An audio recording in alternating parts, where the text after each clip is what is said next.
train Hollywood. This video is purely for entertainment and does not infringe on copyrights or laws. The rights to the novel and image belong to the original author. We do not claim ownership. Don't like waiting and want to listen to this fanfic in full now? Subscribe to our Patreon, where you'll find the best fanfics. Chapter 76. No Limits to Hype. 1998. Paramount incredibly tripled the screenings of 3 films produced by Dream Pictures, which shocked many onlookers. How is it possible? Did the people at Paramount take the wrong medicine and actually start to promote these 3 films? Did Dream Pictures give gifts to the people at Paramount? I heard that the Chinese people like this. Otherwise, why would they increase the screenings? Incredible. Paramount can also be confused sometimes. Oh, God, Dream Pictures is lucky this time. With all kinds of rumors, the 3 films produced by Feiyang, Buried, The Ship, and Paranormal Activity, began to be collectively released with a large number of screenings. At the same time, Feiyang no longer hid it. He has been waiting for such an opportunity. Only if Paramount is willing to recognize his films, his publicity tricks can be as powerful as the 18 palms of the dragon subduing. Wow. The stir-frying trick has begun. Trick 1. Mobile phone text messages. Since its creation, mobile phones have been loved by many people for their super communication capabilities. Especially teenagers who like to keep up with the fashion and trends can't put it down.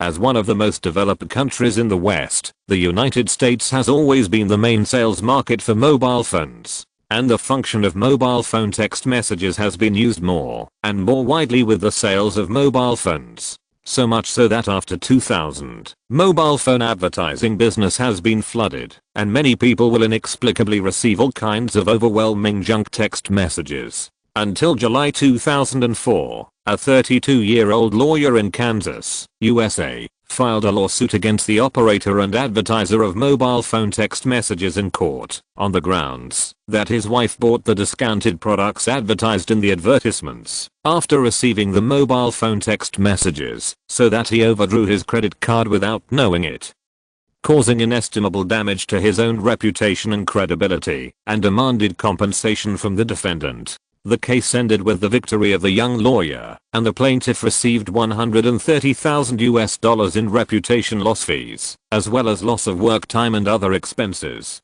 The case also forced the US states to resolutely legislate and crack down on spam text messages, which effectively controlled the once rampant text messages in the US.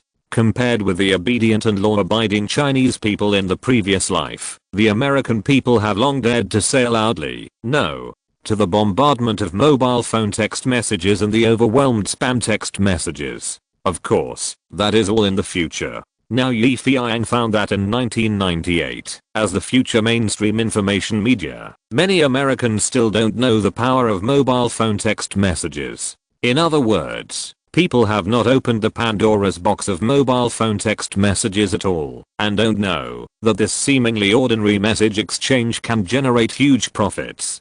The advertising business chain is just treating text message exchanges as private communication. What a waste. It's so surprising. This is what Feiyang sighed after discovering this fact. Imagine in the previous life, all kinds of mobile phone promotional advertisements were overwhelming, making you overwhelmed, and your mobile phone was about to burst. Now, the current mobile phone text messages are surprisingly pure. In addition to Mike, your mother is calling you home for dinner, child, come home often. There are simple baby, I love you, do you love me, hi, baby, let's go on a date tonight. Of course, the current text messages are still very simple narrative texts, without MMS, ringtones, and fancy visual enjoyment, but only basic functions of text messages. But for Feiyang, this is enough. He wants to be the first person who dares to take the lead and use mobile phone text messages to promote his own movies. So, after Feiyang spent only $1,000 and signed a cooperation agreement with a mobile phone communication department in Los Angeles, the first text message advertisement for the purpose of movie promotion in history was freshly baked with an experimental name. November 9, 1998. On the busy streets of Los Angeles. Beep beep. The mobile phone rang. The fashionable young man raised his eyebrows and proudly took out his newly bought Nokia mobile phone in the envy and jealousy of his friends. This type of mobile phone is different from the previous straight plate mobile phones. It can be flipped to answer calls. It is small and exquisite. It can be said to be the new favorite of fashionable men and women. Look, man. Someone sent me a text message. This is a new mobile phone. The text message function is first rate. What? This Halloween, I won't watch a play. If I watch a play, I'll watch the fantasy triple attack. Shit. What kind of text message is this? New York, Washington Square. Ding ling ling, ding ling ling. A blonde hot girl took out a Nokia mobile phone from her waist. Watch the new movie of fantasy pictures and participate in the lucky draw. What the hell? Halloween lucky draw. The first prize is a new mobile phone plus $100 in phone bills. The blonde girl was stunned, not because the text message was novel enough, but because of the new mobile phone and new phone bills. She has been in arrears for more than half a month. A downtown area in Chicago. A noble lady dressed in a mink coat and jewels walked out of the club holding a purebred dachshund in her hand. A luxury car drove slowly. The driver got out and helped her open the door. Just as the lady was about to go in, the cell phone in her purse rang.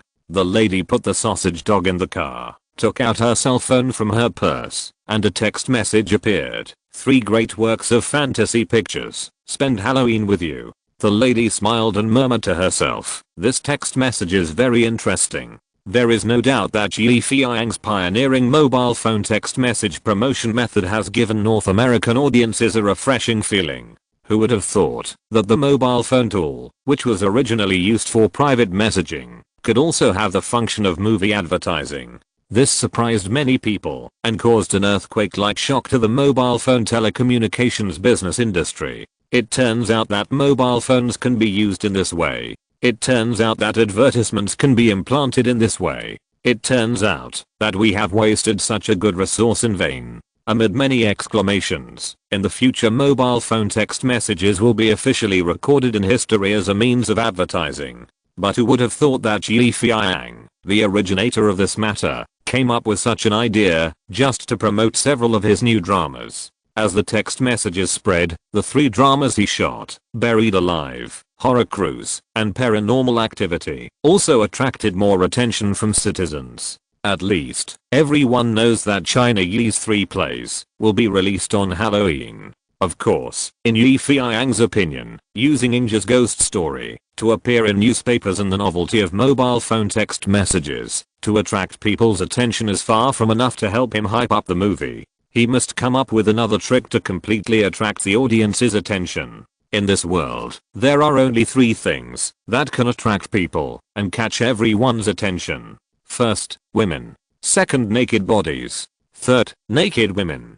So, Feiyang took out another trick of his own, body painting. In fact, body painting as an art has a long history, such as the totem worship of American Indians, carving various patterns on their faces and buttocks, and the various tattoos on their shoulders, stomachs, chests, and backs by those rebellious young people. In terms of classification, these are all called body painting. However, the real use of female naked bodies to display artistic patterns and attract people's attention as a news event did not happen until next year, that is, in May 1999. A young and beautiful model was surrounded by dead branches and grass and sat in the center of the stage. Her face and bare chest were painted with dazzling red and white patterns. This was a scene on the streets of Los Angeles. On that day, thousands of people enjoyed the body painting show called Dialogue with God and called for natural beauty. The Los Angeles citizens who watched were very calm. This kind of nude model was exhibited on the streets of the downtown area for the first time in the United States at that time, but the Los Angeles citizens recognized this body performance with a calm and rational attitude. Artists use brushes to paint magic on various materials, but one day someone discovered that the human body is the best carrier of beauty, so they boldly used the body as a canvas and used special cosmetic oil to paint various patterns on the model's body, making the human body a work of art. This is the origin of body painting. Today, Feiyang is going to break through the historical track again and discover this new art form in advance. November 10th, 1998. Yi Feiyang used this creative and unique artistic method and hired dozens of professional models with a large sum of money. In the cold winter, they came to major shopping malls before Halloween and boldly and unrestrainedly showed their bodies in front of shops selling ghost masks, pumpkin lanterns, and Halloween gifts. The pictures depicted various terrifying scenes, which were basically taken from the 3 dramas shot by Yi Feiyang: Buried Alive, Horror Cruise, and Paranormal Activity. Beautiful and tempting bodies, horror, terrifying paintings. It constitutes a powerful visual impact. It's like an angel and a demon are mating together. The citizens of Los Angeles were stunned and shocked. They were completely shocked by the unbelievable behavior of the naked models. God, is this Halloween or Thanksgiving? Exclamation mark. They actually made such a plain! Exclamation mark. The children looked at the aunt with naked buttocks and said, I want to eat her breasts. The men lined up to watch and watch. It's a waste not to watch. It's free anyway. The women were jealous and pulled their husbands and boyfriends. Shit, haven't you seen enough? Let's go home. The media reporter said, oh, thank God, we finally have material. Look at the changing situation. Nude models become the new fashion. It's all because of the terror. Blonde beauties undressed to promote the movie. Dream Entertainment has a trick up its sleeve. Why are beauties exposing their breasts? Of course, there are also some righteous defenders in Los Angeles who strongly criticize this. What's the essential difference between a naked beauty acting as a hairdresser to attract customers? Body painting is nothing but a commercial act. Some people even pointed out heartbrokenly, some people who call themselves artists rely on body painting to vent their distorted perceptions of life. This is not only a blasphemy to art, but also a trampling on the dignity of life. Others believe that the current society is popular with a mixed bag of people, and extraordinary art can only be rare. Using the human body to engage in movie promotion is more for the purpose of enslaving money and pornography. If this is true, if an art form is only reduced to a tool for making money, then indeed, how much of its own conscious content is left? If an art form is only for satisfying sensory stimulation and pursuing curiosity, then how much room for development is there in its world of meaning? Yi Feiyang was happy, but he was afraid that no one would stand up to play the good cop. Now, since someone is scolding him, then someone will definitely raise objections, and he won't have to worry about the lack of follow-up publicity efforts. Just as someone expected. As many noble people criticized Yi Feiyang for using body painting to promote movies, some trendy people openly supported this new art, new viewpoint, and new propaganda model. So a war of public opinion began. As the central issue of this war, 3 movies under Yi Feiyang became the hot topic that the media constantly mentioned. What mobile phone text messages and body painting were released one after another, turning the whole Los Angeles upside down, making it difficult for people not to know dream pictures. It can be said that only a few $1,000s of advertising investment has achieved the effect of millions of dollars of investment, which made Mr. Guster, the boss of Lionsgate Films, who Yi Feiyang once worked with, very depressed. This Chinese Yi is a rip-off. The advertising effect of his own investment of $3 million is not as powerful as his 2 tricks. Didn't you see that his headlines are all on the front page of major media sections? Exclamation mark. God, you are really blind.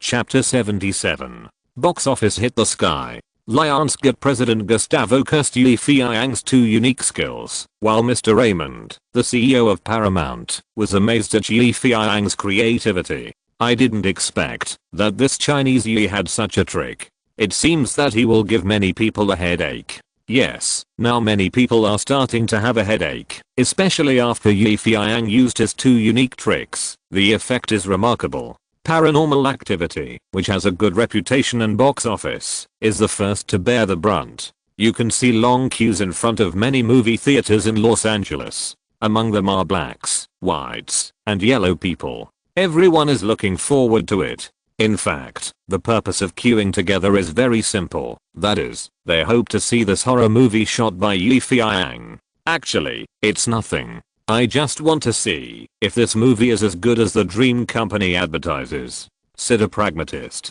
For those women who are willing to devote themselves to body art, I also want to come and see it. Said a sympathetic person. I just want to explore the truth. said a curiosityist. No matter. People bought tickets to show their support. With Feiyang's two unique skills, the super horror film, which was dressed in the guise of paranormal activity, but actually contained The Grudge, was released in the second week. Its box office performance surprised everyone. The average attendance rate of 55 screenings actually rose to 45%, and the first midnight show was as high as 85%. The box office on the second day actually reached more than $578,700. The cumulative box office in just these 2 days has exceeded $1 million, which means that Paranormal Activity has begun to reverse the situation, and according to this trend, it is easy to exceed $7 million box office in a week, which means that Paramount will continue to increase the number of theaters for this movie. See, I said, man can conquer nature. As long as you are willing to use your brain to find a way, there is nothing in the world that you can't do. Feiyang smiled happily at Hathaway. Yes, your trick is really powerful. No one would have thought that you would use such a trick. It's so surprising, especially that body art. Are all men so obscene? Hathaway teased Feiyang. No, don't misunderstand me. Feiyang didn't want Hathaway to think of him as a lecherous villain. It's said in newspapers and magazines that it's an art form. I just took advantage of the topic and asked them to help promote it. In fact, the real obscene ones are those media reporters. They have nothing to do and like to report this kind of frivolous news. Feiyang directly pushed this bad atmosphere onto those unlucky reporters. Maybe, but you are not a good person either. Your mind is full of bad ideas. Hathaway would not be easily fooled and rolled her eyes at someone. Feiyang could only shrug his shoulders pretending to be cool. But it is also a happy thing to be scolded by a beautiful woman. Paranormal Activity created by Feiyang was like a volcanic eruption. At the same time, it also boosted the box office performance of two other movies of Dream Pictures, Buried in the Ship. The tickets that were originally not selling well and no one was interested in were snapped up in an instant. What was even more surprising was that many people actually started queuing up to buy tickets. The two movies that originally only collected 300,000 yuan in box office a week now have a single day box office of more than 300,000. Such a favorable situation made Mr. Raymond, the CEO of Paramount, privately consider whether to add 50 or 100 theaters to Paranormal Activity next week. The box office performance on the third day once again caught everyone off guard. Dream Pictures received a jaw-dropping report. Paranormal Activity collected $835,000 in box office in 55 theaters on the third day. The average attendance rate rose to 64%.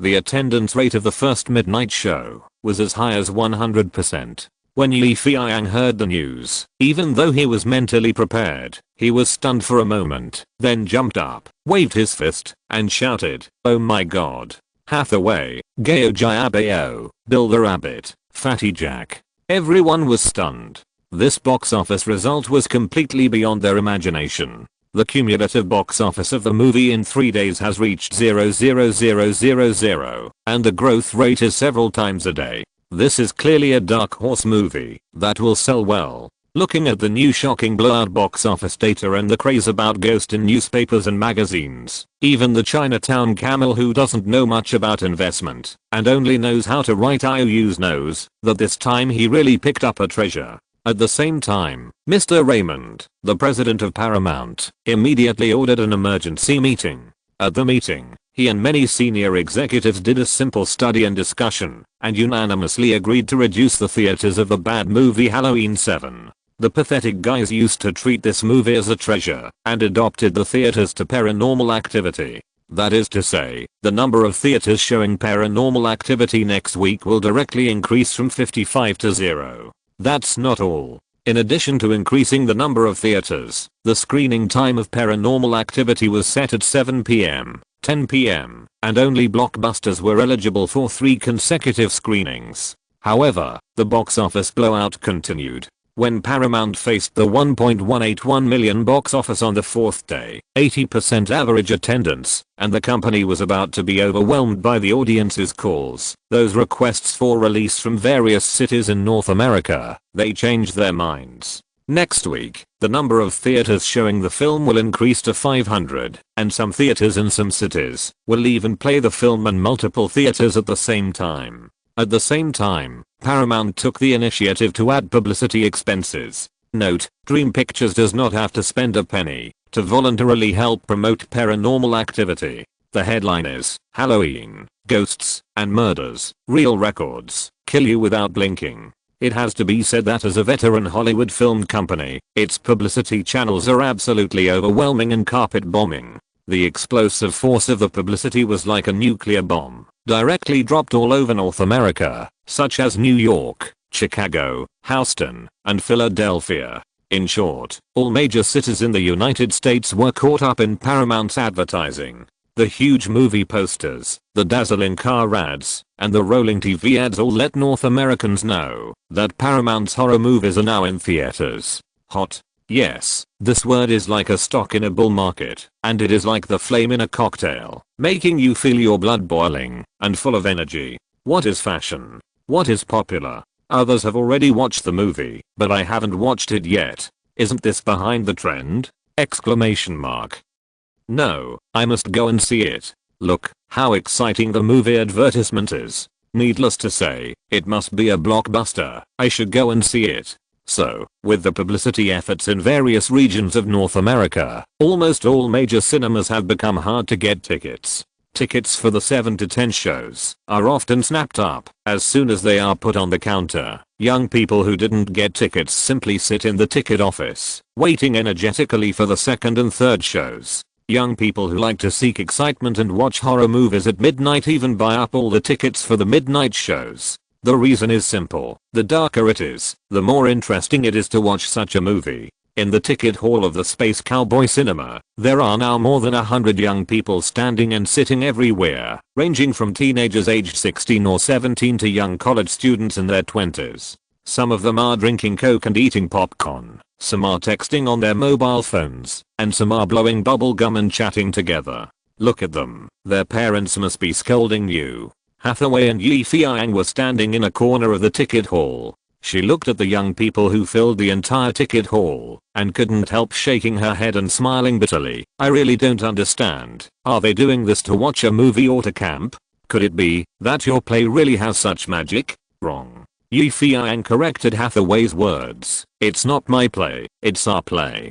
Don't forget, you are the heroine of this play. Me. Hathaway realized that her identity was really special, and she still had no awareness of being an actor. She still looked at things like an outsider, and liked to stay out of it. You're right, I'm the heroine of this play. It looks like I'm your accomplice. Oh god, but I really don't want to see this situation. These kids don't go to school, but stay here waiting to watch some weird movie. I swear, if they were my brothers, I would pull their ears without any hesitation. Oh. Feiyang sighed. If the heroines of every play I stare at think like you, and make such a selfless oath, then my box office results will definitely be very bleak. Just as Feiyang and Hathaway were arguing, a freckled fat man walked past them, muttering, "Damn, why is there so few screenings of Ghost? I've changed 5 cinemas, and I can't buy tickets in any of them. Does that mean that when I return to school tomorrow, I will have to see Kane's hateful face again?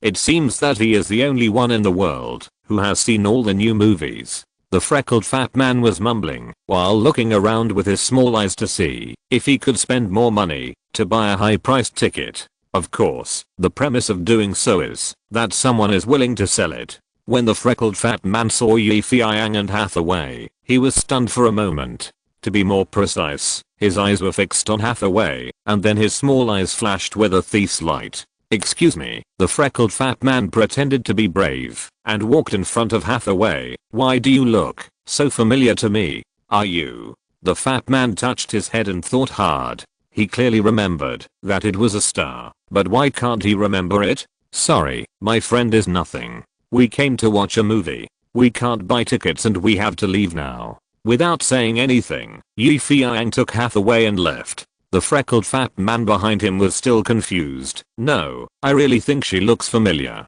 Unintentionally, the freckled fat man's eyes swept across the poster of paranormal activity posted on the wall not far away. On the poster, the heroine played by Anne Hathaway was staring at him with wide eyes of horror. Oh, god damn it. I know who she is. The freckled fat man banged his head and stamped his feet, feeling very annoyed. As time passed, the second week, the box office results were finally released. The North American box office rankings are as follows. First place, Miramax, Scream 2, this week's box office, $15.5 million. Second place, BIM Films, Child's Play, Chapter 4, this week's box office, $9.8 million. Third place, Dream Pictures, Paranormal Activity, this week's box office $8.3 million. Fourth place, Lionsgate, Blair Witch 2, this week's box office, $5.5 million. Fifth place, New Line Cinema, The Flying Ducks, with a box office of $0 million this week. Sixth place, Dimension Films, Halloween 7, with a box office of $2.5 million this week. From this week's ranking, we can see that Scream 2 produced and released by Miramax, although it still occupies the first place in the box office ranking, its box office has not improved but declined, falling by a full $10 million, which can't help but surprise the production company. Child's Play 4 produced and released by BIM Films followed closely behind, still occupying the runner-up throne in the ranking, but its box office performance was the same as the champion Scream 2, and it also declined, falling by about $1 million.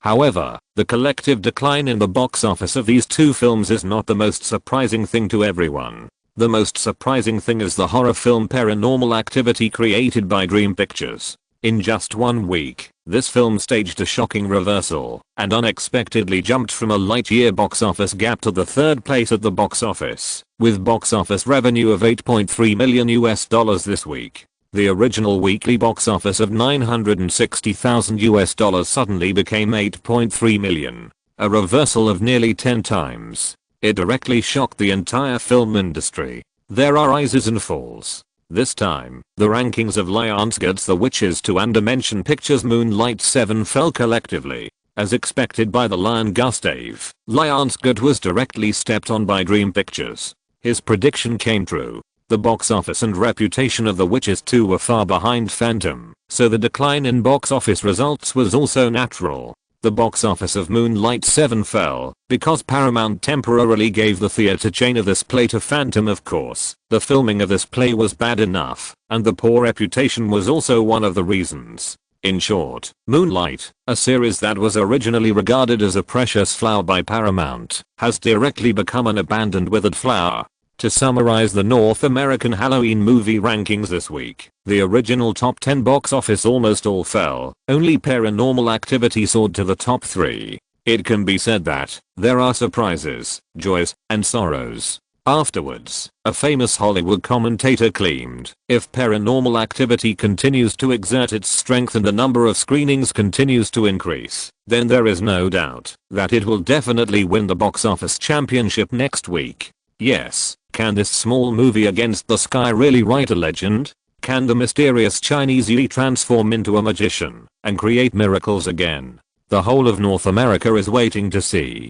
To be continued. Chapter 78. Sudden Situation. Facing the rapid rise of Dream Pictures under Feiyang, the most indignant ones are the brothers Dennis and Eduardo, who are known as the creators of the authentic Blair Witch. This unlucky pair originally thought that with the support of Lionsgate and the good reputation of The Witch 1, they only needed to take advantage of the east wind to fly thousands of miles and become extremely popular, and then stand out in Hollywood and show off their power. The two had even planned that after they became popular, they would rush in front of that damn Chinese guy Yi Feiyang, humiliate him, insult him, satirize him, laugh at him, in short, slap him in the face. But now, no one expected that the damn Chinese Yi would be so difficult to deal with and come up with a Paranormal Activity. What's more hateful is that this movie is also a pseudo-documentary route, and the shooting technique is even more advanced than their own. As soon as Paranormal Activity was released, it immediately suppressed their own movie. Shit, I didn't expect that after they worked so hard in the end, they still couldn't resist the new movie shot by others. The one who was supposed to be slapped in the face was slapped in the face by others. This is the saddest ending. The brothers Dennis and Eduardo were ambitious to reach the top, but in the end they were mercilessly trampled under the feet of Feiyang. At this moment, they had no confidence in front of Mr. Guster, the president of Lionsgate Films, and they no longer had the previous smug look of "I'm a 1,000-mile horse." Guster bit his cigar, looked at the two people, and sighed. "Don't blame you, even God would not have thought that the result would be like this." Huh. The two breathed a sigh of relief. "Mr. Guster, do you mean that we are not too bad?" Dennis asked cautiously. "You keep working hard. I don't want to say anything more." Guster sent the two away kindly. Looking at the backs of the two, Guster showed a trace of barely perceptible disgust in his eyes. Just as Dennis and Eduardo left, Mike, the short and fat guy who was a distribution director of Lionsgate Films, walked in. "Boss, I heard that Paramount plans to increase the number of screenings of Ghost to 750 theaters." Gustav was not surprised at all. "Oh, really? If I were Paramount, I would do the same. In fact, I would do something even more outrageous. Ahem. Is that China Yi's play really that good?" Supervisor Mike couldn't help asking. "You didn't go to see it?" Gustav suddenly asked back. Supervisor Mike's expression was very unnatural. "Ah, is this necessary?" Gustav stared at him closely for a few seconds. Supervisor Mike's scalp was numb. "Boss, am I afraid of saying something wrong?" Gustav retracted his sharp eyes and shook his head. "No, you did nothing wrong. It was me who was wrong. Yes, I did something wrong. Please pack up your things in the office." "Ah, what? From now on, you don't have to be in charge of the distribution department anymore. Move to the warehouse. There is a shortage of warehouse managers there." Supervisor Mike's face turned gray, dead gray. Just as the entire North American film industry was waiting for Paranormal Activity to create another miracle in the third week and win the weekly box office championship, an unexpected incident occurred. In the newly established Dream Films, Feiyang, the director of the new film, was on the phone with a representative of Paramount to discuss the profit sharing. Now, the people of Paramount finally knew the fraud of Feiyang when he signed the brainless contract before. Originally, it was thought that Feiyang took the initiative to sign the contract with a profit sharing of 25% in the first week, 35% in the second week, 45% in the third week, and 55% in the fourth week. It was an idiotic behavior. Now the people of Paramount know that they are the real idiots. According to this profit-sharing agreement, as the box office of Paranormal Activity continued to explode, the proportion of profit sharing obtained by Dream Films became higher week after week. In comparison, Paramount suffered a great loss. After all, it was the theater chain that it paid for, and the post-promotion was also done by itself, but the income it received was getting less and less, just like a whore who sold herself and gave all the money to the madam in the end. Isn't this miserable? Exclamation mark. Therefore, Mr. Raymond, the CEO of Paramount, specially appointed a business representative to come to Feiyang to discuss the modification of the profit-sharing agreement with a cheerful face. Feiyang knew exactly what Paramount was going to do. As a person who considered himself a good guy and had a thin face, Feiyang stood firmly, took a deep breath, and took a posture for a long tug of war.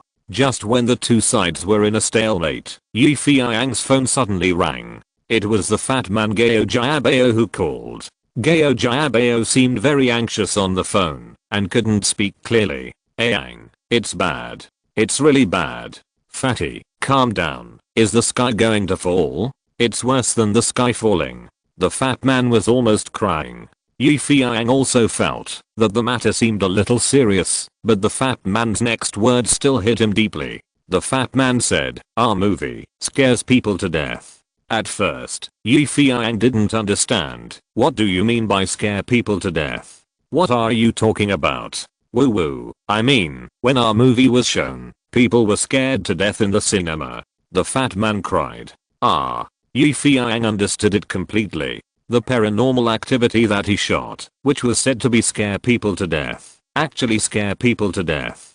This time, people really died. Mr. Old John is a senior horror movie lover. As long as there are new horror movies or thriller movies released, he will be the first to sell tickets. to see what's going on. In his words, watching horror movies is about that heartbeat feeling, and watching the latest horror movie is like marrying a bride you have been attracted to for a long time, making your heart beat continuously. Old John has no family. He is a lonely old man. He usually accompanies himself with a puppy named asterisk asterisk. The puppy asterisk asterisk was taken in by old John when he was wandering on the street. Old John remembers it very clearly. It was a cold night with drizzle. Old John went out to take out the garbage, but he saw the puppy asterisk asterisk shivering with cold in the corner of the garbage can. The dull fur, the skinny little body, and the pitiful little eyes made old John feel sympathetic at that time. "What a poor puppy," he said. "If the weather gets colder, it will freeze to death." So old John took the puppy asterisk asterisk to his home, first warmed its body with the stove, and then fed it some milk. Old John was relieved when it recovered. In this way, the puppy asterisk asterisk and old John lived together. When old John sat on the sofa drinking beer and watching TV, asterisk asterisk lay beside him. When old John read the newspaper with reading glasses, the puppy asterisk asterisk nestled at his feet. Lonely old John likes it very much and treats it like his own son. He likes to take it around when he has nothing to do, such as going to the supermarket to buy things, going to the nearby park for a walk, and of course, going to the cinema to watch movies. In the eyes of old John, horror stories are like Chengren's fairy tales, but they are black fairy tales, which can make him feel the existence of life thoroughly. In particular, he likes the atmosphere of watching horror movies in the cinema, being frightened, and shouting with many people. This feeling makes him no longer feel lonely and lonely. He can hear his own heartbeat, feel that he has flesh and blood, can be afraid, and know that he is still alive. This time, as usual, old John held the puppy asterisk asterisk in his arms, waited in a long line, and finally bought the ticket for Paranormal Activity. Old John heard that this movie is very scary and is said to be able to scare people to faint. Old John sneered at this show. It must be another show. He had seen all kinds of horror movies, from Dawn of the Dead to Evil Dead, The Shining, and even the recently released Blair Witch Project. None of these legendary horror movies could scare him. In John's opinion, as a veteran horror movie fan, he already had a powerful horror immunity and would not be scared, no matter what movie he watched. He was immune to all poisons. So after buying the ticket, John bought another bag of popcorn as usual, and then found his seat according to the ticket stub. He sat there leisurely, eating popcorn while waiting for the movie to start. After waiting for a long time, the movie finally started. First, the mermaid logo appeared, and then the Dream Pictures Remind logo flashed quickly. R-rated movie. This story is purely fictional, and any similarity is purely coincidental. The movie started. John was watching the movie while chewing popcorn. A white curly-haired young man watching a movie next to him thought he was chewing too loudly, and the two had a few unpleasant arguments. The general idea was that the white curly-haired man scolded old John. "Old man, why are you chewing so loudly? Go to hell." Old John retorted, "You are the one who deserves to die, you uneducated guy." The two quarreled and affected the other audiences around them, so that someone shouted, "Shut up." The surroundings finally became quiet. In the seat, as the movie became more and more terrifying, the white curly-haired man no longer cared about what old John was doing. His heart was beating wildly, and he was frightened out of his wits by the evil spirit that suddenly appeared in the movie. The whole cinema was also filled with screams and shouts of fear. To be honest, Feiyang incorporated the story of his previous life The Grudge into the play Paranormal Activity, and the horror effect created was absolutely terrifying. Even when Feiyang himself was writing this script, he was shocked by the story he had conceived. After finally waiting until the extremely scary movie was over, the lights in the cinema came on, and people finally breathed a sigh of relief from the terrifying atmosphere. It felt like suffocating in the seawater, swimming to the shore, and coming back to life. The white curly had this feeling. He patted his chest and tried to recover his breath after almost suffocating. When the subtitles were over, the white curly got up to leave, but saw the puppy in old John's arms barking at his owner's face. Old John leaned on the chair with his head tilted, holding popcorn, motionless. "Damn, the movie is over. Old man, go home if you want to sleep." The white curly was very unhappy with old John, who blocked his way. But no matter how the white curly cursed, old John didn't move. "Damn, you're sleeping so hard." The white curly cursed and reached out to push the other party. With a thump, old John fell sideways on the chair. Popcorn spilled all over the floor. Looking at him again, his eyes were wide open, empty, and lifeless, and his facial muscles were stiff, but he still maintained a fearful expression. Obviously, he had been dead for a long time. To be continued. Chapter 79. Death Director. Afterwards, the police near the cinema intervened to investigate. Old John died of excessive shock, and he also suffered from serious heart disease, which was the main reason for his sudden death after being frightened. Although old John was a lonely old man and had no direct relatives to file a lawsuit or claim compensation, the cinema where the incident occurred was still sued by a local elderly rescue organization that was bored to death. The crime was playing a movie with unclear ratings, causing the death of the audience. According to the release label, Paranormal Activity is R-rated, restricted, and recommended for viewing by people over 17 years old. However, according to the horror of the content, it should be classified as NC-17, and people under 17 years old, including 17 years old, are prohibited from watching. The film did not implement the latter level, so it must bear the responsibility of the audience being scared to death. Then the American Elderly Rescue Fund charity, American Film Rating Advocacy Organization, and American Community Association respectively expressed support and responded to this emergency. As a result, the whole United States was boiling because of this incident. All kinds of charities, civil groups claiming to be justice and truth, and some editors and reporters who don't care about your business but still want to take the lead, have published commentaries pointing the finger at the unfortunate cinema and the movie Paranormal Activity. We don't know how the MPAA classifies films, but today we saw a cruel reality. Old Mr. John was scared to death in the cinema because of this movie. Such a tragic situation makes us reflect, who is to blame? Movies are supposed to entertain the public, but today they have become the executioners of the murder of the elderly. The unclear film classification, the vague concept of classification, and the fleeting warnings and reminders during the movie screenings make us very angry. Why can a horror movie like Paranormal Activity be released so openly? There is no doubt that Paranormal Activity and the cinemas that screened this movie must bear the main criminal responsibility. An elderly widower in the United States died quietly in a cinema. This cannot be a joke, but a wake-up call, ringing the alarm bell for us to intensify the classification of horror films. All kinds of discussions came one after another. Johnson, a lonely old man who was unknown and ignored during his lifetime, instantly became the headline of newspapers and magazines. Even the news of his sudden death in the cinema was reported on the prime time of CBS TV in the United States. The rolling broadcast volume even exceeded the scandal of President Clinton's surname. If old Johnson knew that he was so famous after his death, he would probably be smiling in his grave. In addition to old John, the person who was most affected by this incident was undoubtedly Feiyang, the director of Paranormal Activity. Originally, this Chinese magician, who was regarded as a frequent miracle creator by the North American film industry, suddenly became a movie murderer and was called by many people Death Director.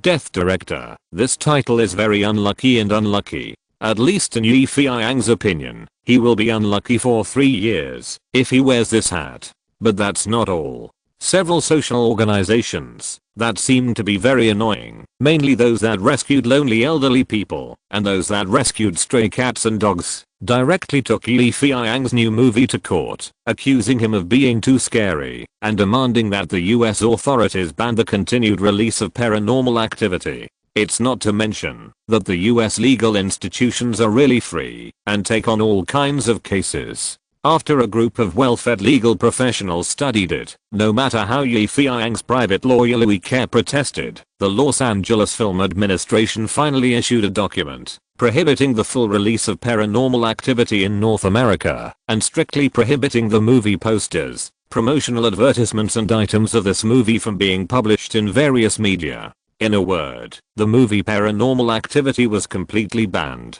So, on the streets, and in the subway, the paranormal activity posters, that were originally seen everywhere, and were made by Paramount at a high price, were banned from being posted, and the TV stations that signed the promotion contract began to ban the broadcast of the paranormal activity behind the scenes footage. Throughout North America, including Los Angeles, New York, Chicago, and several major cities such as Detroit, the full trailer of Paranormal Activity was banned in the lobby of each theater. The bus and minibus advertisements of Paranormal Activity were also withdrawn one after another. Faced with this ban, the most miserable company is Paramount Pictures. Originally, they thought that they could use Feiyang's play to create a box office miracle like the Blair Witch Project, but who would have thought that it would die halfway and die directly in the hands of public opinion. Paranormal Activity cannot be released normally, and Paramount has lost not only advertising and publicity fees, but also the endless box office in the later period, and the shocking first place in the box office rankings. In comparison, Feiyang is also extremely depressed. He originally thought that creating this composite version of the Grudge and Phantom would bring him unexpected benefits, but he didn't expect that the result would directly scare people to death. And according to what the media said, he became the first horror film director in the United States to have his film banned in 20 years. Who was the previous predecessor who was banned? Feiyang didn't know. He only knew that he had set a new historical record. He had just officially filmed a play, but it was banned. Feiyang really didn't know whether to congratulate himself for becoming famous overnight, or to curse himself for stepping on dog shit. In short, the phone of Dream Pictures has been bombarded with calls these days. Countless people are asking for his information, and countless people are waiting outside the company, hoping to take pictures of the true face of this Chinese death director. Feiyang is not afraid of these American paparazzi reporters, nor is he afraid of the so-called righteous media organizations that accuse him. He just feels a little guilty. The death of old John still makes Feiyang feel a little ashamed and guilty. So, when he heard that today was the day of old John's funeral, Feiyang tried every means to avoid the buzzing reporters outside the company and drove to the public cemetery in the western suburbs of Los Angeles. Rose Cemetery is the name of this public cemetery. This cemetery is a public cemetery funded by the Los Angeles government. Those who have no money, no children, no relatives and no friends will finally rest here. The person who takes care of this cemetery is a black pastor from a nearby church. No one knows his name, but just calls him Rose Pastor, because every time he buries the deceased, he will compassionately place a bright red rose on the coffin on behalf of the family and friends. But this time, the rose lawyer no longer puts roses, because someone did it for him. In the lonely cemetery, the cold wind blows the bleak tombstone, and Feiyang and Hathaway stand side by side in front of old John's grave. After Feiyang and Hathaway placed a beautiful rose on the coffin together, the pastor began to recite scriptures skillfully. From dust you will return to dust. May the Lord have mercy on you.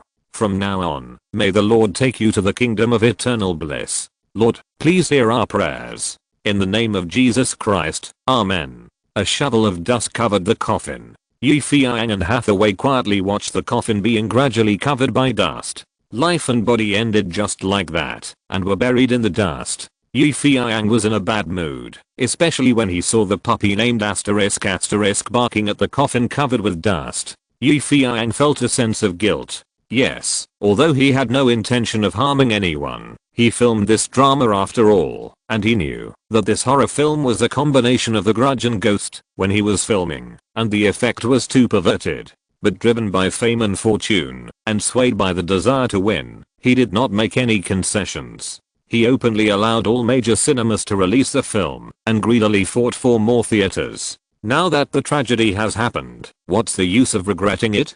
Can regret save the old man lying in the coffin? Can regret help this poor puppy who lost its owner?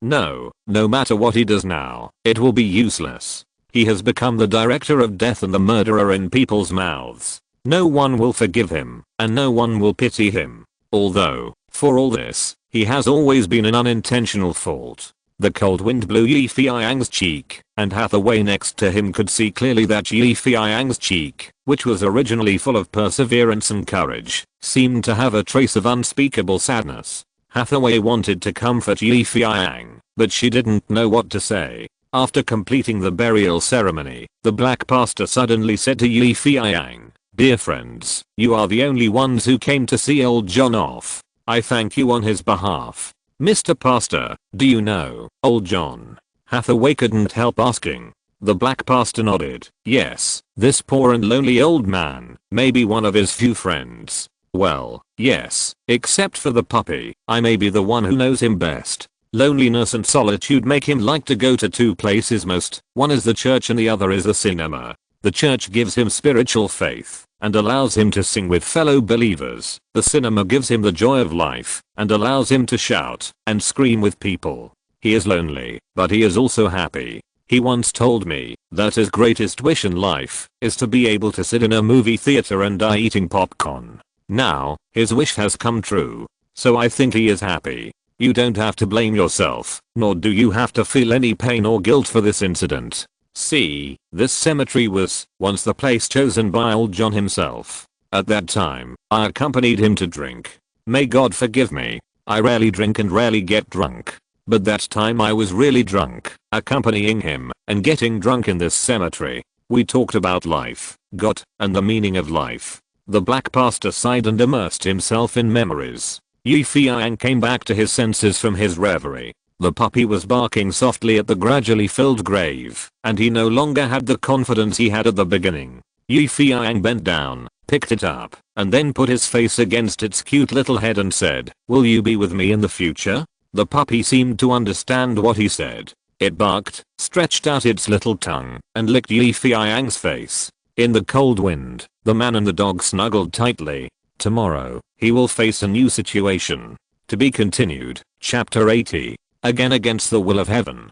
Public opinion was rife. Sometimes, public opinion is more ruthless than a knife, killing without shedding blood. Everyone mercilessly lashed out at Yi Feiyang, a maverick Chinese director. Of course, if Yi Feiyang was not Chinese, if Yi Feiyang was not so eye-catching, if, there is no if. In short, those people who envy the talented and those who discriminate against Chinese people are fanning the flames and hoping to magnify this matter, and it would be best if they could throw all the blackest and dirtiest water on Yi Feiyang. Yi Feiyang didn't care about this, but Gao Jiabao, a fat man who was Yi Feiyang's good friend, was about to be unable to hold back. If Yi Feiyang hadn't stopped him, the fat man would have jumped out and fucked all the ancestors of these guys. "Ah Yang, I think you have been offended by villains recently and have bad luck. Either go to Chinatown and ask Guanurge to suppress the evil spirit, or find pomelo leaves to wash them well and drive away the bad luck."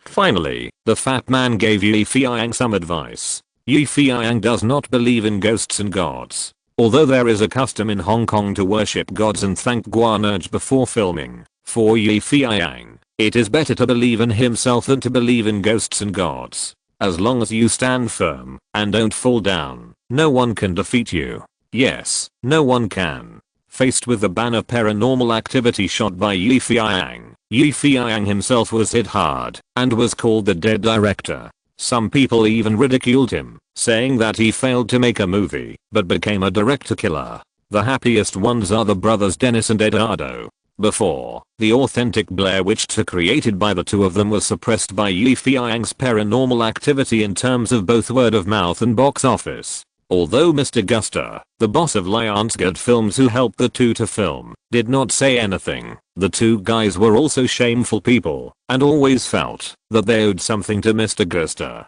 Now it's good. God finally lost his temper and the damn Chinese Yi got retribution. Yes, it was a shitty retribution. Haha, the movie he shot can actually scare people to death. This Chinese guy is in bad luck this time.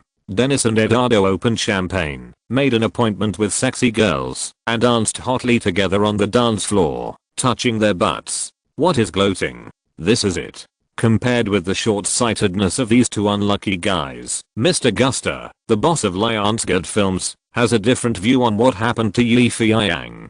If such a thing happened in a conservative country, then it would undoubtedly be like God's anger, a raging sea, a bolt from the blue. The person involved will pay a heavy price for it. But don't forget, this is the United States. the world's most asterisk and freest country. A country where any miracle or legend may happen. Maybe, what happened to China Yi this time was not a bad thing. Guster touched his beautiful mustache and thought secretly. Unfortunately, there was no one next to him to talk to. The original distribution director, Mr. Mike, had been assigned to the warehouse as a warehouse manager. Guster is worthy of being a movie maker and the future leader of Hollywood. Just as he was thinking about whether the movie theater death incident was a crisis or an opportunity for the young Chinese, Paramount CEO Mr. Raymond, who saw the other side of the matter earlier than him, got angry. There is no such thing as good or bad in this world. So, since the government has issued a ban, then all publicity and release plans for the movie Paranormal Activity will be suspended.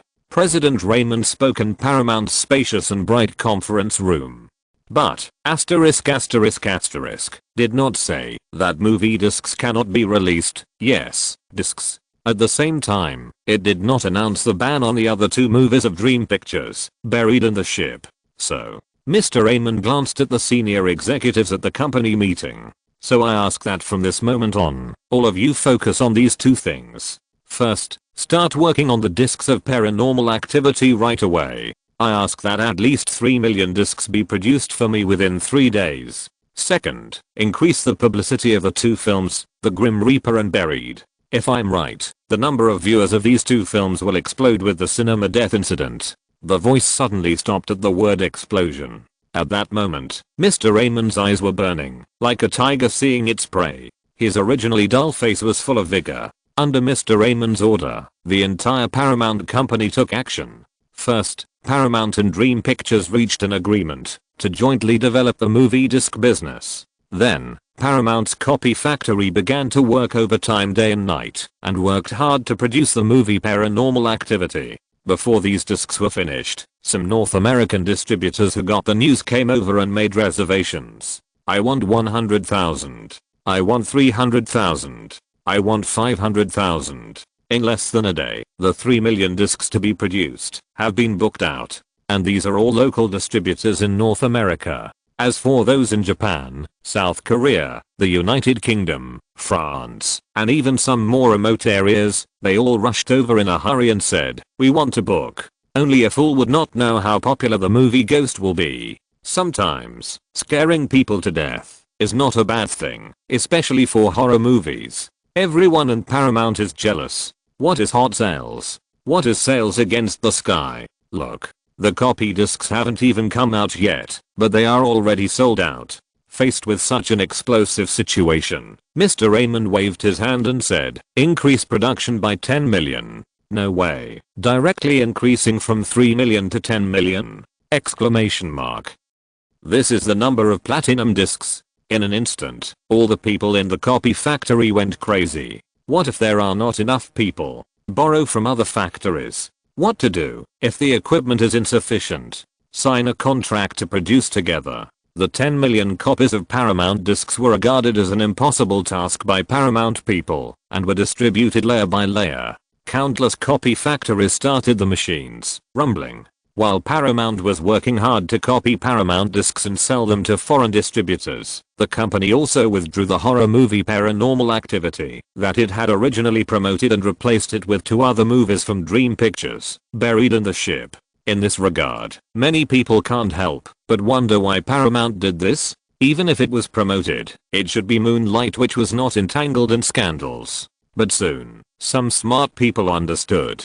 Paramount posters, advertisements, and media news collectively attacked, cooperating with the Paranormal Activity movie Scared People to Death incident, and started a new round of publicity. Please note, it was the Paranormal Activity movie Scared People to Death incident, not the Paranormal Activity incident. Paramount directly expanded the concept of the incident, making Dream Pictures a media theme, and the film shot by the company also deservedly became the theme. Among them, of course, Buried and Ship are being promoted. The United States is a country with super developed information, whether it is newspapers and magazines, or television and radio, and even the emerging computer network forums. All movie lovers know about this incident, Old John's murder case, the old man who was scared to death with his eyes rolled back, and the slogan, a horror film created by Dream. Do you dare to watch it? Now, young people are all curious and competitive, especially during the Halloween season. What else to watch but ghost movies? Since Paranormal Activity was banned, then watch Buried and Ship, produced by the same company. After all, it was still produced by the dead director. So, people rioted. In order to admire the latest movies produced by the dead director company, everyone went to the cinema in groups to watch Buried and Ship. The situation was like a collective street parade, forcing the police in Los Angeles, New York, and Philadelphia to be vigilant to prevent accidents. In the words of a miserable policeman, "Oh my god, how long has it been since I've seen such a movie that ignites a crowd?" In short, under the manipulation of Paramount and the unparalleled popularity of Feiyang, the two movies that were not very popular before became completely popular. In the third week of the North American Halloween box office rankings, Scream 2, which ranked first, still maintained the championship throne. Without the threat of Paranormal Activity, Scream topped the list for the third week with 14 million. The horror movie Blair Witch 2, which was created and actively promoted by Lionsgate, also climbed to the third place again with the ban of Paranormal Activity, becoming the third place in this period. However, don't think that the ban on Paranormal Activity has silenced DreamWorks. On the contrary, with the strong push of Paramount, two other movies from DreamWorks, Buried and The Ship, entered the top 10, with 3.5 million yuan and $3.3 million respectively, ranking 5th and 6th in the box office rankings. That's not all. With the continuous increase in the number of moviegoers, by the fourth week, these two movies had already hit the third and fourth place respectively, and the total ticket revenue of the two movies directly exceeded 15 million. The once proud The Witches 2 was once again trampled under the feet of these two movies, which is extremely sad. Lionsgate has seen the power of Dream Pictures, the power of Feiyang, and the energy of old Paramount. They know how to take advantage of the situation and create publicity. November 1998, Sunday. The Halloween season has passed.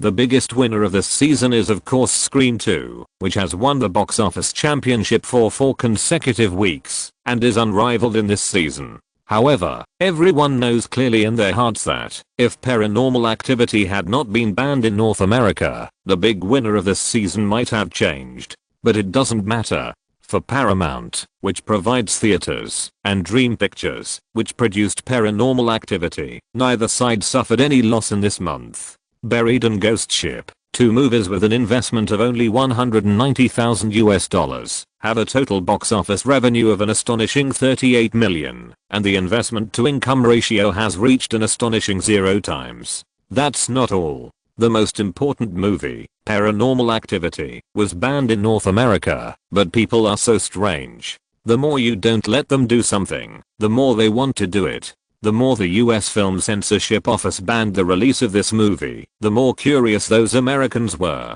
How horrible is this movie, and how can it scare people to death? Especially those young people. They tried every means to see this movie. In order to satisfy their wishes, Dream Pictures and Paramount have collectively released the disc of this movie. The ban clearly stated that it is prohibited to be publicly released in North America, and posters and advertisements are prohibited, but it did not say that it is prohibited to make it into a disc for sale. So, in addition to the 10 million copies that had been pre-ordered, the first day of the release of this Paranormal Activity disc in North America, the 100,000 copies sold in Los Angeles alone were sold out in a blink of an eye. Such an amazing scene directly shocked the people of the old company Paramount. After making movies for so long, I have never seen such a perverted sales scene. You know, this is just one area in Los Angeles. If the top 10 cities in the United States are added together, wouldn't it be 100 million copies? Exclamation mark. Originally, I thought the pre-orders were already popular enough, but I didn't expect the retail sales to be even more amazing. There was no choice but to continue working overtime, to rush to make new discs. Poor copy workers, they were exhausted these days. In the words of worker Andre, "Oh man, look, I used to weigh more than 100 pounds, but now, I'm so thin that I can play a monkey." At the same time, good news came from the Asian and European markets. The sales of discs there also soared along with the rumor that Ghost was scary. Many people couldn't see this movie in the cinema, so they had to buy the disc to watch it themselves. Therefore, these distributors were no longer satisfied with the pre-order disc sales alone, but changed to buying the copyrights of the disc. Paramount couldn't make the decision on this. After all, the copyrights of this movie were in the hands of Dream Pictures, and even they bought it from them. After some communication with the top management of Dream Pictures, it was mainly the fat man Gao Jiabao who took care of the matter. This miser and cheapskate, as Feiyang called him, would certainly not let Paramount and those damn distributors get much benefit. In the negotiations, where the fat man was penny pinching and haggling, his opponents were really annoyed, but for the sake of making money, these guys had to endure it. After the negotiations, Dream Pictures got the biggest benefit. The three major disc distributors in Asia and Europe alone paid a heavy price of $7.5 million, which means $2.5 million per company on average. What a fool. How lucky. For the fat man Gao Jiabao, these fish were the ones to be slaughtered. To be continued. Chapter 81. Unexpected award. Besides, the guys who were waiting to see the fun and laugh at the jokes originally thought that the movie Paranormal Activity shot by Feiyang was a complete failure, but no one could have imagined that the situation suddenly reversed and became even more popular than before. In just 1 week, the sales of the discs of this movie alone reached an astonishing $23 million. We should thank the US government, thank the US government for the ban, and thank the US government for its selfless anti-counterfeiting spirit, which made piracy almost non-existent and the profit of disc sales so high. If it were in China, it is estimated that pirated discs would have been released before this movie was released. So, in terms of film copyright, the US system is still good. Let's not talk about anything else. By December 18, 1998, the three movies of Dream Pictures, the sales of discs of Paranormal Activity were $46 million, and the total box office of the two movies Ghost Ship and Buried was $37 million, which added up to an astonishing $83 million. However, Feiyang was not happy about such shocking data. He had been avoiding American paparazzi for more than a month, staying away from them, and rarely showing up. Many reporters could not even collect a single word from him. As a result, Feiyang was voted the most difficult person to interview this year by a large margin. The original dead director and the monster that everyone feared suddenly became the hot commodity of the American media. This cannot be said to be a big joke. Not to mention, he was originally considered the first Chinese director to be banned in North America, but his horror film Paranormal Activity won the Best Director award at the first British Horror Film Festival at the end of December, which was unexpected. A few days ago, the first horror film festival in the UK was held in London. This week-long horror film festival was hosted by a film company called Ica, with the aim of re-evaluating those films that were considered visual garbage. To rectify the name of horror films, the participating films are all horror blockbusters selected from various countries, which give people a bloody and eerie taste, such as Cannibal Massacre, Nightmare in a Destroyed Brain, Nightmare Maker, Darkness, Afterlife, etc. The holding of this horror film festival has caused a lot of controversy in London. Some fans think that this kind of horror film feast is very enjoyable, while the film censorship agency and conservatives think that most of the participating films have not been censored. The content is offensive, and it is especially easy to have a bad influence on teenagers. Tom Matthews, a famous British author of the book Uncensored, who advocates the abolition of the film censorship system, said, "Fear is one of the basic emotions of human beings. Horror movies are the best way to express this emotion. In modern society, people have to face various pressures. Horror movies can help you relieve these pressures, because as the plot gradually accumulates, people's tension reaches a peak and suddenly explodes, and they will feel extremely relaxed." Many fans also said that with the advent of the information age, especially the emergence of the internet, the film censorship system has become a mere formality, and people can download any movie from the internet at will. However, those who want to retain the censorship system argue that some films have obvious content that harasses children, or exaggerates extreme violence, which is very offensive and censorship is absolutely necessary. Perhaps the internet has made this censorship meaningless to some extent, but it can at least convey the message to the public, what is morally acceptable, and what is not. Even Tom Matthews himself admitted that he would be very uneasy if he found out that his 12-year-old daughter downloaded horror movies or porn movies from the internet. He believes that in the information society, parents have an obligation to conduct some form of censorship on what their children watch. But no matter what, this horror film festival finally went smoothly. After several rounds of elimination, the horror film Paranormal Activity, produced by Dream Pictures and directed by Feiyang, which was recently banned in North America, appeared as a dark horse and finally won the championship. As for the reason why this movie won the award, it was certainly not because it was too scary to scare people to death, but because of weird and clever conception and thrilling and terrifying shooting techniques. The news, like a heavy bomb, was immediately transmitted to North America, causing a sensation. Yes, a movie from the United States won a big award in the UK, and it was an unprecedented horror film award, which made people curious and surprised. Especially those viewers who have watched the movie Paranormal Activity collectively claimed that if this movie did not win the award, then either the British were blind or God was blind. In any case, Paranormal Activity, an American movie, once again appeared on the front page of American magazines, and even frequently appeared in the news reports of some TV stations. As the director and producer of this movie, Feiyang was rarely relaxed and played with the puppy at home, looking happy. Feiyang, don't stay in the house all the time, go out and move around. It just so happens that the British Horror Film Festival is going to give you an award this time. Why don't you go there to relax? Britain has the Thames, Shakespeare, and farewell to Cambridge. Fatty Gao Jiabao racked his brains and persuaded Feiyang, tease the puppy, you like it so much, why don't you go? I'm not a director, why should I go? To see other people's cold eyes. You can go on my behalf. Well, I can make you a speech for acceptance. You can deliver it in front of the manuscript. Just say thank you to the government. Thank you parents. Thank you audience. And thank you some random things. No, I won't. Fatty was very depressed. I know myself well. I know where I should show my face and where I should hide.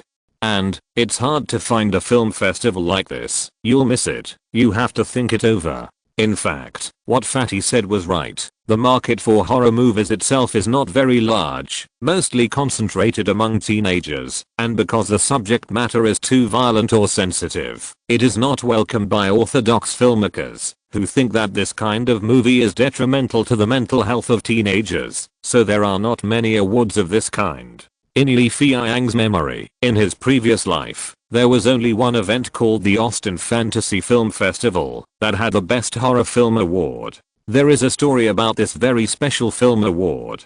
In his previous life, Feiyang watched a horror movie that was rumored to be very cool, called Human Centipede. From the perspective of horror creativity, this Human Centipede can indeed be regarded as a cult movie, connecting three people's mouths to form a human centipede. Perhaps only the asterisk occasionally have this idea. But from the details of the plot, like most low-budget movies, there are too many asterisk UGS that cannot withstand scrutiny. So, after watching this movie, Feiyang had nothing to say except to express his amazement at this creativity. But searching for information about this movie, Feiyang found an interesting point.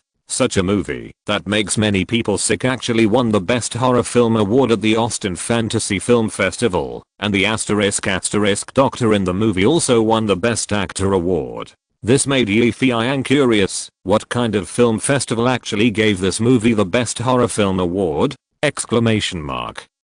Finally, after patient and meticulous research, Feiyang finally knew the reason why this movie won the award.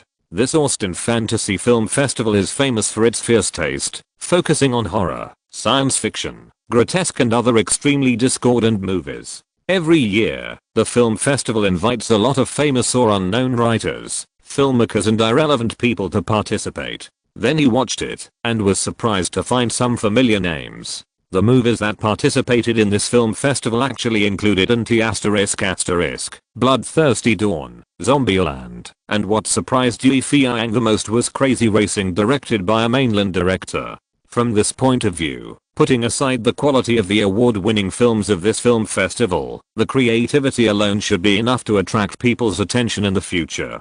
But now, the British Horror Film Festival is almost a year ahead of this so-called super fierce film festival in the future. What does this show? It shows that 20 years ago, people began to pay attention to the survival status of horror movies in the world, begin to pay attention to the creation of horror movies. Therefore, in a sense, this so-called British Horror Film Festival will inevitably cause a wave of excitement in the entire world film industry. It is the best opportunity for those rookie directors and actors to walk the red carpet and become famous. Fatty Gao Jiabao has this in mind, hoping that Yi Feiyang can move his noble body, go to the UK for a stroll, show his face at the film festival, and increase his popularity. But Yi Feiyang is an alternative, and in his opinion, even if he doesn't show his face at the film festival, it won't have much impact on him. After all, he is also popular, although this kind of popularity makes people a little headache and pain.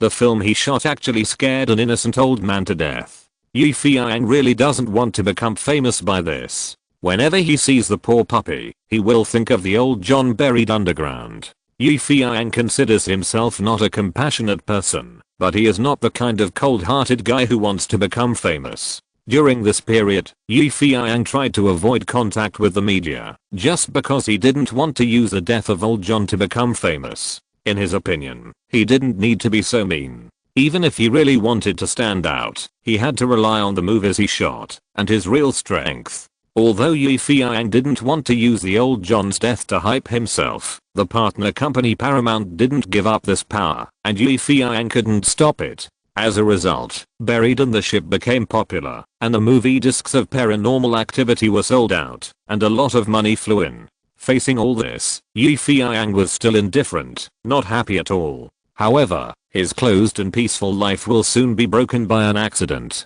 To be continued. If you're listening to this novel on a channel other than Fanfic World, it means they downloaded and uploaded it without effort. We cordially invite you to visit our channel, Mundo Fanfic Novelos. There you'll find the original version of this story and you can explore many other novels of various genres. We're waiting for you to immerse yourself in a world of incredible novels. Chapter 82. Everyone is happy. The British Horror Film Festival was held as scheduled, but Yi Feiyang didn't go in the end.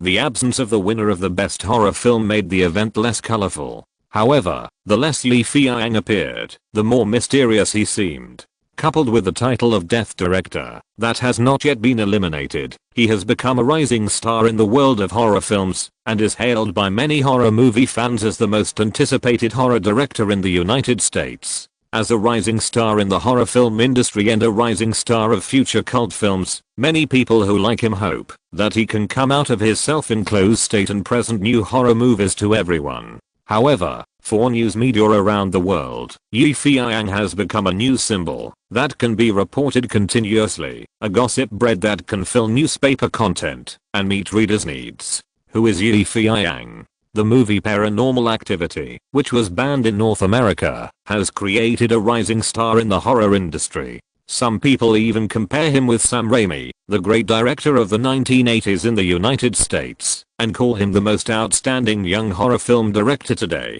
Oh, and he is also called the Death Director. Reported by the British Times. Our French audiences have always been very receptive, just like we tolerate all new immigrants in France.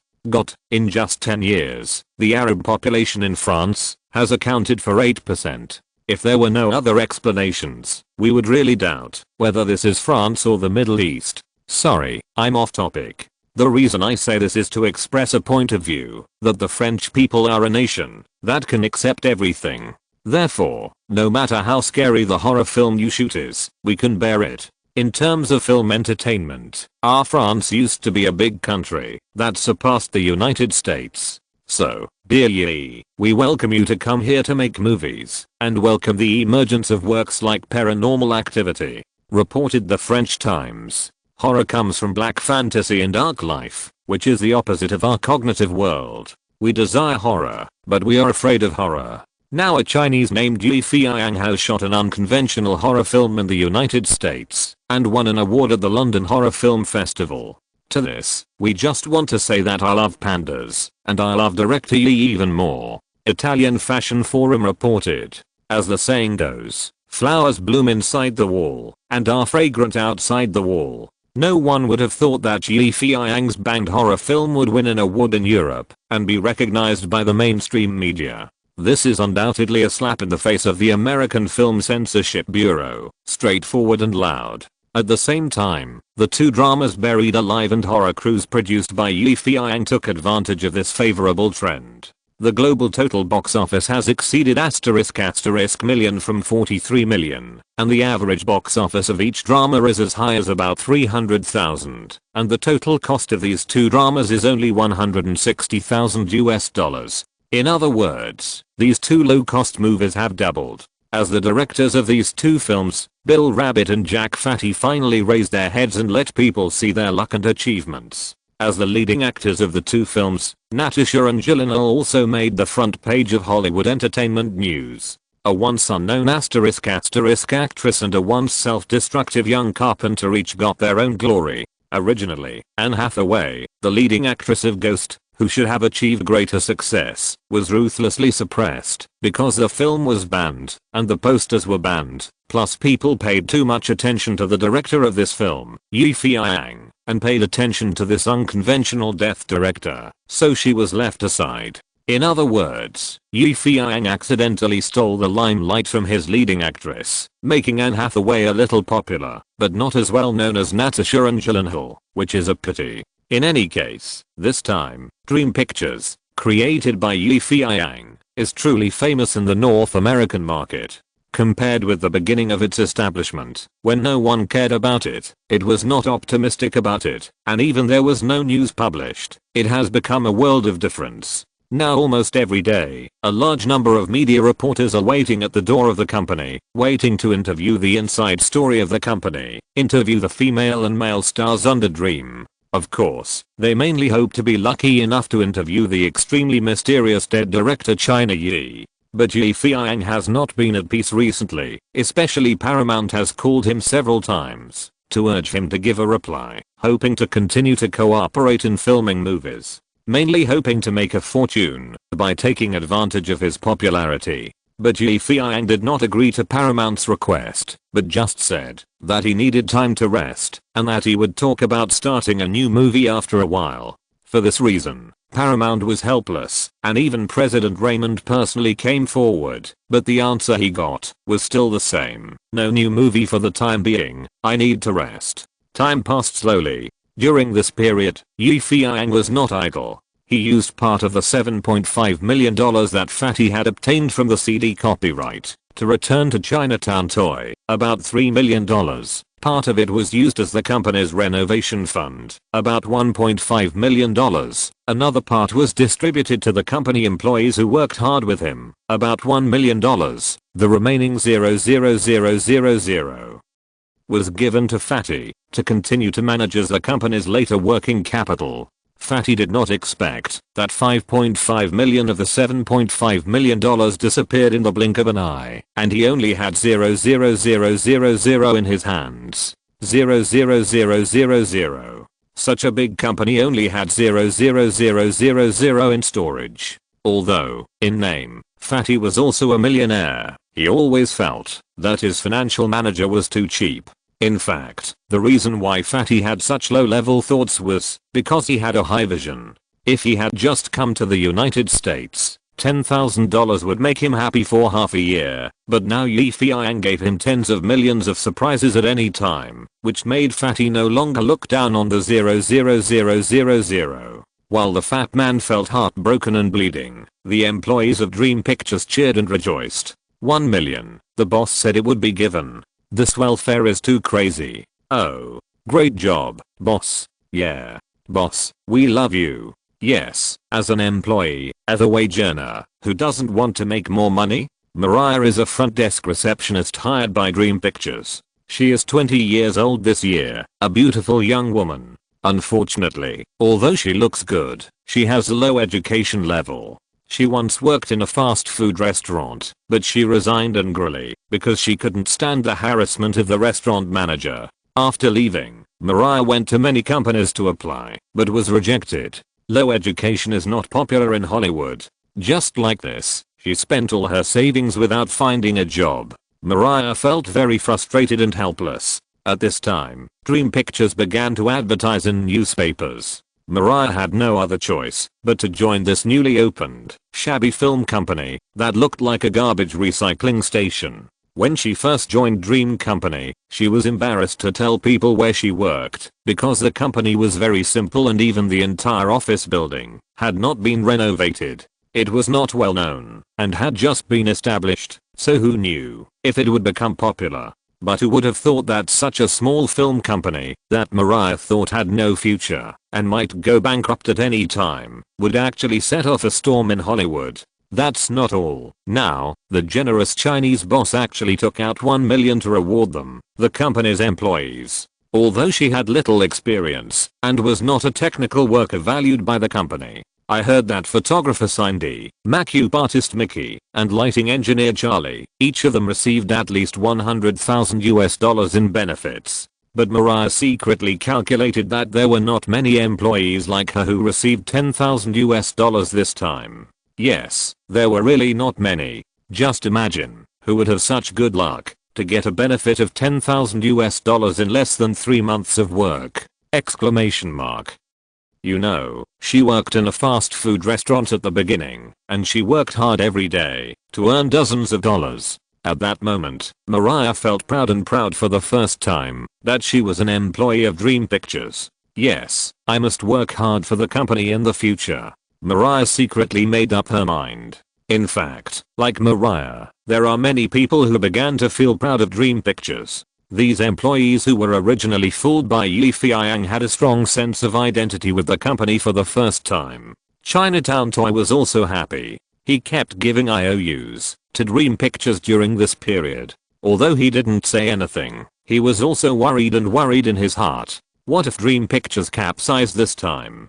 Wouldn't he lose his coffin? Exclamation mark.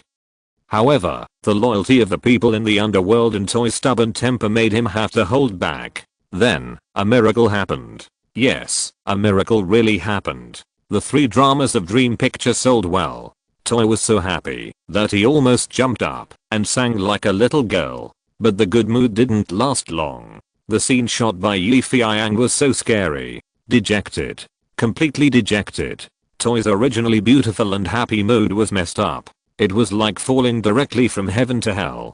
It was like falling directly from the Himalayas to the Mariah Trench. Toy felt very unlucky, and even more unlucky for Feiyang. But just when Toy was ready and suffered this ruthless blow, good news came. The CD of Ghost was selling well. It was full of twists and turns. Toy was almost numb by this sudden surprise and joy. And then, there was a sudden turn of events. Feiyang waved his hand and gave her $3 million directly. All the IOUs were paid off, and the total funds that Toy had borrowed were only $1.5 million. Now there was an extra $1.5 million, which was just a reward for Toy. With this doubled $1.5 million, Toy almost cried with joy. Ah Yang, what a good man. Look at him, how righteous, how loyal. I was stupid. Why did I lend money at high interest rates? If I had known that making movies could make so much money, I would have joined the industry long ago. To be continued. Chapter 83. The Best Mom. Not to mention that Toy and the employees of Dream Pictures were overjoyed, but Gao Jiabao, the financial manager of Dream Pictures, was unhappy. As the fat man's best friend, Feiyang certainly understood what he was thinking. So Feiyang comforted the depressed fat man and said, "Why are you unhappy? What's the matter? Can I be more unhappy than you? How are you doing? Have you recovered from the previous incident? KO, am I comforting you, or are you comforting me?" Feiyang smiled and said, "I taught you that as a person, you should look further ahead and not just focus on the little profits in front of you. But this is not a little profit, it's millions. If the old doesn't go, the new won't come. If you don't lose the little, you won't get the much. Besides, you can only gain if you give up. You have a lot of big principles, and I can't argue with you," the fat man said indignantly. He has never been Yi Feiyang's opponent in bickering. Seeing his punished look, Yi Feiyang couldn't help but laugh and said, "Haha, think about it. Lionsgate still owes us 24 million in dividends, and Paramount owes us at least 10 million in dividends." 10 million? Is that so much? Why not? I calculated that the sales of movie discs alone and the box office dividends of the 3 movies are almost 10 million. Yi Feiyang said patiently. In fact, this number is just Yi Feiyang's conservative estimate. According to the current situation, the total box office of the 3 movies, among them, although Ghost has only been released for more than half a month, the box office has accumulated more than 7 million, and the other 2 movies have become popular after the ban on Ghost. The box office has now accumulated nearly 83 million, plus the more than 80 million sold for Ghost discs. Adding all these numbers together, it has almost reached an astonishing 170 million US dollars. Of course, the 170 million here is definitely tax inclusive, and the US tax is terrifyingly high. However, even so, according to the series of profit-sharing agreements signed by Yi Feiyang and Paramount, Dream Pictures, as a partner, can at least obtain a net profit of 100 million US dollars after paying 100 million US dollars in taxes. Compared with the past, Yi Feiyang helped Lionsgate to achieve a box office of 260 million US dollars with the Blair Witch Project, but the final profit was only 24 million US dollars. Now, with a total sales of 170 million, you can get a profit of 100 million, which is why Yi Feiyang must set up a company. If you negotiate with others as an individual, you will be weak, and will certainly be taken advantage of by others. When you negotiate on behalf of a company, both sides are on an equal table, and the benefits will be maximized. Seeing that the fat man was so surprised by the data, he said, Yi Feiyang continued, "Now Paramount has 100 million and Lionsgate has 24 million. Tall manager, you actually have about 44 million funds. Isn't that enough?" 44 million? The fat man gulped. "But why do I feel like you are just drawing cakes for me? I haven't seen a penny of the 44 million now." So, you have to look at the long term. Remember, the money in your bag is your own money. You are not looking at the long term. It's a thief's philosophy. So be it. Filmmakers are really like thieves, not only stealing the audience's joy, anger, sorrow, and happiness, but also stealing their wallets. Yi Feiyang raised his eyebrows and smiled. "Okay, I know I'm not good at talking, and I can never beat you. But since you are so good at talking, why don't you call Hong Kong? You know, your parents are very worried about you. Of course, the most important thing is to ask your mother to have a mercy, and not call me in the middle of the night to ask about your situation. My god, I haven't slept well for a week. Look, I have dark circles under my eyes. I'm almost like a panda." The fat man's words directly stopped Yi Feiyang. It turned out that, since Yi Feiyang started to earn his first pot of golden shoot movies, he would send some money back home every month. First 2 or 3,000, then 7 or 8,000, and then 30 or 40,000. In Hong Kong, Yi Feiyang's parents were scared. They originally thought that their son worked hard there, and it was normal for him to send back 8,000 every month. But this time he sent back so much money, 40,000 US dollars, which is equivalent to more than 100,000 Hong Kong dollars. My god, the most famous governor of Hong Kong here only has a monthly salary of 100,000. Suddenly his income exceeded that of the governor of Hong Kong, which scared the old couple. I guess their son might be doing something illegal in the United States, right? You know, many people's understanding of the United States comes from American blockbusters, and the most notable feature of American blockbusters is the proliferation of guns and frequent crimes, such as Scarface, Alone in the Dragon's Lair, Die Hard, and Dusk Till Dawn. The old couple's simple and honest civilian thinking made them associate their son with these criminal people. Yi Feiyang couldn't explain it clearly. He told them on the phone that he was making a movie, but the old couple just didn't believe it. Especially Yi's father, who has been driving a taxi all his life. His greatest artistic talent is on the road to the peak road, occasionally taking customers to play drifting, and he might be caught by an unscrupulous patrolman and get a ticket. Yi's mother is the same. The greatest achievement in her life is when she is playing mahjong. Occasionally, she will get a pair of little for happiness when she is lucky. Otherwise, she will either get chicken brush or fuck fart. She never thought that she could get 13 yao, let alone that her son could make a movie. So, the old couple's brains began to be active with wild thoughts. First, they imagined that their precious son was biting a match in his mouth, holding a submachine gun, and rushing into the Bank of America like Stallone in First Blood, shouting, "Don't move, robbery." Then she imagined her beloved son with a scar on his face and a dagger in his hand, like the protagonist in Scarface, rushing into the jewelry store and shouting, "If you want to live, take out all your jewelry." In short, the old couple was frightened by the US dollars remitted by Feiyang.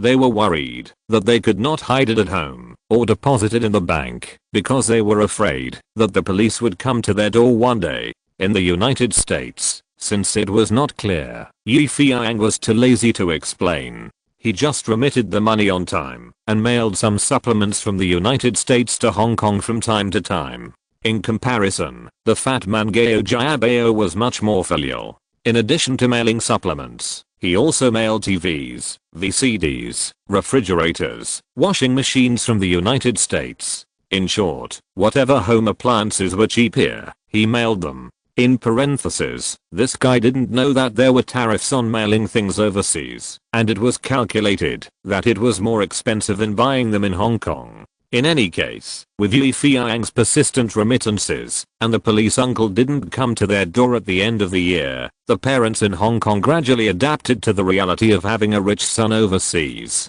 It was not until 2 months ago that the movie shot by Feiyang was officially released in North America and screened worldwide that the parents knew that their son really became a director. Joy. What a relief. The old couple were so happy for 3 days. They even told everyone they had a good son. During this period, even Yi's father was very energetic when driving a taxi, and he was no longer depressed and had backaches. As for Yi's mother, she was in high spirits when she was happy, and she always won at the mahjong table. Unfortunately, the good times didn't last long. Suddenly, news came that the movie his son was filming scared people to death, and then the new movie and the people were all sold to North America. Such news was like a bolt from the blue. Yi's father was stunned. Yi's mother was stunned. How could this happen? They asked themselves. Could it be that our Yi family really can't produce celebrities? Can't do big things? Exclamation mark. Ancestors, if you know about this, you must protect our Yang to get through the difficulties. It can be said that the Yi family has had a hard time these days. Dad and mom are only worried about Yi Feiyang, afraid that their precious son will not be able to get over it. After all, Yi's father is a man, so he is not so nosy and fussy that he would call his son to ask about the situation over there. Yi's mother doesn't care. She calls every now and then to ask Yi Feiyang if he has lost weight, how he eats, whether he has been harassed by those bad guys, etc. Yi Feiyang feels very warm in his heart for his mother's concern, but he really doesn't want to let his family suffer again because of his own affairs. So for his mother's questioning, Yi Feiyang just stammered and covered it up on the phone, or said some plain words of comfort such as "I'm fine, and don't worry about me." Fatty knows that Yi Feiyang is very concerned about his face and doesn't like to make his family worry, but Yi Feiyang's mother can't get an accurate answer from her son, so she sets her sights on Fatty and starts to bombard Fatty with uninterrupted phone calls. So, Fatty is miserable. There is a time difference between Hong Kong and Los Angeles. Often when Yi's mother calls, Fatty is drooling and doing asterisk. Countless times, when the fat man was about to put the roast duck to his mouth or to masturbate the beautiful woman, the phone rang, and then the extremely kind voice of Yi's mother sounded from the other end of the phone. "Hello, is this Jiabao? Please help me, I want to ask about Feiyang's recent situation." The voice was so kind that the fat man couldn't even explode on the phone. He had to accompany the smile that was uglier than crying. If the other end of the phone could see it, he would say, "Don't worry, that guy can eat, drink and sleep, and most importantly, he doesn't have to get up in the middle of the night to answer the phone like me." Yu Feiyang certainly knew about the fat man Gao Jiabao's miserable nightlife. So when Gao Jiabao asked, "Why don't you tell your family clearly?" Yu Feiyang remained silent. Yu Feiyang has never dared to really face his family, but he can't let the fat man always be his shield. After thinking about it, Yu Feiyang promised, "I will call home, and you can sleep well in the future." Woo woo woo, Aang, you say that. I really love you to death. The fat man hugged Yu Feiyang directly. Also, my poor belly fat can finally grow back. Yu Feiyang did not use his mobile phone to call home, but walked out of the house and came to the public telephone booth on the street. His fingers tapped the phone keypad, and the clattering sound hit Yu Feiyang's heart. When he dialed the last number, Yu Feiyang hesitated for a moment, and his fingers stopped, but after a short pause, he dialed the last number again. At this moment, it was 8 o'clock in the evening in Los Angeles. The time difference between Hong Kong and Los Angeles is 16 hours, so it should be noon in Hong Kong. The phone beeped a few times, and was soon answered. "Hello, who are you looking for?" A woman's voice came from the other end of the phone, and there were people around shouting, "We are short of one, hurry up, we can't wait." The sound of Majin was heard. "Mom, it's me," Yu Feiyang said lightly. "Are you Aang? Is it really you, dear? Why don't you use your cell phone? This number looks unfamiliar to me, and I thought it was someone else calling." Mom was so happy over there. "I used a street phone. I mainly wanted to give you a surprise." Yu Feiyang made an excuse. "Haha, this surprise is really good. You really surprised me. You know, Aang, you don't like to call home very much." The tone on the other end of the phone was a little complaining. Yu Feiyang felt sad. "That's because I was afraid that you would worry. You kid, if you didn't call us, we would be more worried. Your dad couldn't sleep well all night. As soon as he woke up, he would smoke or nag about you in the United States. Is that matter resolved?" Mom asked cautiously. "Well, it's resolved. Everything is fine now." "Oh, really? Those people didn't make things difficult for you?" "I heard that those foreigners are very stubborn and will sue people in court for no reason. It's really been resolved. You don't have to worry. Besides, it's not entirely my responsibility." "That's what I mean. Those Americans are really confused. Everything they do is a mess." Mom, like many other mothers, tried her best to favor her son. At this time, another voice came from the other end of the phone. "Hello, why are you so slow in making a phone call? The cards are already shuffled. Come quickly." No, you guys call. My son is calling," Mom said loudly, as if she didn't like those gossipers interrupting her conversation with her son. The other end of the phone became quieter. The mother said to the phone, "My dear, are you listening? Those gossiping women love to ask me to play mahjong. You know I don't have any hobbies other than this, and you don't chat with me often." Yu Feiyang felt sour. Yes, he didn't like chatting with her, didn't like her nagging. "Mom, I'm sorry." Yu Feiyang's voice was a little choked. There was silence on the other end of the phone. "Silly boy, why are you saying these things? Haha, you didn't do anything wrong. I should spend more time with you, even if I'm not with you. It's good to have this intention. Mom said twice. "In the future, if anything happens to you, you should first call home and let your dad and me know first, so that we don't worry about you. We also know that you are grown up now, you know how to do things, and you have your own decisions. However, in our eyes, you will always be that little kid who likes to cry." Yu Feiyang felt a surge of desire in his heart. He looked at the quiet night sky of Los Angeles. Although the lights were bright, it still seemed so cold and lonely. Only this phone call gave him the feeling of missing Hong Kong while being away from home. Also, "Dear boy, don't send money home anymore. Your dad and I can't spend it all. The consumption there is high, and it can be used in many places. How can you not have some savings? I heard that most directors are poor at 3 o'clock and rich at 5 o'clock. They spend today and have nothing tomorrow, so I suggest you save the money and take it out when the critical moment comes. Remember, it is better to rely on yourself than on others. Only the money in your pocket is yours." Mom nagging on the phone. Yu Feiyang didn't know what to say to his mother's nagging. All along, Yi Feiyang felt that he was very manly and would not be moved by such a small family affection, but now he suddenly realized that it would be so good to have someone care about you. At this moment, the winter in Los Angeles is no longer cold because of this phone call. To be continued. Chapter 84.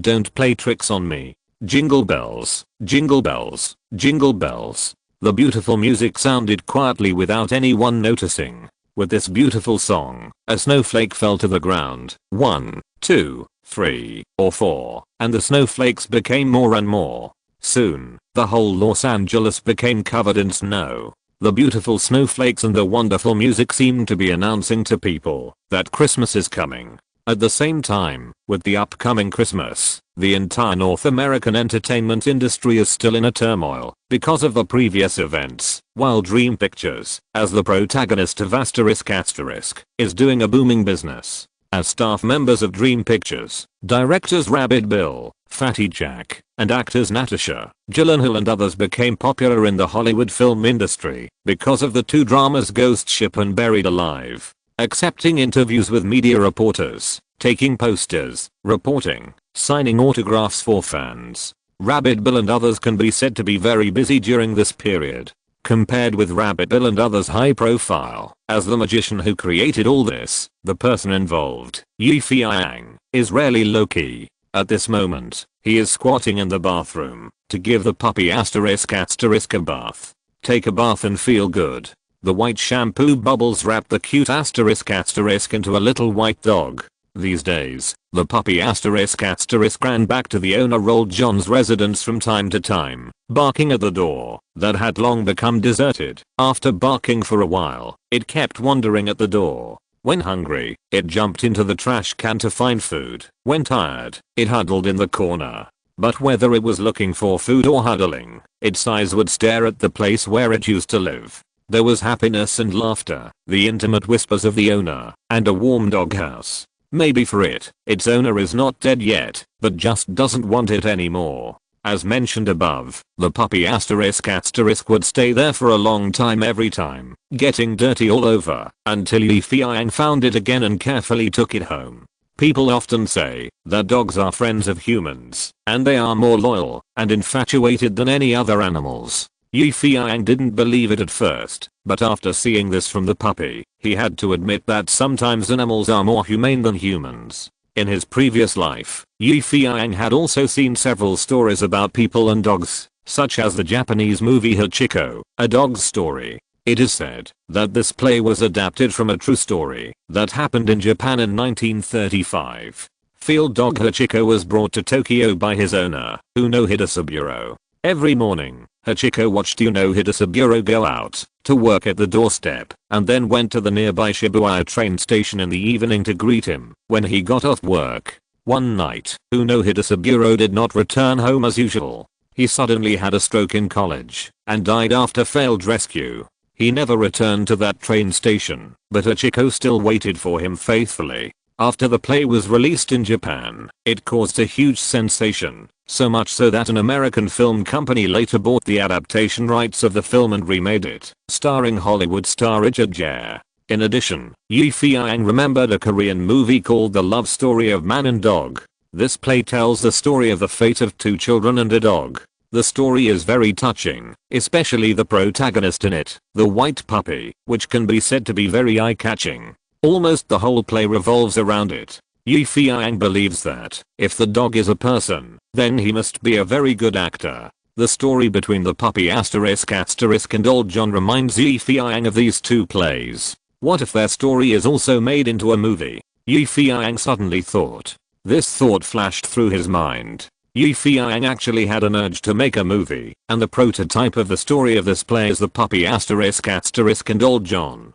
For Yi Feiyang, the story of the puppy *** and old John is somewhat more similar to Hachiko, A Dog's Story. If he really wants to make a movie, he can refer to the Japanese movie. However, this kind of warm movie is different from shooting a horror movie. The requirements for actors are very high. Especially the role of actor dog must be carefully selected, because the puppy here cannot be an ordinary pet dog or a playmate. It must have the ability to perform real emotions that can feel troubles and happiness with its heart. For Feiyang, if he really wants to shoot such a movie, he must face 3 things. First, there must be a good script. Whether it is the role or the story, it must be able to touch people's hearts and make people feel emotional and cry. Second, there must be a good puppy as the protagonist, who can obey his orders and perform his dog role to the fullest. Third, there must be enough money and time to support the filming of this play. You know, shooting art films is the most torturous.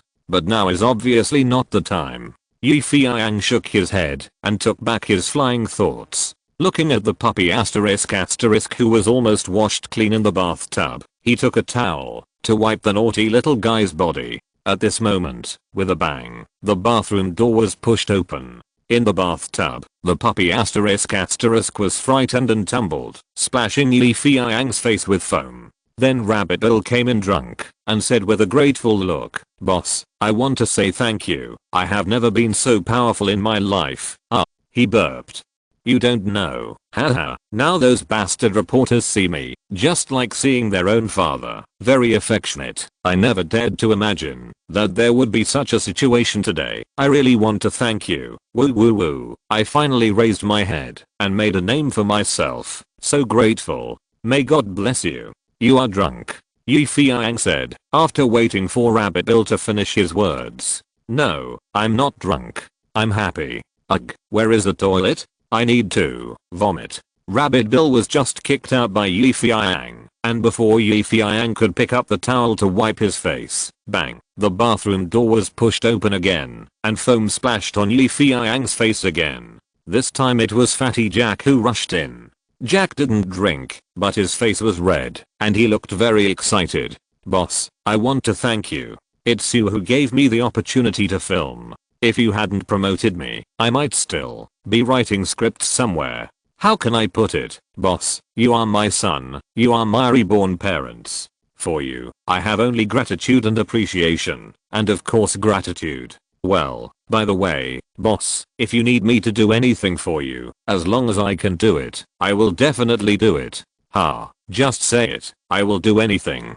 The fat man patted his *** and swore solemnly, looking like he was repaying a favor. Feiyang wiped the foam that kept splashing on his face in silence, and then said something very real to the fat man. "Really want to repay me? Well, then please get out, Fatty Jack." After a while, "This is too rude." With a twist of his waist, the fat man went out. Feiyang finally breathed a sigh of relief. What kind of world is this? Even giving a dog a bath can't make him feel at ease. The puppy *** seemed to understand Feiyang's thoughts and barked a few times. Feiyang didn't expect it to be so well behaved, so he picked up the puppy and said, "Little guy, do you think they are annoying? They won't even let you take a bath. But it doesn't matter, I have driven them all away.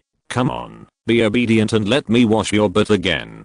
Just when Feiyang was ready to sacrifice his life to help the puppy wash its butt, footsteps sounded. Feiyang immediately used his gun to block the door in front of him. "Will it splash on his face this time?" Unfortunately, this time it was not a sudden intrusion. The person outside was very polite, knocking on the door 3 times. "Oh my god, I made a mistake." Feiyang was suspicious. His team was either full of idiots or reckless men. Who would be so well educated? The bathroom door was opened, and then the chocolate beauty Jessica Alba was seen standing at the door. "Sorry to bother you, dear director Yi." Jessica glanced at the puppy that Feiyang used as a shield. "Oh, your puppy is so cute. Don't flatter me." "Oh no, don't flatter the puppy's butt. If you have anything to say, just tell me." Feiyang knew that Jessica looked innocent and cute on the surface, harmless to people and animals, but in fact she was not a good person, and she might come to him for something. Sure enough, "Oh, it's nothing." Jessica chewed gum, showing a nonchalant look. "I just want to know what you are going to shoot next. If possible, I hope to be the heroine. Of course, if you really don't need me, I can't help it. I might as well tell you that several film companies have approached me recently, hoping that I can go over to help them shoot. Well, how to say it, I'm a person who values friendship, so I haven't agreed to them yet." When Jessica said this, she was cursing in her heart. "Damn it, why don't you give me a chance? I just want to threaten you with job hopping. Let's see what you can do." During this period, the leading actors and actresses of the two films Buried and The Ship shot by Dream Pictures became famous. Even the band Paranormal Activity, the leading actress Anne Hathaway is more popular than Jessica. This is absolutely a great shame for Jessica, who has always been conceited and thinks that her appearance, figure, and even acting skills are all first class. "If I were the leading actress, I would definitely do better than them." She thought so. With this idea in mind, Jessica couldn't help but come to Feiyang, hoping to get a promise from Feiyang. The leading actress of the next film must be herself. Who is Feiyang? As soon as he saw Jessica's appearance, he understood her intention. But Feiyang didn't intend to accept her threat. "Little girl, you are still a little naive to play tricks with me." To be continued. Chapter 85. Brother Fei is very angry. The consequences are serious. Facing Jessica's threat of job hopping, Feiyang didn't take it seriously at all. The reason why he didn't give Jessica the leading lady role was not only because the previous movie roles were not suitable for her, but also because Feiyang felt that Jessica was a little too arrogant and had to be tempered. Iron cannot be made without being forged. People cannot be made without being polished. If Jessica is allowed to be so arrogant, let's not talk about how her acting will be. Just say that after her acting is successful, she will become even more arrogant and look down on everyone. Let's not talk about whether Dream Pictures can keep her. Even if they do, they will serve her like a young lady. Feiyang doesn't want this result, so he wants to temper her. So after hearing Jessica say she wanted to change jobs, Feiyang said with a smile, "Dear Jessica, I understand what you mean. I also understand your intention to work for the company more. But I don't have a good script yet, and it's even more difficult to determine the heroine and heroine. So, please don't rush, be patient. There will always be opportunities, and your dream of playing the heroine will definitely come true." "What do you mean, Jessica? I really think highly of you. You are excellent in both appearance and other aspects, so I hope you can continue to persevere and accumulate more experience. When the company opens a big show, I will definitely give you a chance to perform. Believe me, as the best actor in the company, I hope you can maintain this pride, continue to endure, and bear the burden for the company, and work hard." Feiyang's words were sonorous and powerful, and even he was almost fooled. Not to mention poor Jessica, who opened her mouth and was stunned for a while. Ahem. That being said, I really can't wait any longer. I still hope you can give me a definite answer. Otherwise, I can't guarantee that I will continue to stay in Dreamland and may join another company. Jessica stopped pretending to be naive and cute and directly negotiated the terms. Feiyang didn't expect this girl to be so difficult to deal with. He was a little surprised and said, "This question, well, how about this? You give me a few more months. I will try my best to write a new script that suits you, and then give you a real chance to perform. If you do well, then I will make you the heroine. If you don't do well, even if you join another company, I have nothing to say. What do you think? You don't have confidence in yourself." Feiyang directly set a trap for Jessica. The meaning was very clear. "I will tinker with a new script to weigh your acting skills. If it works, I will make you the heroine. If your performance is too bad, then you can just change jobs and I won't stop you." Jessica didn't expect Feiyang's answer to be so straightforward. After thinking for a while, she said, "Okay, let God be my witness. Just do what you said, and I will make you look at me with new eyes." "I hope so." Feiyang smiled and shrugged.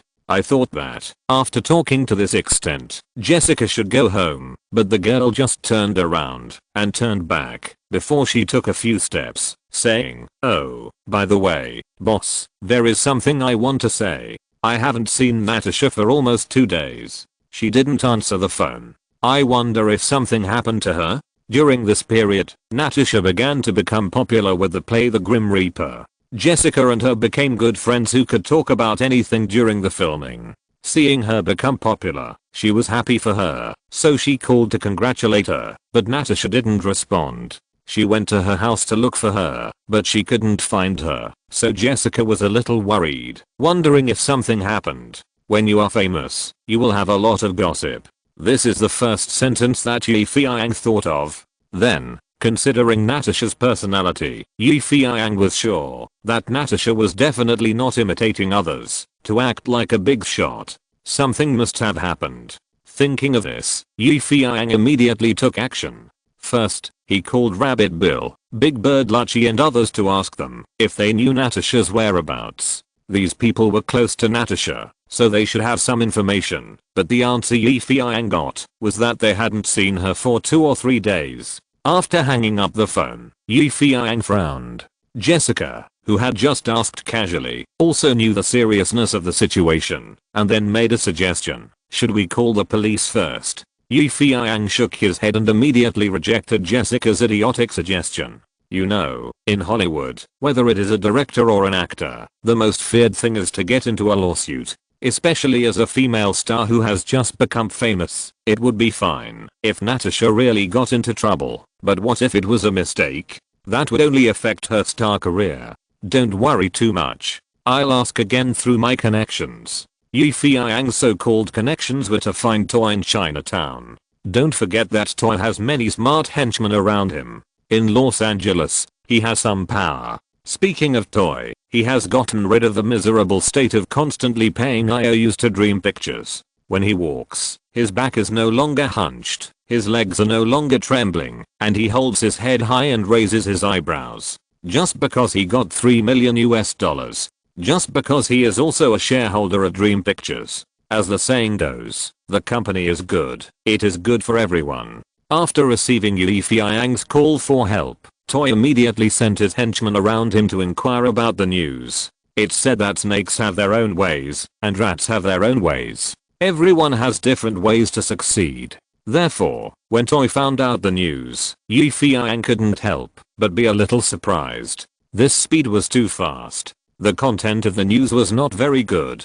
Natasha was imprisoned.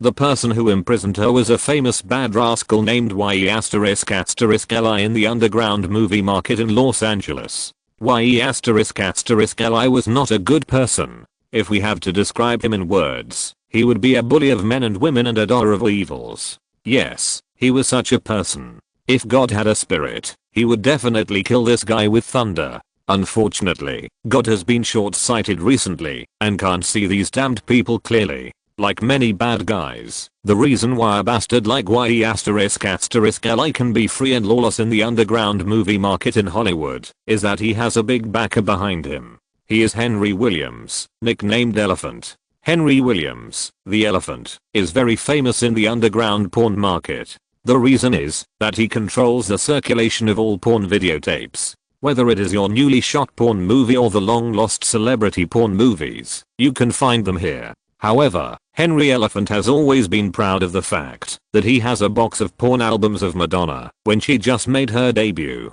That's very precious. Henry the Elephant said to everyone he met, "Damn it, you can't even dream of seeing our beloved Queen's Eiffel Tower-like vagina. But I can enjoy it every night. And I can zoom in and see every blood vessel on her baby." It can be said that Henry the Elephant's reputation in the entertainment industry is not very good. Almost everyone who knows him knows that he started his career with porn movies. Although they look down on him, they have to agree to him because he is very rich. This porn tycoon in the underground movie world never cares about any shitty reputation. In his opinion, the love of parents is not as close as the love of money. No matter how good the reputation is, it can't beat the magnified number on the US dollar. His famous saying is, instead of making money by kissing other people's vaginas, it is better to make money naked! Exclamation mark. When Natasha first came to the United States, she was in a difficult situation. She had no choice but to sign a filming contract with the underground film company controlled by Henry the Elephant Top Film Company. The person who was responsible for signing her contract was the big bad guy Ye***li, but due to the schedule, or Ye***li's lack of attention to her, the contract was postponed. It was not until Natasha became famous with the terror cruise that Ye***li from Top realized that he had picked up a treasure. If Natasha was allowed to shoot a porn movie at this time, it would definitely be a super hit. It's better to act than to be moved. Do it as soon as you say it. So under YE***LI**S arrangement, several bad guys kidnapped Natasha to top film company and threatened her to shoot a new porn movie to pay off her debts. After Feiyang heard all the news about Natasha from Toy, his first reaction was to get angry. Yes, Feiyang had been cultivating his mind and surname for so long, and he thought he could treat everything calmly, but after listening to Toy's words, he couldn't help but have the urge to get angry. The reason why Feiyang was so impulsive was not because of how close his relationship with Natasha was. God can prove that they are absolutely innocent except for the relationship between boss and friend. It's not that Feiyang is so good at face. Face is earned by oneself, not given by others. No matter how good you are at face, it's useless if you can't earn it. The main reason is that Natasha has helped him before. Yes, as a friend, Natasha has helped him again and again. When the Blair Witch Project was released, no one was optimistic about the movie, and the entrance of the cinema was deserted. It was Natasha who called a group of friends, wearing revealing bikinis, and stood at the entrance of the cinema, to attract audiences without shyness. When the filming of the movie Ghost Ship started, Natasha helped him shoot the movie without caring about the pay, and after the filming was completed, she never mentioned the dividends. There are very few friends like this. To be friends, you must be loyal. To be a person, you must be faithful. This is Feiyang's principle. Although Feiyang is a utilitarian, he is very persistent in the face of friendship and loyalty. If someone helps me, I will definitely repay him double. This is his righteousness. Now, the other party had touched Natasha, who had helped him before, without even saying hello. This was absolutely intolerable. If we had to use a fashionable phrase, it would be, Brother Feiyang was very angry, and the consequences were very serious. To be continued, Chapter 86. Going alone into Dragon's Pond. Feiyang is not a person who does things impulsively, so before going to the top company, he first needs to understand the situation there. Rabbit Bill, who used to work in this industry, is more familiar with and clear about the underground film market in Hollywood than anyone else. Therefore, Feiyang immediately found Rabbit Bill. After Rabbit Bill heard about Natasha's situation, he was also furious and indignant at first. But when he heard that the person who kidnapped Natasha was actually the subordinate of Elephant Henry, his face immediately became scared. Oh, boss, it can't be true. Did that Elephant Henry really send someone to touch Natasha? Rabbit Bill asked cautiously. Why would I lie to you? Feiyang thought his reaction was a bit strange. Oh no, it's just that, although the Elephant Henry's reputation is not very good, he still has some prestige in the underground film market. Although he loves money like his life, he is very loyal to his word. In particular, he never coerces girls to shoot movies, and he has never done kidnapping and extortion.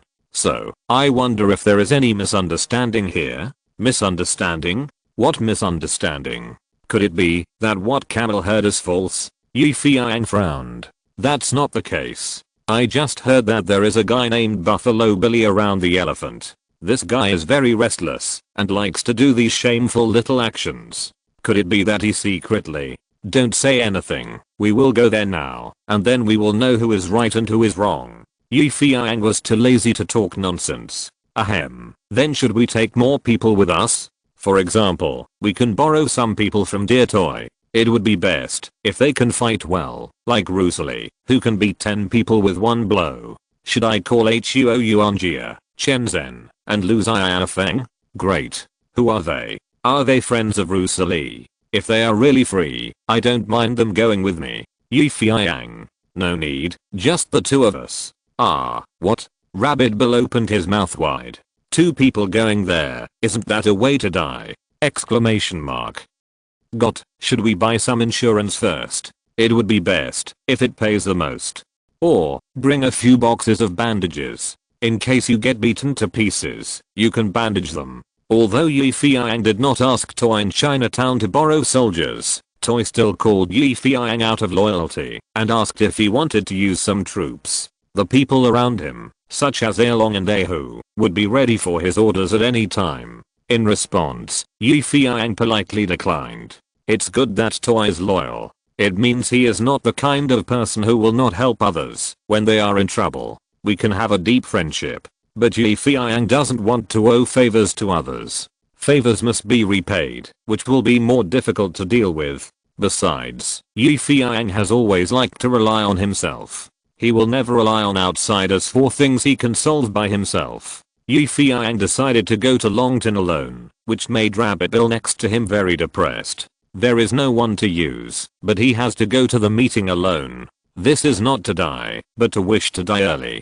Not to mention that the elephant Henry is not God Jesus. His violent subordinate Buffalo Billy is not easy to mess with. I have suffered from him before and almost had my legs broken by that bastard. When I thought about meeting this damn cruel guy again, Rabbit Bill couldn't help but tremble in his legs. Alas, maybe I'm the only one who knows that the wild *** Billy is not a good man. When Rabbit Bill took Yi Feiyang to the top movie company, it was already approaching night. The shops on Los Angeles Avenue were decorated with lights and tall Christmas trees stood in front of the shops. The cheerful Santa Claus held a bunch of colorful balloons in his hands and kept handing them out to the children passing by. There were also melodious Christmas songs coming from all kinds of shops.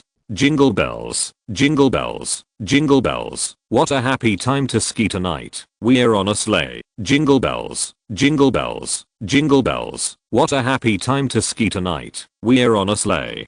Beautiful music and colorful Christmas lights made the big trees on the roadside look like a bright and colorful tree. All of this seemed to tell you that a happy Christmas was coming. However, Yi Feiyang was not in a good mood for Christmas at this time, and Bill the Rabbit who accompanied him was even more nervous, especially when he arrived at the door of Top Film Company. Bill the Rabbit couldn't even move his legs. The appearance of Top Film Company looks like a nightclub with extravagant and luxurious decoration, especially when you walk in. The breath that hits you is that kind of indescribable ambiguity. The surrounding walls are almost all posted with pictures of naked, breasted blonde girls, or directly pornographic posters from cassettes of porn movies, with men and women hugging each other passionately, and the scale is blushing. A slightly more serious one is at the front desk, where there is a huge oil painting hanging. The painting depicts the story in the Bible, Adam and Eve eating the forbidden fruit. Of course, Adam and Eve are not wearing any clothes. As soon as Yi Feiyang and Rabbit Bill walked in, a black ruffian who was chewing gum and walking with a shaky step came to greet them. The black thug had fashionable earrings on his ears and a gold skull necklace around his neck. When he saw Rabbit Bill, he smiled strangely and said, "Hey, man, look, who's here? Isn't this Rabbit Bill? Ha, you damn guy, you actually dared to come here.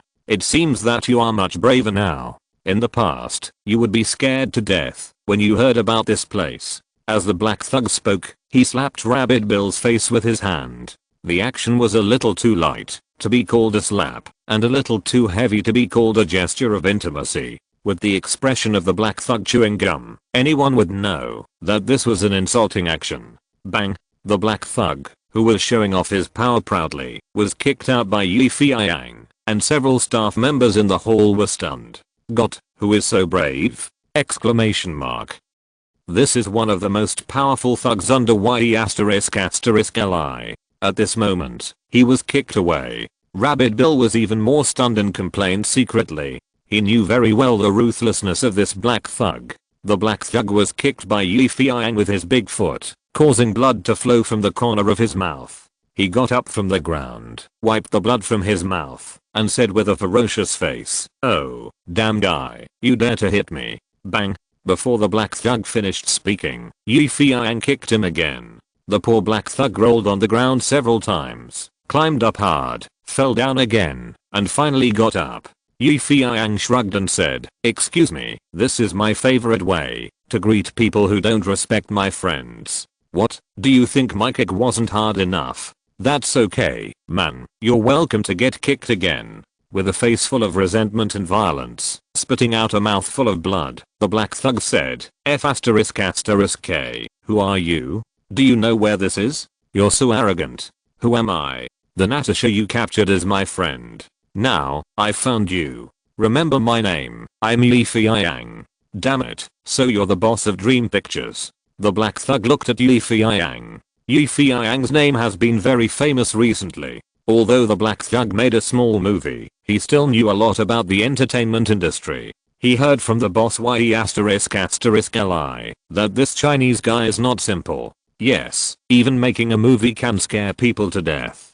Such a guy's definitely not simple. Are you going to save that Russian woman? Well, come with me, if you have the guts. Our boss Yeli will treat you well. After saying that, the black thug covered his stomach all the way, licked the blood from the corner of his mouth, and walked into the film company. A gentleman's revenge is never too late. When you meet our boss, let him deal with you. Damn guy. The black thug cursed secretly. The lights in the corridor were very dim. Yi Feiyang did not ask, but just followed the black thug coldly with Rabbit Bill. At the end of the corridor, the black thug opened a door, and suddenly, a huge sound wave swept the entire corridor, shaking people's eardrums. This is a huge studio, at least 300 square meters. Under the colorful lights, smoke was entangled, and a big asterisk and two big-breasted blondes were kissing each other. On another field, a strong white man with a white asterisk exposed was hugging a black girl in a miniskirt, and they were desperately doing some kind of exercise.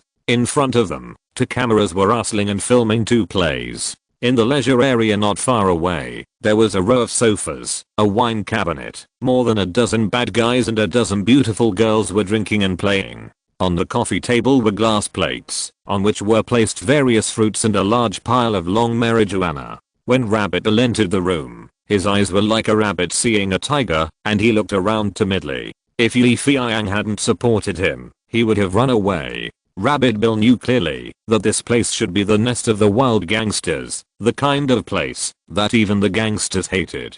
At this moment, there were fine wine, marijuana, women, lights, music, and two porn movies being filmed not far away. All of this formed an absurd and exciting picture. The black thug walked up to a white man with a bald head and a tattoo of a wild bull on his head.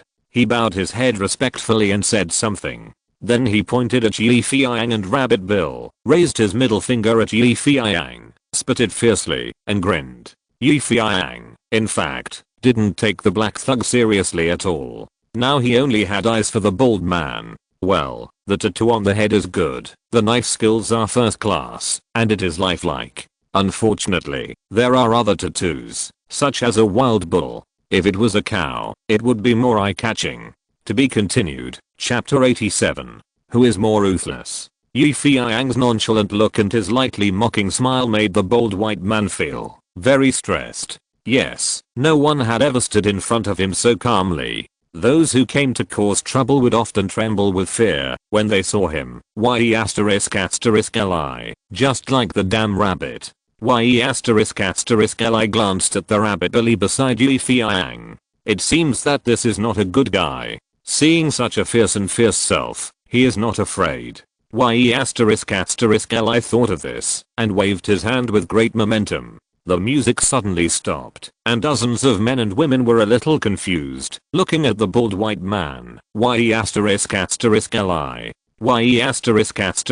tapped his fingers and said, "Hey, guys, be quiet, we have dear guests coming." His tone was contemptuous, as if ignoring Yi Feiyang and the others. Although the girls who didn't get enough of smoking marijuana were very unhappy, they didn't dare to speak out. They just looked at the two guys who suddenly broke in curiously, one as thin as a bamboo pole and the other as handsome as a dregs. The skinny white guy like Morgan looked timid and cowardly, like a street yuppie. The handsome guy was an oriental with black hair and black eyes. Well, his eyes were bright and deep. He was a good man. The two crews who were shooting the short film also stopped shooting. The two blondes who were acting in the film giggled and looked for each other's clothes in the film. The poor naked actor, who finally got into the state, was called to stop halfway. He could only suppress the anger in his crotch, drink water with big gulps to extinguish the fire, and complained in his heart, "Damn, is it easy to be a male actor? You can stop at any time, it's not so torturous." The wild Billy smiled defiantly at Yi Feiyang, and then said with a look of seeing a wonderful animal, "Look who's here. Are you the Chinese director who specializes in horror movies?" Rabbit Bill smiled obsequiously and hurriedly said, "Oh, yes, Dear Billy, he is a Chinese director China Yi who is very popular recently. Thanks to him, I've been doing pretty well recently, haha. It seems that Rabbit Bill is very afraid of this wild Billy. Now he is at least a small Hollywood director, but he is still so scared when he sees him. Shut up, you coward. Ye asterisk asterisk Li scolded Bill. I'm talking to this damn Chinaman. You have no right to interrupt. Haha, if I remember correctly, man, you are called the director of death, right? But in my opinion, you are just lucky. Yes, very lucky. Haha, what's the big deal about scaring people to death? I don't know how many people I kill in a year. How many people? Oh god, let me count. Actually the number is so large that even I can't remember. Looking at Ye asterisk asterisk Li who didn't take him seriously at all. Feiyang raised the corner of his mouth and sneered. Look at the bison tattooed on your bald head. Needless to say, you are Ye asterisk asterisk Li. Bison, rude, barbaric, without the slightest civilization. I really don't know how a person like you can survive in the entertainment industry. As soon as Yi Feiyang finished speaking, the people around Ye asterisk asterisk Li stood up immediately, and some of them even raised their weapons in their hands. Ye asterisk asterisk Li apostrophe S face was a little livid. He forced himself to hold back and pressed his hand, letting his men sit down and said, "Hey, man, you are really arrogant. I don't know if you really think I'm afraid of you." After that, he picked up the bottle and gulped down a big mouthful of whiskey. The liquor flowed from the corner of his mouth, wetting his thick chest hair.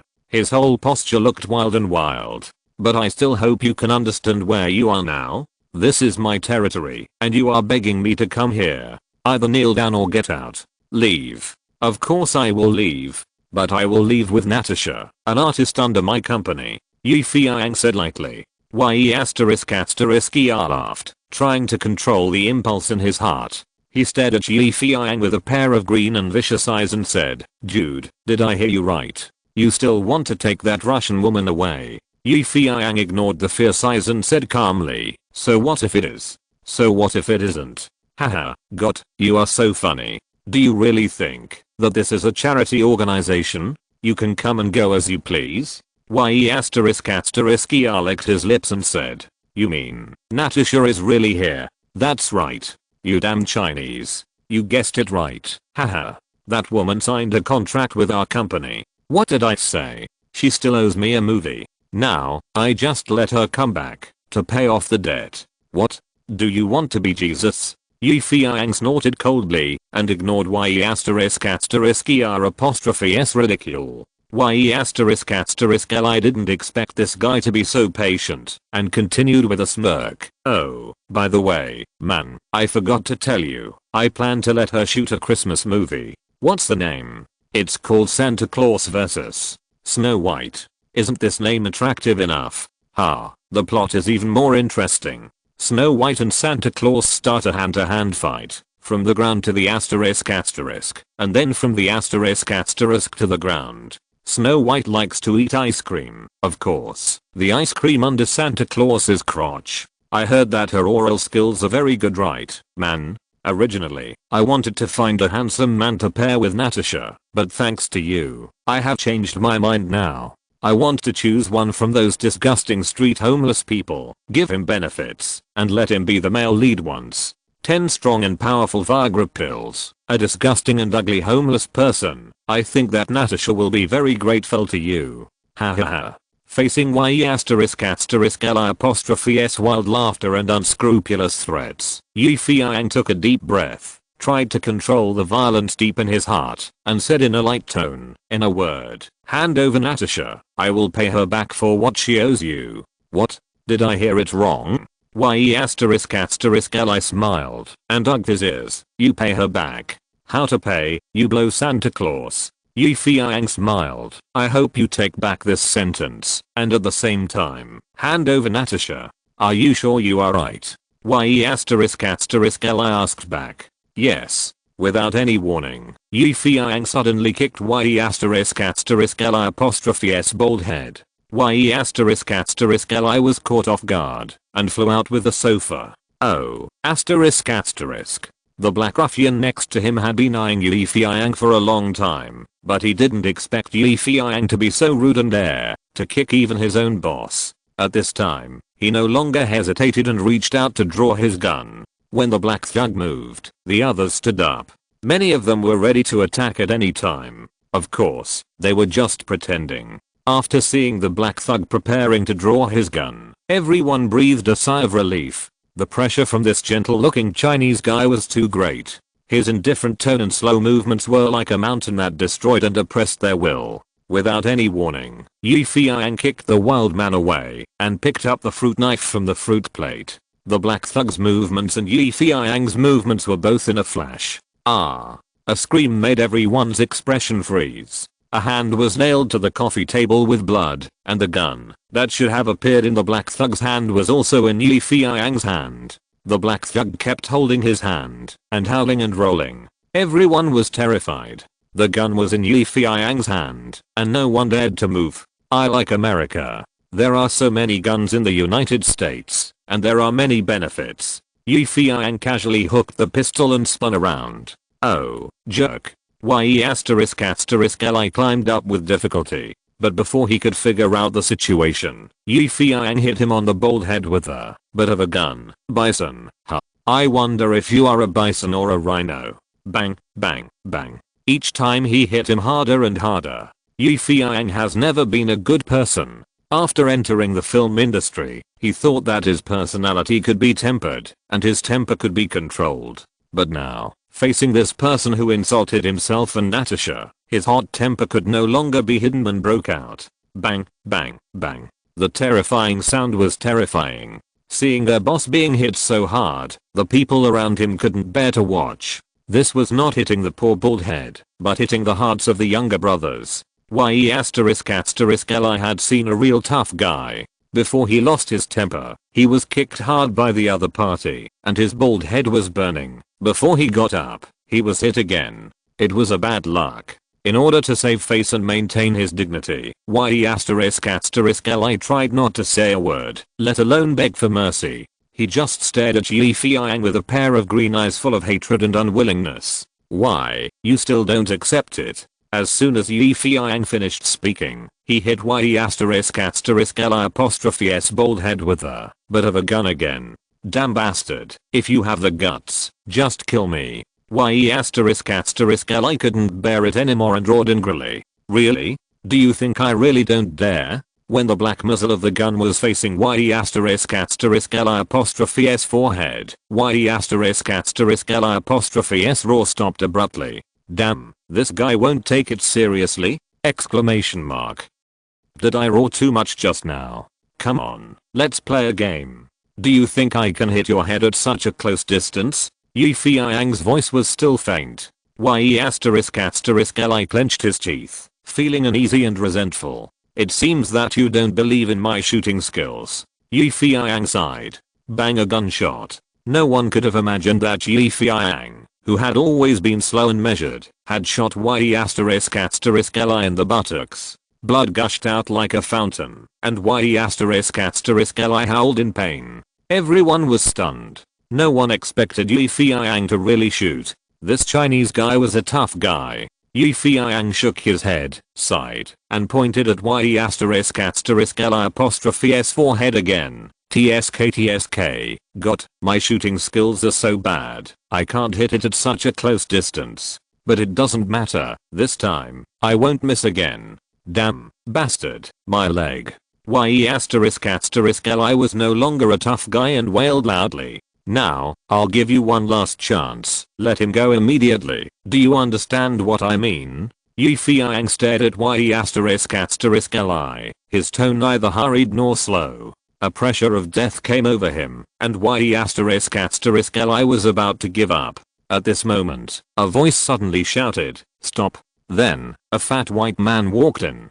To be continued, Chapter 88. The best of the trash. The fat white man who walked in from outside was very impressive, dressed in a suit and leather shoes, and was surrounded by people. Most importantly, he looked like a heavyweight aircraft carrier, as if the ground would shake with every step he took. Seeing the fat white man suddenly appear, Yi Feili felt like he had seen a savior. "Boss Henry, save me, please save me," he shouted loudly. The fat white man didn't even look at Yi Fei lying on the ground and wailing. He walked straight to Yi Feiyang, then narrowed his eyes and said with a smile, "Hello, dear friend. If I guess correctly, you are the magical Chinese director Yi Feiyang." Then he stretched out his fat hand. Friendly and kind. This is the first impression of the fat white man. Yi Feiyang did not hold his hand. "I'm sorry, it seems we are not friends yet."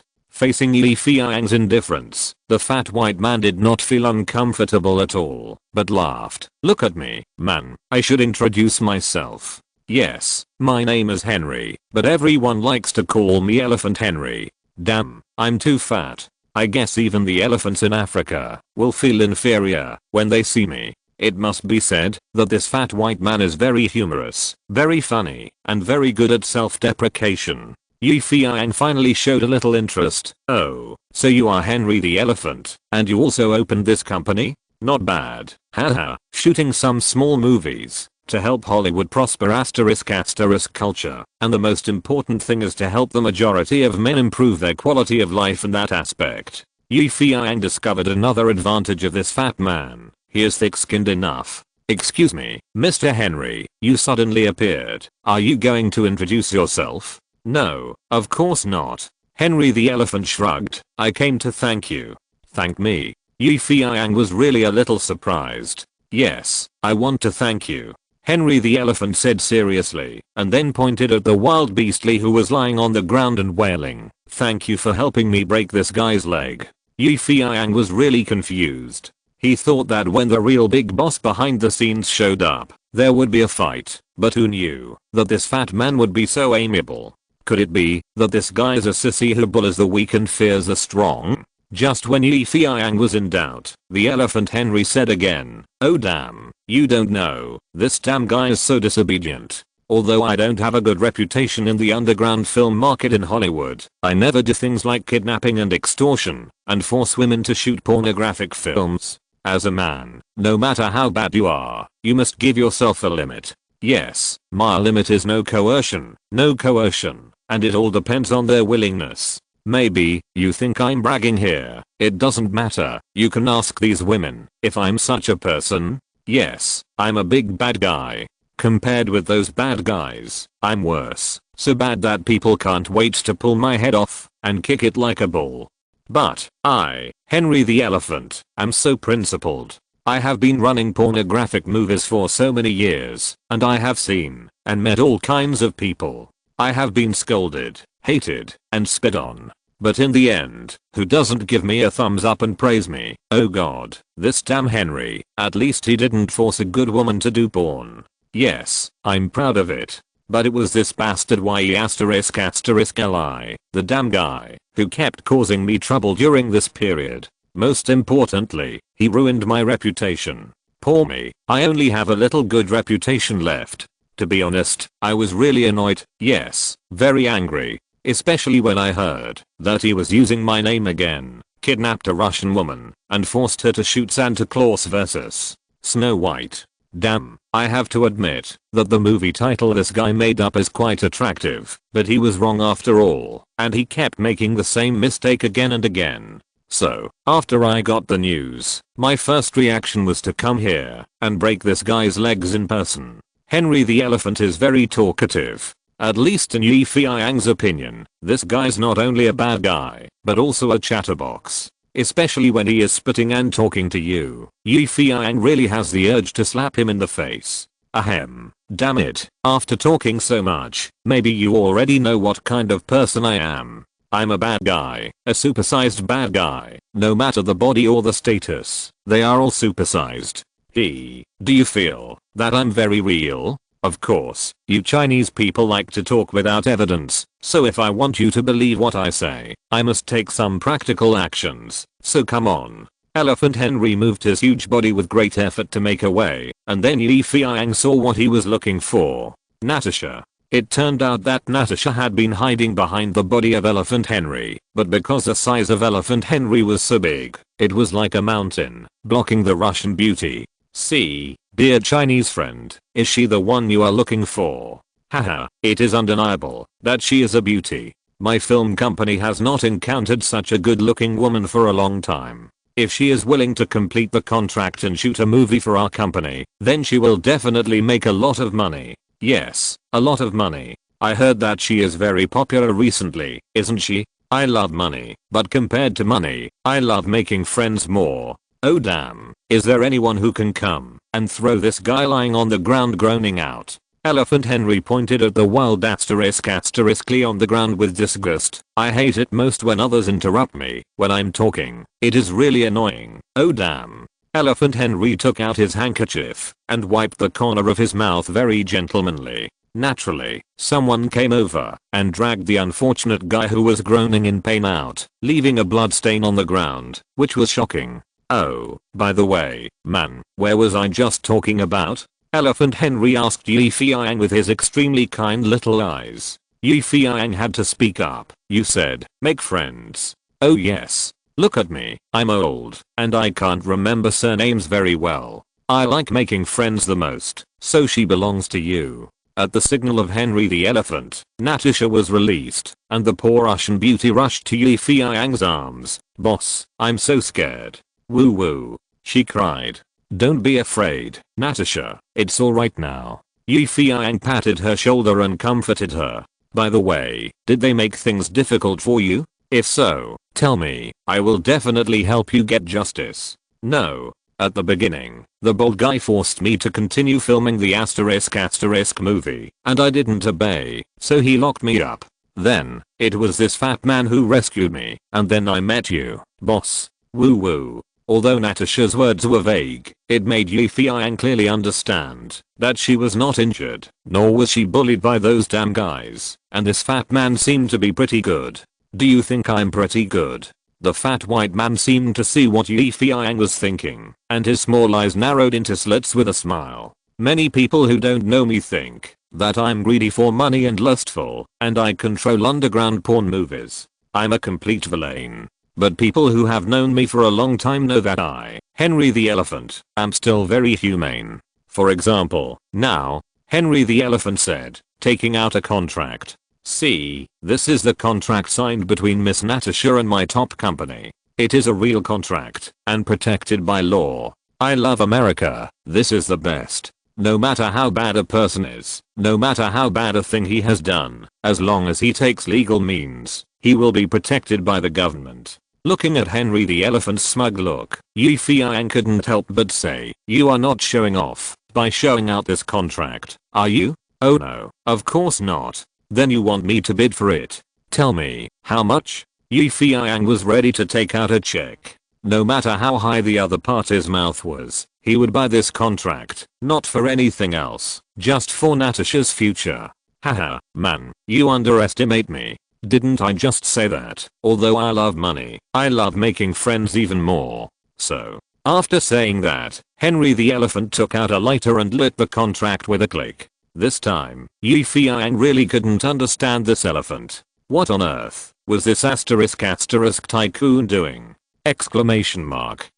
Ha, you don't have to be so surprised, dear man. I just said that I really hope to make friends with you, and this is the price. Yi Feiyang was silent, and Henry the Elephant didn't urge him, but just looked at him with a smile and waited. I know that people of my status may be looked down upon by many people who think they are serious and claim to be righteous. No matter how rich and powerful I am, I'm still a low-class filmmaker. But I really hope, dear man, that you can be my friend. Henry the Elephant said in a very calm tone, and finally added, I don't have many friends, really not many. I'm asterisk. For some reason, Yi Feiyang was suddenly moved by Henry the Elephant's last words. A well-known asterisk tycoon actually said such sincere and weak words. Yi Feiyang felt that, even if such a person was really bad, he couldn't be that bad. Besides, he was never afraid of bad people. Okay, I promise you. I just don't know why you have to make friends with me? Yi Feiyang couldn't help asking.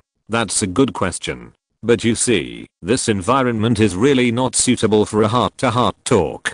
To be honest, I get bored with my job, and I hate the film set. Why don't we go to my office? There are fine wines, coffees, and the Chinese people's favorite tea. Come on, sit down and we can have a good talk. Rabbit Bill escorted Natasha away first. Feiyang was invited by Mr. Henry the Elephant to his private office. It's more appropriate to say that it's a collection room than a private office. So when you step in, you think you've walked into a museum. On the walls around, there are all kinds of oil paintings. Although Feiyang doesn't know much about oil paintings, he knows famous works such as Cézanne's The Card Players, Monet's Impression of Sunrise, and Van Gogh's Sunflowers. While inviting Feiyang to sit down, Henry the Elephant took off his carefully made coat and hung it on the hanger, and then asked Feiyang, "Tea or coffee?" Feiyang said, "Let's have some tea." As he said that, he began to look at those famous paintings again.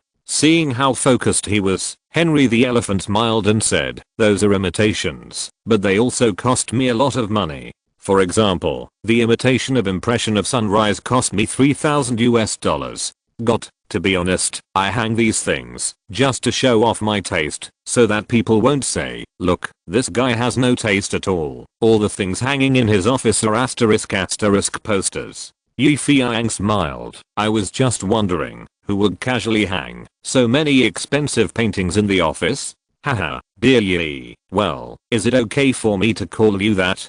To be honest, I'm a rough guy. Before I did this job, you would never guess what I did." Henry the Elephant handed Feiyang a cup of the best tea. 30 years ago, I wasn't as fat as I'm now, nor as rich as I'm now. Of course, I wasn't as bad as I'm now. At that time, I was still a good person. I drove a container truck across various states in the United States to make a living, to support my family, and to buy milk powder for my children.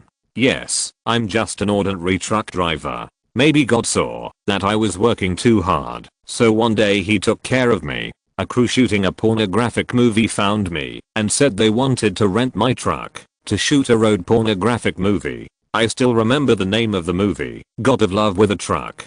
Haha, isn't this name very rustic?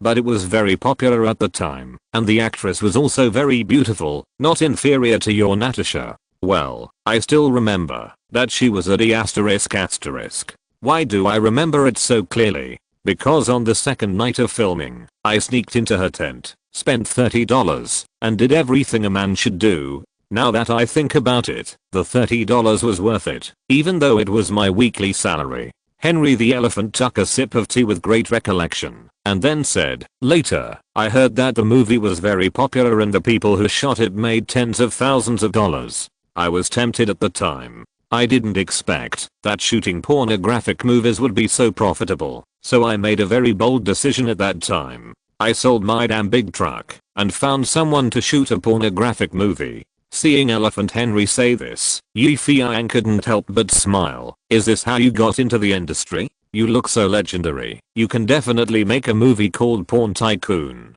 When Feiyang said this, he was thinking of a feature film Porn Tycoon released in the United States last year, that is, in 1996. The film was nominated for the Best Director and Best Actor in the 1997 Oscars, and won the Golden Bear Award at the Berlin Film Festival that year. Woody Harrelson, who played the leading actor, showed the complex personality of the emperor of the porn industry, irritable, cute, and a suspicious patriotism. Feiyang remembered clearly that the leading actor had a famous saying in the movie, "If the First Amendment of the Constitution protects people like me, I believe it can protect everyone, because I'm the lowest and most scumbag of garbage." At this moment, comparing this sentence in the movie and looking at Elephant Henry himself, Feiyang felt that he could be regarded as the best of the garbage. To be continued. If you're listening to this novel on a channel other than Fanfic World, it means they downloaded and uploaded it without effort. We cordially invite you to visit our channel, Mundo Fanfic Novelos. There you'll find the original version of this story and you can explore many other novels of various genres. We're waiting for you to immerse yourself in a world of incredible novels. Chapter 89. You will pay for what you have done sooner or later. After hearing Feiyang's sarcastic remarks, Henry the Elephant suddenly laughed. "Dude, are you mocking me or praising me? Porn Tycoon? Haha, do you really think I haven't seen last year's book Tycoon?" Feiyang shrugged. "You guessed it. I think you are similar to the protagonist in it. Gangsters are not scary, but gangsters with culture are scary. Look, People have started to watch Oscar movies. In fact, I envy the male protagonist in it. At least he can openly say everything he has done and make his porn empire very successful. But for me, I can only hide my head and show my tail and be your Chinese turd. Am I using this word correctly? Henry the elephant blinked his eyes and asked without shame. Feiyang said contemptuously, almost the same. They all rely on women for their living. Then now, let's get to the point. Henry the elephant sorted out his thoughts. You must be very curious why I must be friends with you. The reason is very simple. I think you are a talent. Hearing this, Feiyang was quite moved. Regardless of the purpose of this guy's investment, he could see that he was a talent at a glance. This vision was not simple. However, the next sentence of Henry the elephant caught Feiyang off guard. To be precise, I think you are a standard talent for shooting adult movies. Ahem. Feiyang coughed violently. Sorry, I choked. Facing Henry the elephant's concerned expression, Feiyang had to explain. I didn't expect you to think so highly of me. In fact, I don't know much about adult movies. I mainly focus on horror movies. Feiyang said insincerely. Don't lie to me, buddy. I know everything you have done before. Ah, what did I do? Feiyang was shocked. The Chengren version of SpongeBob SquarePants you shot helped you make your first pot of gold, didn't it? Henry the elephant said with a smile. You don't have to stare at me so curiously. Now, you must be wondering how I know the news. To be honest, as long as you shoot a pornographic film, you will not escape my eyes and ears. Man, to be frank, I make a living in this business. Feiyang had to shake his head with a wry smile. I have to admit that you are really good at this. Thank you for your compliment, dear Yi. Look, I discovered your talent in this area, so I admire you very much. Yes, very much. If you are willing, I hope you can cooperate with my top company. Top means top, pinnacle, do the best, and become the head of Chengren Film. But now, I lack talents, especially outstanding talents like you. Oh no, dear Mr. Henry, you think too highly of me. As I said, I'm not very good at Chengren films, and I had to do that at the beginning. Yes, it was out of necessity, or it was a quick thinker. Feiyang explained patiently, trying to distance himself from Chengren films. You know, although the United States is very open-minded in terms of surnames, compared with France and Italy, it is still very strict about honest movies and pornographic films. Many Hollywood filmmakers are ashamed of having shot pornographic films. Moreover, Feiyang is determined to make a name for himself here, so he must abide by the rules of survival here. Elephant Henry suddenly smiled. I understand what you mean, dear Yi. You look down on those of us who make pornographic films. But I want to say that pornographic films are not just scum. They are also a kind of art. If you still remember a movie called Deep Throat. Yes, the pornographic art of the past was just ruined by some bastards.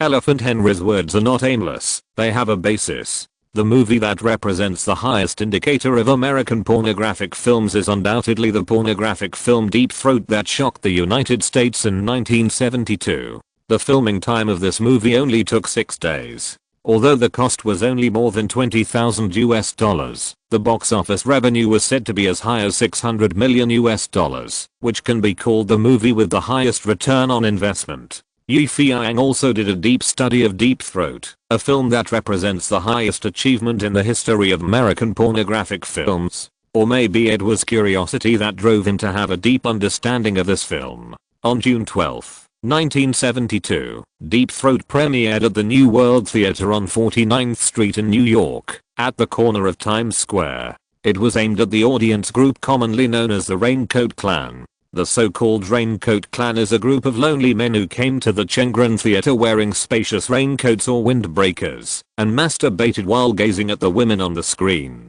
Unexpectedly, in the following months, a large number of ordinary audiences flocked in. Millions of Americans witnessed such an explicit sex scene on the screen for the first time. Many celebrities in the arts and literary circles had already come to watch the first round of screenings and commented that this film was the best pornographic film ever. As a result, word of mouth spread in the box office in the first week, exceeded more than $30,000.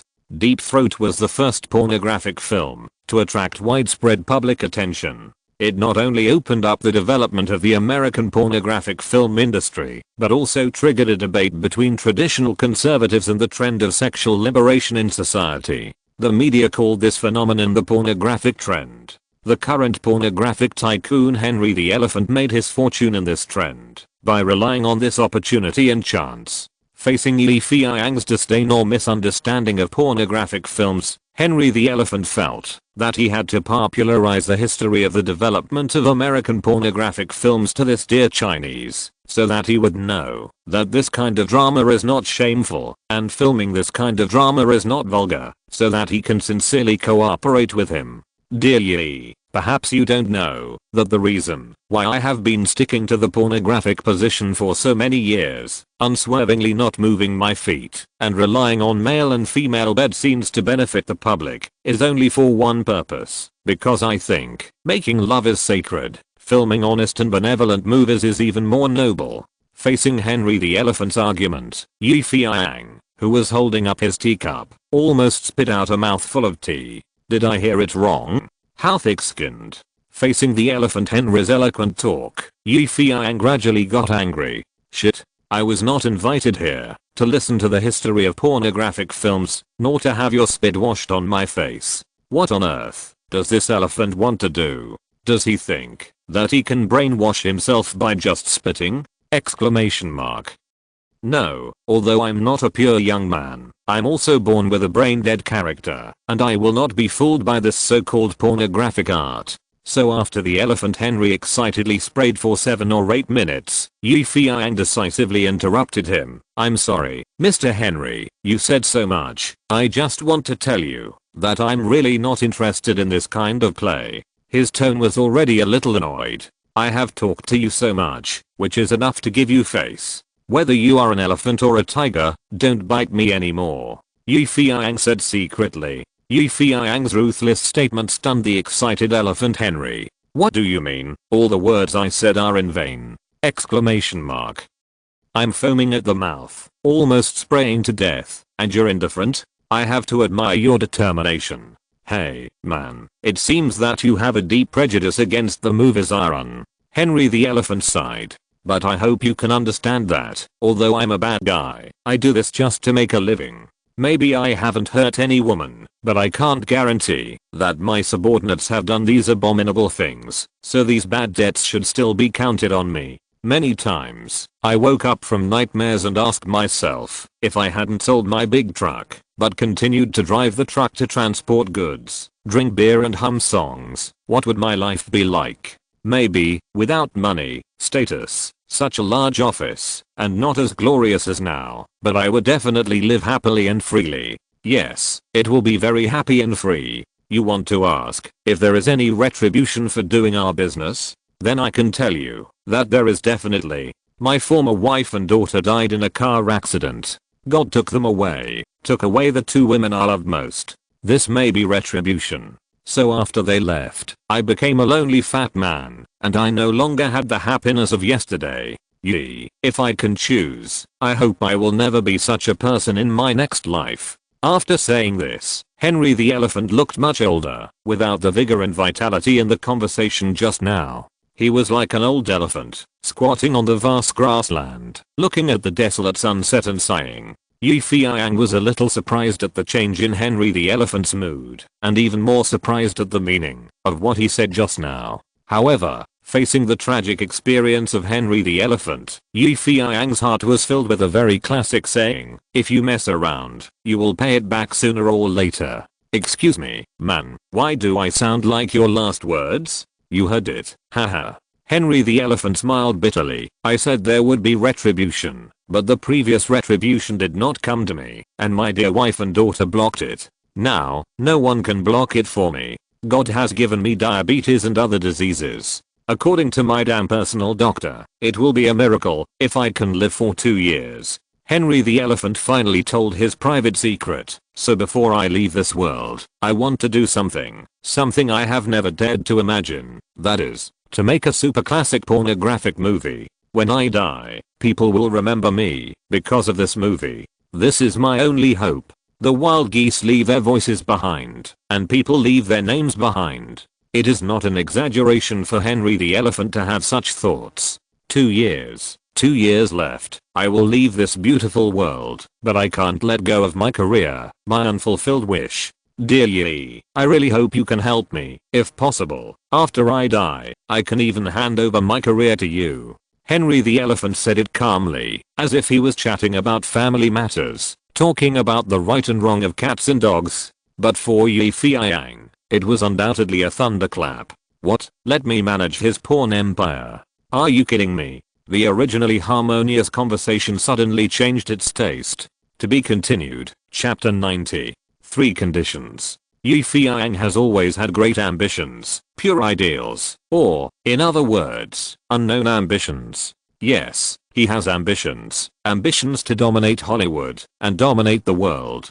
To put it another way, even if he cannot dominate the world, he can become the most famous director in Hollywood and even the world. In short, to make a good movie, to move people all over the world, so that people can know him, respect him, and admire him. This is Yi Feiyang's dream. Are you not moved after watching your own movie? Spanking. Are you not admired after watching your own movie? Slapping. But Yi Feiyang never thought that he would become the master of the underground porn empire in Hollywood. Making movies by himself is definitely not to make many people's dicks erect. This does not conform to his ideal logic. Therefore, when Henry the Elephant said that he would leave his career to him, Yi Feiyang was shocked. But Yi Feiyang calmed down immediately. It was too strange. You have to know that I have been in the United States for a short time, and I haven't done anything earth-shattering, let alone a tiger body shaking, and the heroes surrendered. The only possibility. The other party is being polite, or bait. Many baits can be seen, touched, hurt, or eaten. Henry the Elephant in front of him had undoubtedly set a bait for him. The cunning fat man almost took it seriously. After a little thought, Yi Feiyang immediately understood the situation and said, "Thank you for your kindness, Mr. Henry, but I still say that I'm not interested in filming this kind of drama." Solemnly and decisively. Not tempted. Henry the Elephant smiled bitterly. "Hey, man, you're really hard to deal with. To be honest, if it were me, I would have been tempted a long time ago after hearing such tempting words, but you're a monster." "No, Mr. Henry, I'm not a monster. I just know my own weight." "Maybe, but you know why I want you? You've been in Hollywood for less than a year, and you've already made a name for yourself in the film industry. Even Gustav of Lionsgate has a special eye for you, and I heard that President Raymond of Paramount is also very optimistic about you. Not to mention anything else. In fact, you are also very talented in the porn industry, the Chengren version of SpongeBob SquarePants, and the beauty bikini promotion for the movie The Witch, and the body painting promotion for Ghost. There is no doubt that these ideas are not something that ordinary people can come up with casually.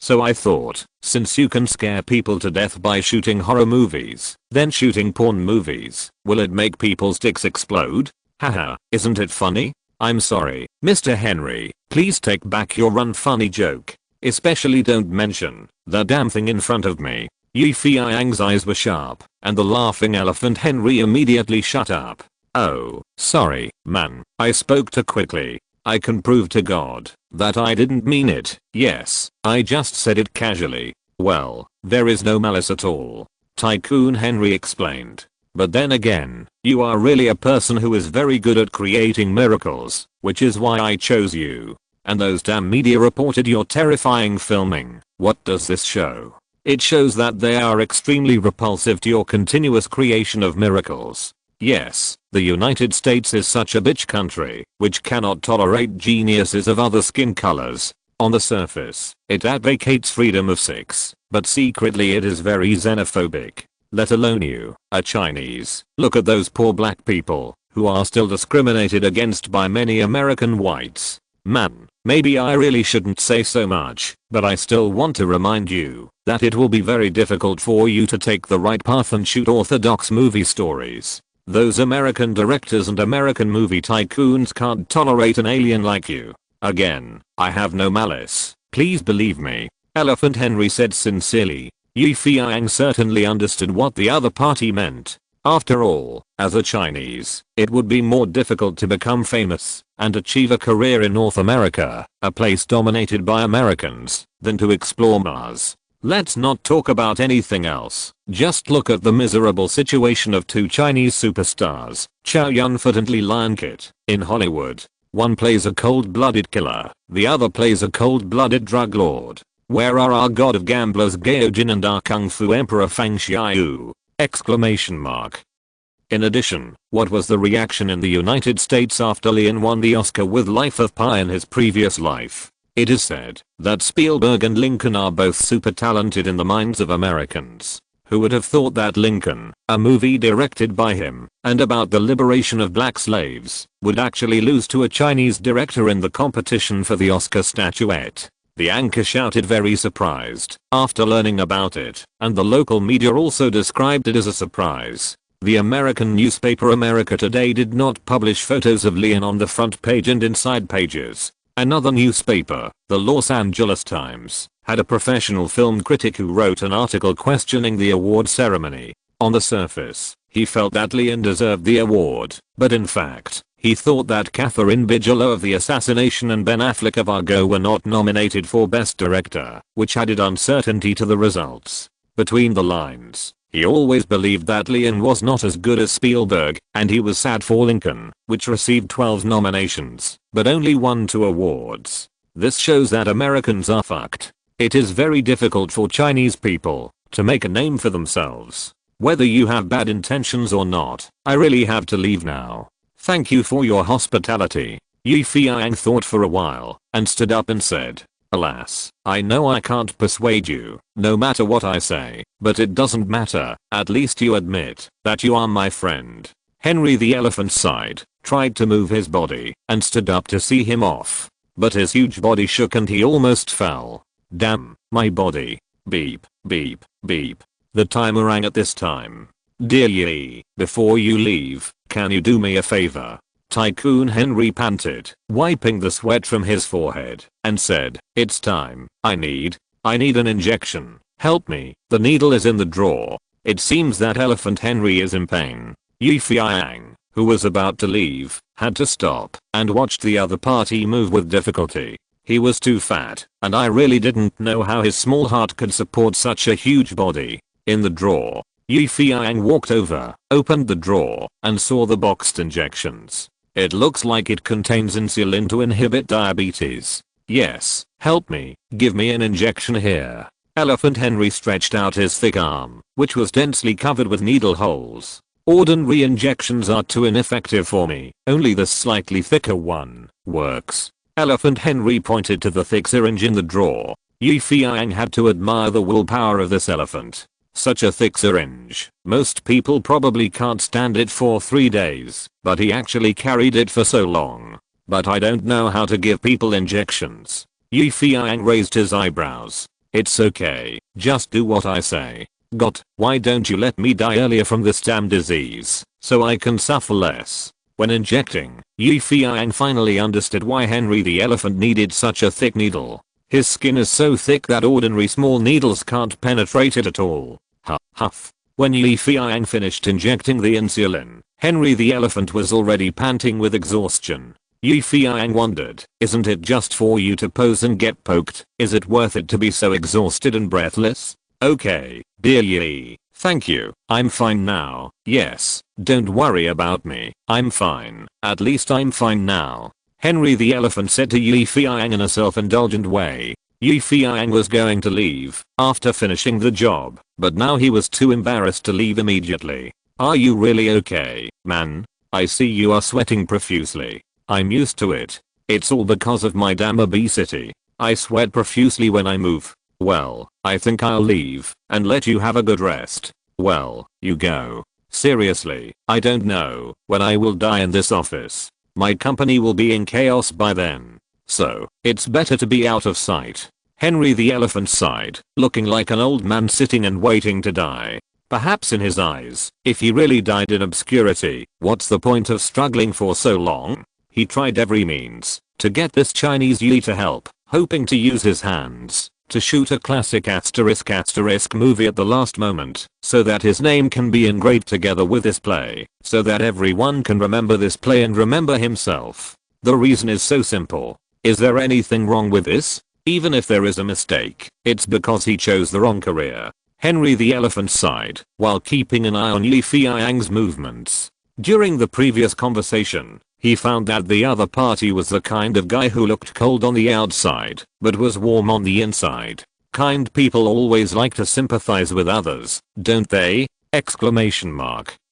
As expected, Feiyang, who was about to leave, stopped. His thoughts were flying. In a moment, Feiyang seemed to have made some kind of decision. Mr. Henry, although I don't know why you insist on me helping you, I can help you. I have 3 conditions. Upon hearing that there was a play, the elephant's originally demise lit up. 3 conditions? You tell me. If possible, I will definitely agree to you. Feiyang thought for a while and said, you ask me to help you shoot a play. The purpose is to help you become famous, so that you can be remembered by people after you die. Then I think there is probably no point in keeping the theaters under your company, so I want to buy them all. What? Buy my theaters? Henry the Elephant was very surprised. Here, I'm not dead yet, and this guy has set his sights on my theaters. Doesn't that mean that if I die, Top will be finished? Exclamation mark.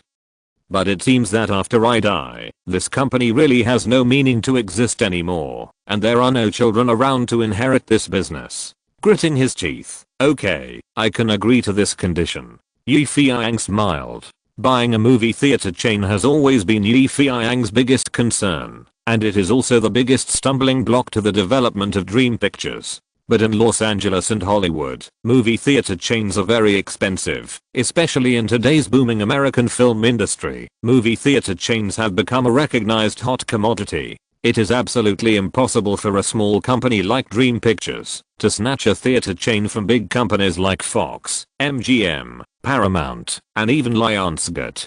Build a movie theater by yourself? That's not very realistic. Not to mention the high investment, it will also delay time. Then the only way is to spend money to buy it. As far as Feiyang knows, although this elephant Henry's filming is very low level, he still has a vision for the development of movies. There are at least 8 large-scale movie theaters under Top, and they are all located in the most prosperous commercial areas in Los Angeles. According to the market valuation, it is worth at least $30 million. These theaters have helped Henry the Elephant make a lot of money. If he can get them, then the movies produced by Dream Pictures in the future will have a base and a touchstone, and they don't have to beg other theaters to premiere and schedule the film. Feiyang suppressed his excitement without leaving any trace and put forward a second condition.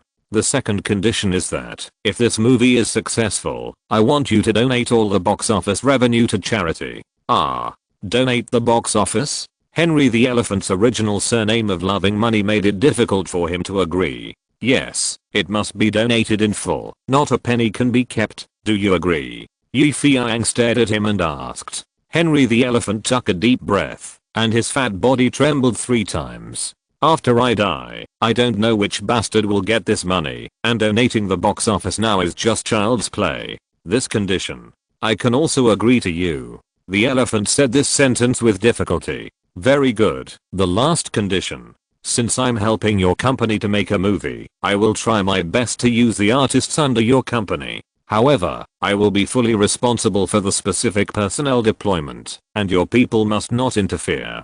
Feiyang said this in a decisive manner.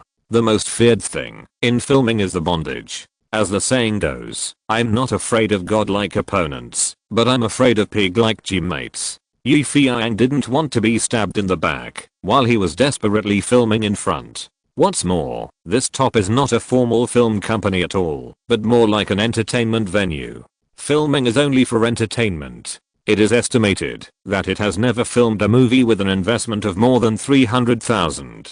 Letting such a company lead oneself is like asking a goat to lead a tiger to fight. The fable clearly states that the goat finally turned into mutton soup, and the tiger turned into a cannon girl with a broken butt. As for this condition, since I asked you to help with the filming, I will definitely trust you immensely. Well, so, you have the final say. Henry the Elephant was very straightforward this time.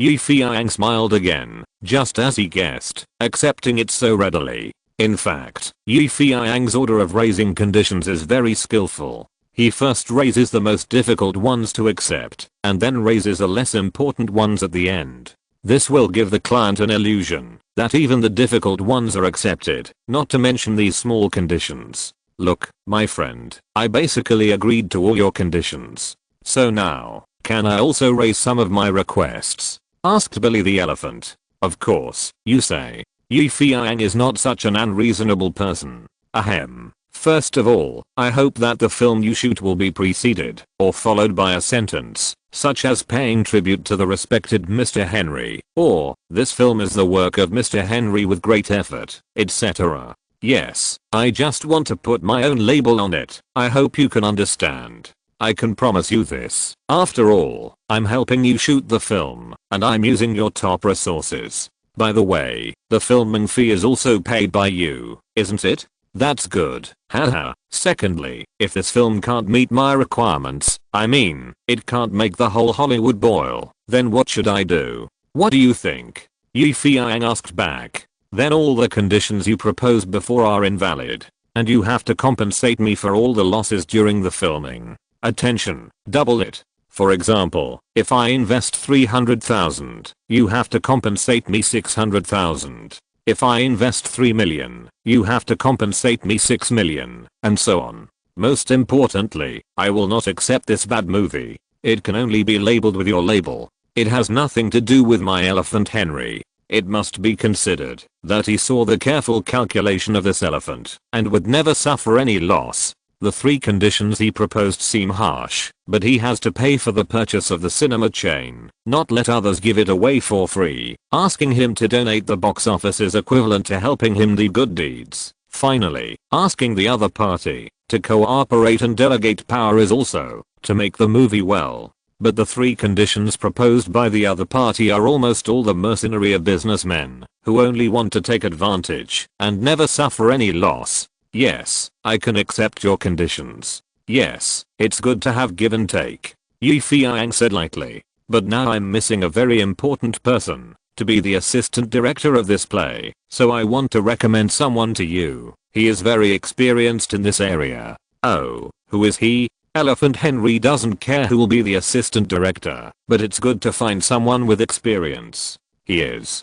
Bill Rabbit. Ah, it's that bastard. Can he do it? Elephant Henry was very disappointed, just because Bill Rabbit was a famous flop when he was in the underground film industry.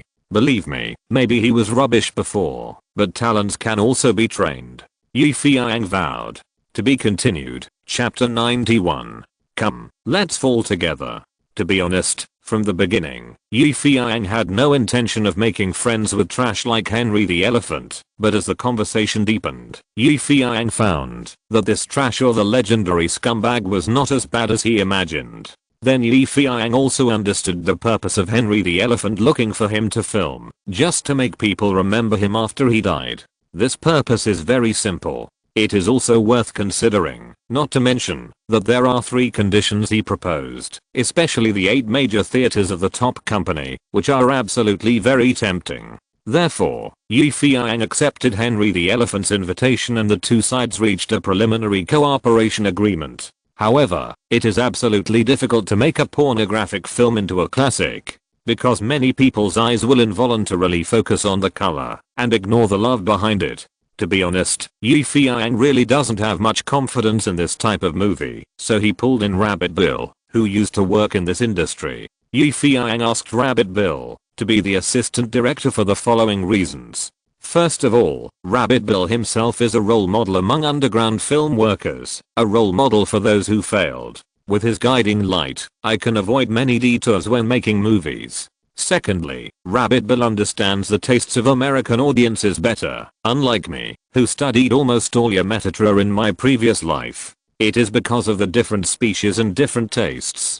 Finally, although Yi Feiyang likes to act arbitrarily and occasionally be very overbearing, he still believes in brainstorming, and believes that when everyone adds fuel to the fire, the flames will rise. Alas, it's just a asterisk movie. It's not a big deal. I just need to emulate the great asterisk Pope Tintobras, whose ancient Roman erotica is the best movie. Yi Feiyang made up his mind secretly. Of course, it was Yi Feiyang who decided to take on such a movie alone. He hadn't asked Rabbit Bill for his opinion yet, and he didn't know if he was willing to accept this old business. So, after thinking about it, Yi Feiyang generously set up a banquet near the Dream Studios in Chinatown and invited Rabbit Bill to come and talk.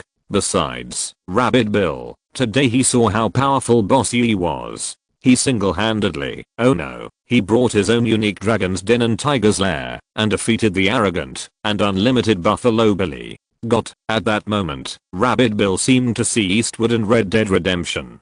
Cold and ruthless. So stylish. Pointing a gun at the enemy's head. Do you think my shooting is accurate? Then, bang, a shot. Sorry, I missed and hit your thigh. Wow, this process is so cool. So passionate. Rabbit Bill even thought that, if Boss Yi blew the muzzle of the gun with his mouth at that time, it might be more exciting. After experiencing this, Rabbit Bill believed that, if he were a woman, he would definitely fall in love with him and go to bed with him to death.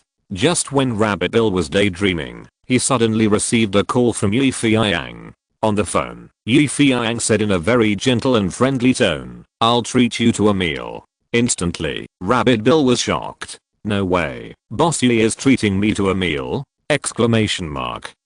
What does that mean? It seems that I haven't made any contribution today. I just shivered when I saw those bad guys. But Rabbit Bill was immediately happy again, because it was definitely an honor to be invited to dinner by Boss Yi. Fatty Jack, photographer Cindy, makeup artist Mickey, lighting engineer Charlie and others all didn't have this honor. So, Rabbit Bill almost rushed to the place where Yi Feiyang was treating him at the speed of wind. This Chinatown restaurant is not big, but it is very warm. Especially being able to sit and eat with dear Boss Yi. Rabbit Bill felt that it was better than anything else. The food was simple, a barbecued pork bun, a shrimp dumpling, and 2 plates of traditional Chinese pastries. The wine was rice wine, which was fragrant. Rabbit Bill used to eat hamburgers and fried chicken legs. Although he had eaten Chinese cakes before, they were not very authentic. Those were made by some stupid shop owners to fool foreigners.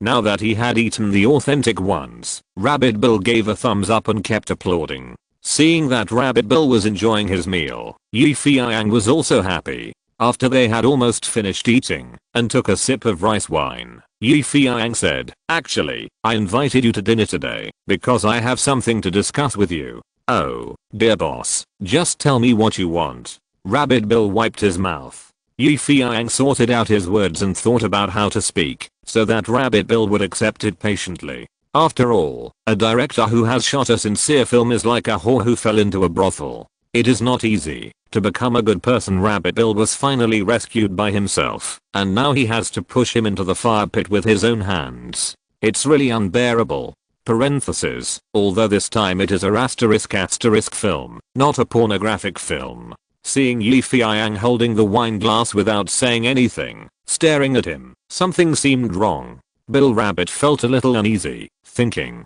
could this be the hangman banquet in their Chinese legend? I heard that the so-called overlord or turtle was almost killed by this ghost banquet, but I didn't do anything wrong. Could it be because I saw him shoot someone? No way. Would Boss Yi be so narrow-minded? Oh god, I hope I guessed wrong. Finally, Yi Feiyang spoke. "Bill, if I ask you to shoot a asterisk movie with me for the top company, would you be willing?" Huh. Bill Rabbit burped directly. "I know that this may be difficult for you, but I hope you can understand me. I have my own difficulties." Yi Feiyang was thinking about how to explain it. But before Yi Feiyang could finish his speech, Bill Rabbit suddenly shouted excitedly, "Okay, boss, I have been waiting for this day for a long time." Huh. This time it was Yi Feiyang's turn to burp. Unexpected. It was really unexpected. I thought Bill would be surprised, sad, and angry, but I never expected that he would be so excited. Yi Feiyang began to doubt his own judgment. Looking at Bill the Rabbit rubbing his fists and preparing his palms, "I have always wanted to get up from where I fell. Yes, get up with dignity. especially to let those guys who shoot that kind of drama see that I, Bill the Rabbit, am not a pushover. I can shoot horror movies, and I can shoot porn movies even better. Come on, boss, what are you going to do? Have you chosen the male and female actors? Is there a more exciting story? I believe in you. As long as you are willing to take action, then this drama will definitely make all men's dicks explode. It seems that someone has also said this. Feiyang began to feel that this rabbit and the elephant seemed to be really predestined. Similarly, they are both bitches. Ahem. Bill, maybe you misunderstood. I'm not going to make a porn film. I'm going to make a porn film. It doesn't matter whether it's a porn film or a porn film. I'm very optimistic about you. To be honest, boss, I've been really worried about you during this period. Those bastards said that you scared people to death when you were filming, and you were condemned in your heart, so you were ready to quit the film industry. But now I see that you are still so motivated, and you have turned directly from horror movies to porn films. The huge contrast of 180 degrees makes me believe that your fighting spirit is not only not dead, but on the contrary, you are very excited. Only excited people can make good porn films, right? Rabbit Bill spitted. Feiyang was completely speechless. Ahem. I want to correct you again. I'm going to shoot a porn film, not a porn film. Is there a difference between the two? Of course there is a difference, and the difference is huge. Have you read the German historian Edward's History of the Art of Sex? Rabbit Bill shook his head. Then have you read The Monkey, Unbuttoning, and The Donkey's Love Story by Milo Mannaha, a famous Italian pornographic writer? Rabbit Bill still shook his head. So, you are not qualified to question that pornography is equal to pornography. Remember, they are two different concepts. Seeing Feiyang speaking so seriously, Rabbit Bill had to stick out his tongue. Okay, stop being silly. I just want to ask you, are you willing to help the elephant Henry? Boss, you don't have to lie to me. The elephant Henry probably has a crush on you, and then you drag me into the water, right? Rabbit Bill said shrewdly. Feiyang shrugged. You got it right. That's it. So I'll give you a chance to consider it. If you are willing, I will introduce you to be an assistant director. If you are not willing, it doesn't matter. You can still stay in Dream Pictures. Don't think about it. I'm willing. Rabbit Bill was very straightforward. Feiyang couldn't help but be surprised. To be honest, boss, I know my own abilities as a director. If it weren't for your help, the movie Ghost Ship would never have become popular. Besides, I'm a useless person, so being a director would only embarrass me. On the contrary, I'm confident that I can be your assistant director, especially for porn movies, which I'm good at. Yes, that's what I think, boss. Do you think I'm unmotivated? Feiyang smiled. No, I think you're cute. At least, you've clearly recognized your own shortcomings. You'll make great progress in the future. Rabbit Bill was stunned. Really? You don't blame me, and you won't look down on me? Nonsense. Feiyang patted him on the shoulder. You choose your own path. I've said before that I can only point you in the right direction. Boss. I'm so touched. Woohoo. Don't cry. A real man sheds blood, not tears. No, I'm not crying. I just lend you my clothes to wipe my nose. In a moment. Get out. Someone was kicked away. To be continued. Chapter 92. Saving female soldier Rachel. In the boss's office at the top film company in Hollywood, the United States. Henry the elephant looked at Bill the rabbit following behind Feiyang, his eyes like a big bad wolf inspecting whether the little rabbit should be stewed or boiled. Bill the rabbit was a little shriveled and kept hiding behind Feiyang. After all, a person's reputation is like a tree's shadow, and Henry the elephant's fierce reputation still made Bill the rabbit very timid. Feiyang couldn't help but kick Bill the rabbit from below, asking him to stand up straight and not lie down. Boss, I thought about it. Although it's very impressive to follow you to film, I still like to go back to our own company and work like a cow and a horse. Therefore, let's just forget about introducing me as an assistant director. Bill the rabbit muttered softly, ready to escape. Feiyang grabbed his collar and pulled him to the front. Mr. Henry, this is Mr. Bill, the assistant director I want to introduce to you. He is now a little famous in Hollywood. The thriller The Grim Reaper he shot has a good box office. Rabbit Bill tried hard to act like a hotshot, smiling and elegant, but with Feiyang grabbing his neck, he looked like a Yanjing roast duck hanging on a hook. Elephant Henry gave Feiyang face and looked at Rabbit Bill carefully. His eyes were lustful, with a hint of doubt in his hunger and a hint of helplessness in his doubts. It was like an old man waiting for sex, who had to find an old woman to relieve his heat. The reason was that he had no choice. Tell me, what do you think of the movie that is about to be shot? The questioning began. Rabbit Billy shuddered. Big movie, we must go the big movie route. Oh, why? Elephant Henry found this argument very novel. Billy took a deep breath and sorted out his emotions and state. Mr. Henry, as a veteran in this industry and a big boss in the underground film market, you should know very well that from the 19th century to the 1950s, most adult films were shot with 16 centimeters, and the length was about 10 to 12 minutes per roll, because single rolls of film are easier to hide. And almost all of them were silent films, but there might still be a lot of plots and dialogues, and the dialogues were presented in the form of subtitles. Therefore, almost all of the films that shot this kind of subject matter were small underground film companies with simple equipment and simple personnel, and no need for any advertising. All they needed was a 16cm camera. But in 1976, this year was the year of the explosion of adult films in the United States.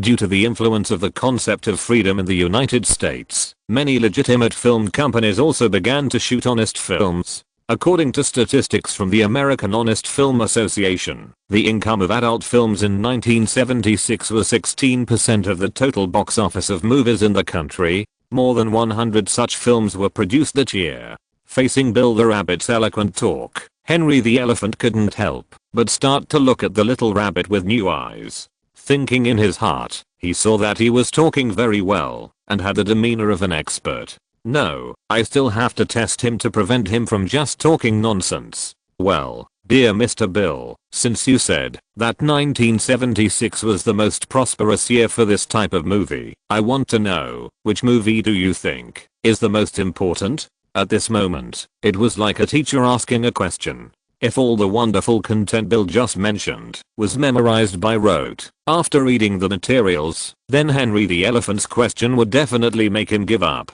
Bill the Rabbit was stunned for a moment and said without hesitation, "Of course it's the Alice in Wonderland, produced by Bill Osco and directed by Bud Townsend." "Oh, really? What do you think of this movie?" Henry the Elephant continued to test him. "Well, if I remember correctly, this movie should be a rewrite of Lewis Carroll's fairy tale. Alice in the movie is an innocent and pure librarian who refuses her boyfriend's advances because she is too conservative and repressed. However, after a series of bizarre encounters in Wonderland, she begins to have an awakening consciousness of her body. Oh my god, it can be said that this is a rare and superb musical pornographic movie in the history of American movies. The songs and music are produced by famous artists, and the actors are also good at singing and dancing, making the whole movie full of gorgeous and dazzling and joyful atmosphere. This time, Henry the Elephant was really stunned. This rabbit is not simple. If I have 120% of pornographic skills, this guy has at least 99%. Well, it seems that Feiyang did not introduce the wrong person. This guy can be trained. Bill the Rabbit didn't know that his impression score had increased greatly and was about to continue to talk nonsense, but Henry the Elephant interrupted him and said, "Okay, man, you have proved your research on this type of film. Yes, it's great. You are very talented in this area. However, the research and understanding of this knowledge does not mean that you can see the future shooting direction clearly. So I guess the blockbuster route you proposed before was not your own idea, right?" Henry's small eyes turned out a sharp light, making this elephant, who originally looked fat and naive, immediately turned into an extremely ferocious lion. Involuntarily, under such a sharp gaze, Bill the Rabbit confessed, "Yes, dear Mr. Henry, nothing can escape your eyes. This is what Boss Yi taught me." Yes, it was all his suggestions. Feiyang, who had always been a listener or a bystander, did not expect Bill the Rabbit to be so low level and directly betrayed himself. "Ahem, I just reminded you a little bit. Yes, a little bit. Haha, dear Yi, don't be so modest, just tell me, what route should this play take? I want to hear you tell me in person, in great detail. Henry the elephant seemed to be particularly happy, as if he had caught her child cheating. Seeing that he could not escape, Feiyang despised Bill the rabbit, and Bill stuck out his tongue, looking innocent. As Bill said just now, the development of *** movies has become increasingly crude and tasteless with the continuous emergence of DV cameras and home video cameras, so you will find that nowadays, shooting this kind of drama will become more and more crude and tasteless, and it is even further away from classics and art. Therefore, we must change our thinking and take a route that is different from low-cost production, that is, to make the script in hand bigger and stronger. For example, this year, the super-selling blockbuster Saving Private Ryan, the top company can completely adapt the story, as long as it can avoid infringement. It can shoot a *** version of Saving Private Rachel. Saving Private Rachel! Exclamation mark. War film, *** film, exclamation mark. Feiyang's words shocked Henry the elephant. Is it okay to make a super blockbuster into a porn movie? But dear Yi, the content of the story. Oh, as for the content of the story, it's very simple. It's said that this female soldier Rachel was originally a beautiful little girl. She originally had 3 brothers, all of whom died on the battlefield. Her father had fought in the war before, but he was disabled. In short, the family was loyal and brave. Except for the women, almost all the men died. At this time, the fascists came again, and her disabled father was drafted into the army again, but our beauty risked her life, cut her hair short, put on military uniforms, bid farewell to her hometown, picked up a gun, and joined the army in place of her father as a man, becoming an American soldier. There is no doubt that the part about joining the army in place of her father mentioned by Feiyang was taken from the Chinese classic story Mulan. Henry the elephant is not stupid, and this year Disney Film Company just produced a blockbuster movie Mulan, which has a very good box office performance. After listening to Feiyang's story, Henry the elephant immediately shouted, "Oh my god, isn't this the Mulan of your China? Yes, it must be. Such a lovely girl would rather go to the battlefield alone for her father. I admire her. But what about the plot later? Could it be that a group of soldiers came to save her, and then in the trenches full of artillery fire, Henry the elephant and Bill the rabbit started brainstorming together, and all kinds of blood-boiling plots that are not suitable for children poured out? Oh my god, this idea is really great." In order to repay her gratitude, or to survive in the war, the heroine rolled into one with a soldier, who came to save her. Just imagine, shells exploded around her, mud splashed in front of her eyes, and the beauty panted under her. What kind of realm is this? Bill the rabbit praised without hesitation. "Boss, I really admire you. Only you can come up with such a thrilling and erotic plot. This story of saving female soldier Rachel sounds really good." Elephant Henry made the decision. "I will ask someone to prepare this play now. Shit, I want to let those who laugh at me see that a porn movie can be shot like this." Feiyang didn't expect that his casual idea would make the boss in front of him so excited. Feiyang forgot that his ghost idea was beyond the cognition of boss Henry. In the previous life, many excellent American blockbusters were adapted into Chengren movies by unscrupulous businessmen. It was not uncommon. The most memorable one was the so-called most expensive in history Avatar. It is said that this Avatar was a remake of the Chengren version of the blockbuster produced by the famous American Chengren film production company Sexy Guest over several months, and with an investment of $1 million.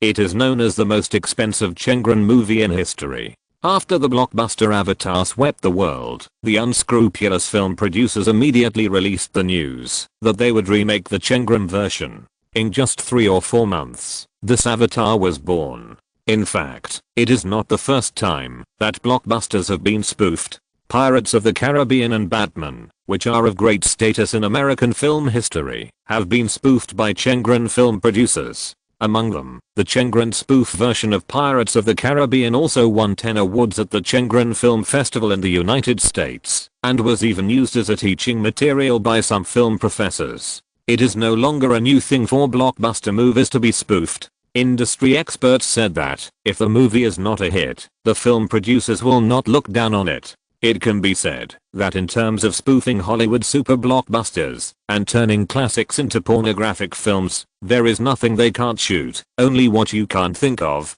But now it is only 1998. Many Chinese people are still watching third-level movies in video halls, and many Hong Kong people are trying to shoot puzzle and zen. Americans far away in the West are not shameless enough to shoot whoever they catch and wantonly tamper with Hollywood blockbusters into pornographic films. Feiyang, undoubtedly, has set a bad example. Although his original intention was just to use Spielberg's film to copy a classic. Seeing that Henry the Elephant was about to prepare for the filming of Saving Rachel, Feiyang was shocked. Ahem. Don't be so anxious. Take your time. No, I can't wait. This film must be released on Christmas. Haha. Let's celebrate this brilliant Christmas season. Henry the Elephant rubbed his fists and palms, his fat body shaking with excitement. I have even thought of the slogan. It's called, "This Christmas is a little sexy." Feiyang was speechless. Seeing that Feiyang stood still and didn't look excited at all, Henry the Elephant couldn't help asking, could it be that, dear Yi, you don't have confidence in the upcoming filming? Yes, do I really have no confidence? Exclamation mark. Feiyang asked himself. But then again, Feiyang has no plans to shoot movies recently. The most important thing is that he is a person who can't sit still. He likes to challenge himself and challenge various film themes. Since he agreed to help Top Company shoot a classic pornographic film with Elephant Henry, Feiyang's mind has been turning rapidly and he has started to plan out of habit. Otherwise, when the other party asked him just now, Feiyang would not have been able to say the script of the play Saving Female Soldier Rachel at once. Now, when people asked him if he had confidence, Feiyang smiled. Yes, do you really want to roll up your sleeves and do a big job? Exclamation mark. Feiyang asked himself in his heart. He didn't know that at this moment, he actually had an ambition in his heart to work hard to shoot a good pornographic film, because in his previous life, he was a super fan of director Lian, and even more a loyal fan of his classic Lust, Caution. Who said that pornographic films can't make good movies? Who said that honest films can't make good stories? Exclamation mark.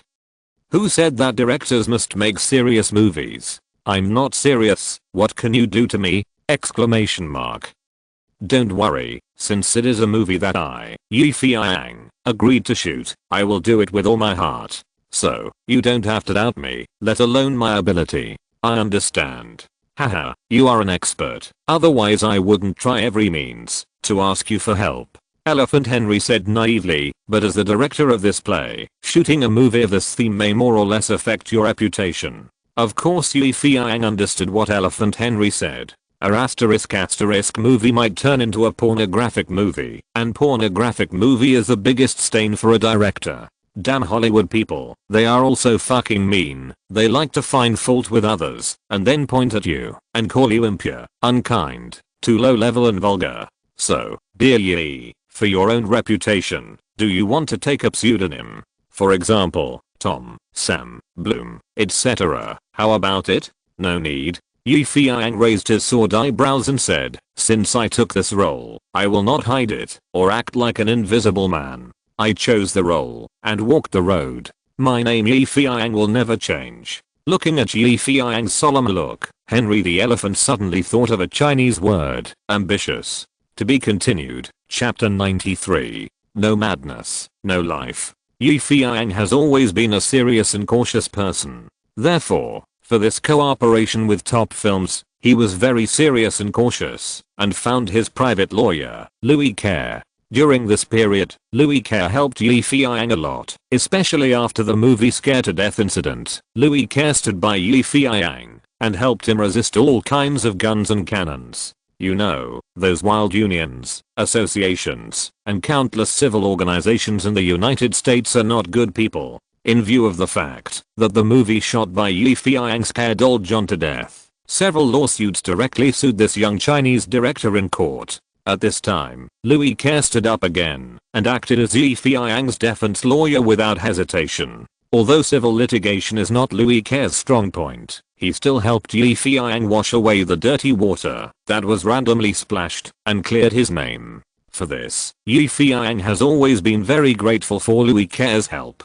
In Yi Feiyang's opinion, the test of a person's loyalty is not to see how nice he usually says, nor to see whether he works carefully and seriously, but whether he moves to stand by his side when he is in trouble. Obviously, Louis Carl is definitely a very loyal partner and a very good private lawyer. Yi Feiyang has never been stingy with friends and loyal business partners, so on Thanksgiving Day, Yi Feiyang quietly gave him a big gift. On Thanksgiving Day, Cole was invited by his classmates to attend a party in the evening. Such a class reunion has not been held for a long time. The reason is that everyone is very busy, and because they have grown up, there is no longer pure friendship between them, but more utilitarianism. Who said that Americans live a free and easy life? Who said that Americans don't despise the poor and love the rich? As the most developed country in the West, the greatest motto here is money never sleeps. That night, Cole dressed neatly, sprayed cologne on his body, and then went out in high spirits and took a taxi to the French restaurant where everyone was having dinner.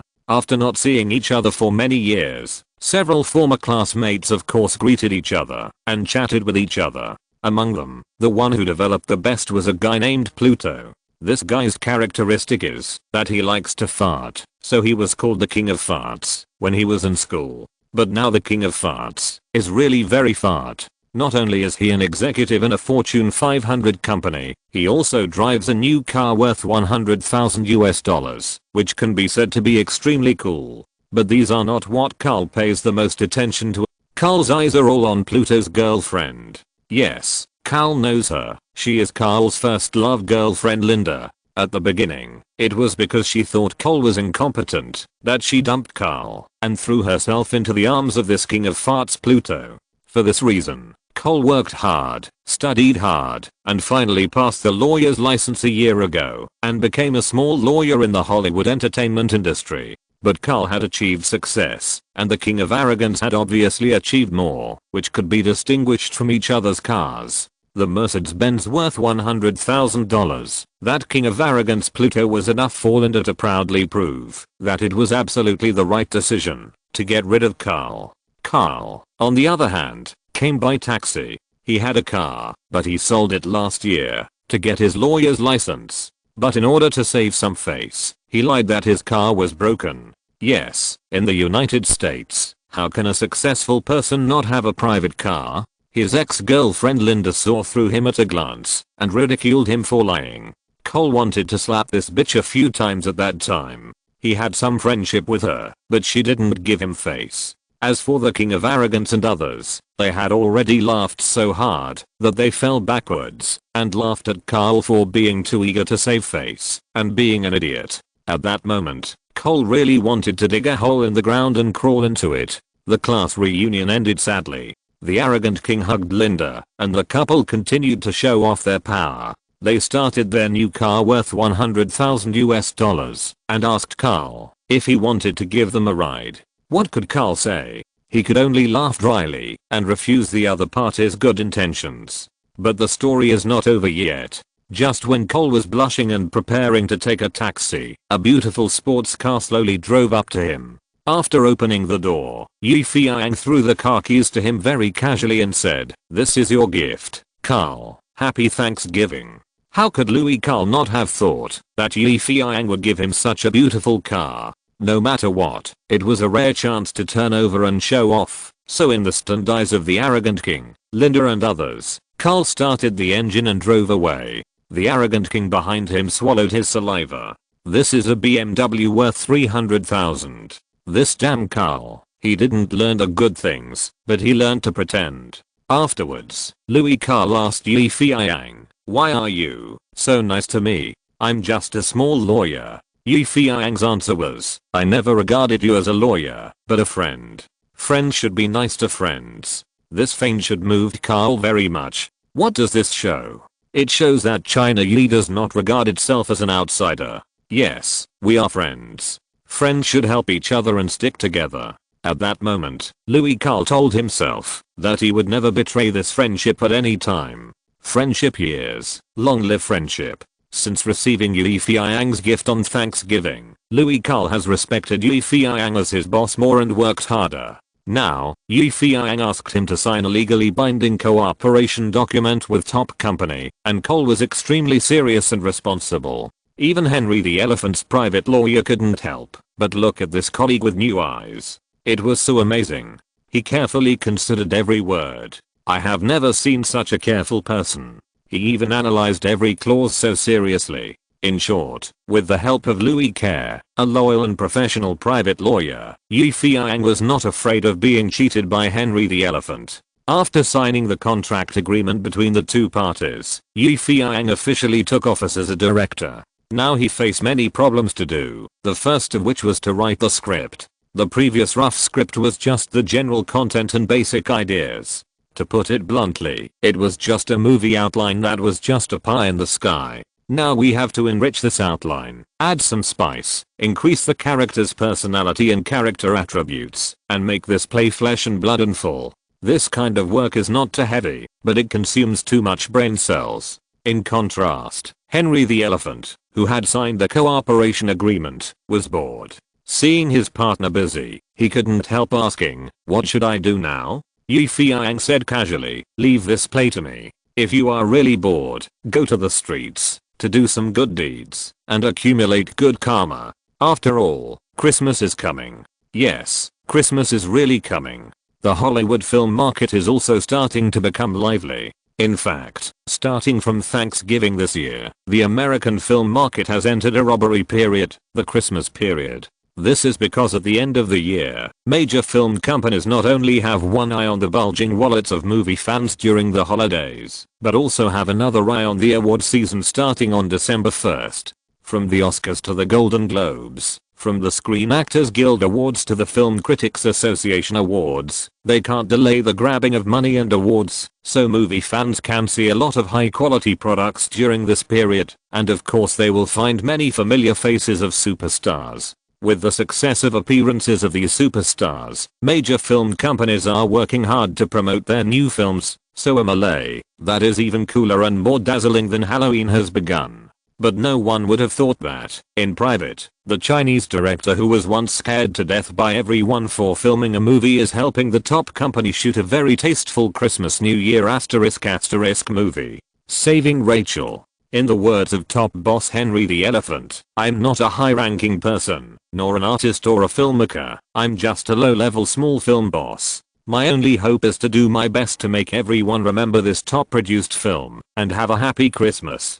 By the way, please remember the slogan of our film, this Christmas is a little bit sexy." Compared with Henry the Elephant, who can't wait to let the world know that his company is shooting a new film, and it is very likely that this ** film will join the Hollywood Christmas season, which is extremely chaotic. In comparison, Yi Feiyang is much more low-key. It's not that Yi Feiyang is afraid of being laughed at for shooting this type of film. It seems that the more he mixes, the worse he gets, and the lower he gets. The great film artist Stanislavski once said in his book The Self-Cultivation of Actors, that an actor does not have the power to choose a role, but has the power to play the role well. By analogy, a director does not have the power to choose a script, but has the power to shoot the script well. Moreover, in the eyes of a truly excellent director, no matter what type of movie, he should be able to handle it with ease. Please do not belittle any film type at will, because any film that the audience likes to watch and praises is a good film.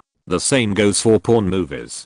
I wonder how many people still remember the potento brass who dominated the porn film industry. If you say that the true intention of the director of each play can only be truly understood after you have watched it. In this regard alone, brass stands at the height of a great god. Most of the directors in Hong Kong make porn movies for commercial interests and entertainment, while he not only expresses his thoughts and opinions through porn, but also through porn.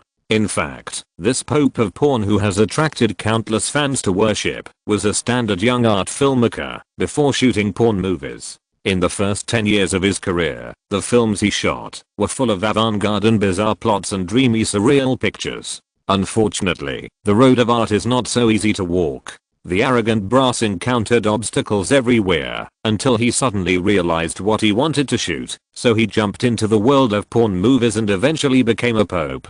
Feiyang is also trying different types of movies now, especially in order to get those 8 cinema chains. He has to be more motivated to make this movie well. In his opinion, it is not easy to be a god, so he should become a demon first. If you are not crazy, you can't live. To be continued. Chapter 94. Choosing a role. Feiyang has always had a headache when it comes to writing scripts, so he accepted a disciple like Fatty Jack as a gunman, with only one purpose, to squeeze the other's brain power and writing power, so as to liberate himself. So in Feiyang's oral narration, in the extremely painful writing of Fatty Jack, after a day and a night of uninterrupted struggle, the story script of saving female soldier Rachel was completed. The specific story of the script is as follows. The heroine Rachel is a happy girl living in a small town on the outskirts of California, USA. She has 3 brothers who all died in the battle against German fascism, and her only father is about to be summoned by the superiors to go to the European battlefield. Seeing her elderly father, who had to go to the European battlefield to fight despite his disability, Rachel could no longer bear the sadness in her heart. At dawn one morning, she quietly cut her hair short, picked up a rifle, replaced her father, and took the train to the European battlefield.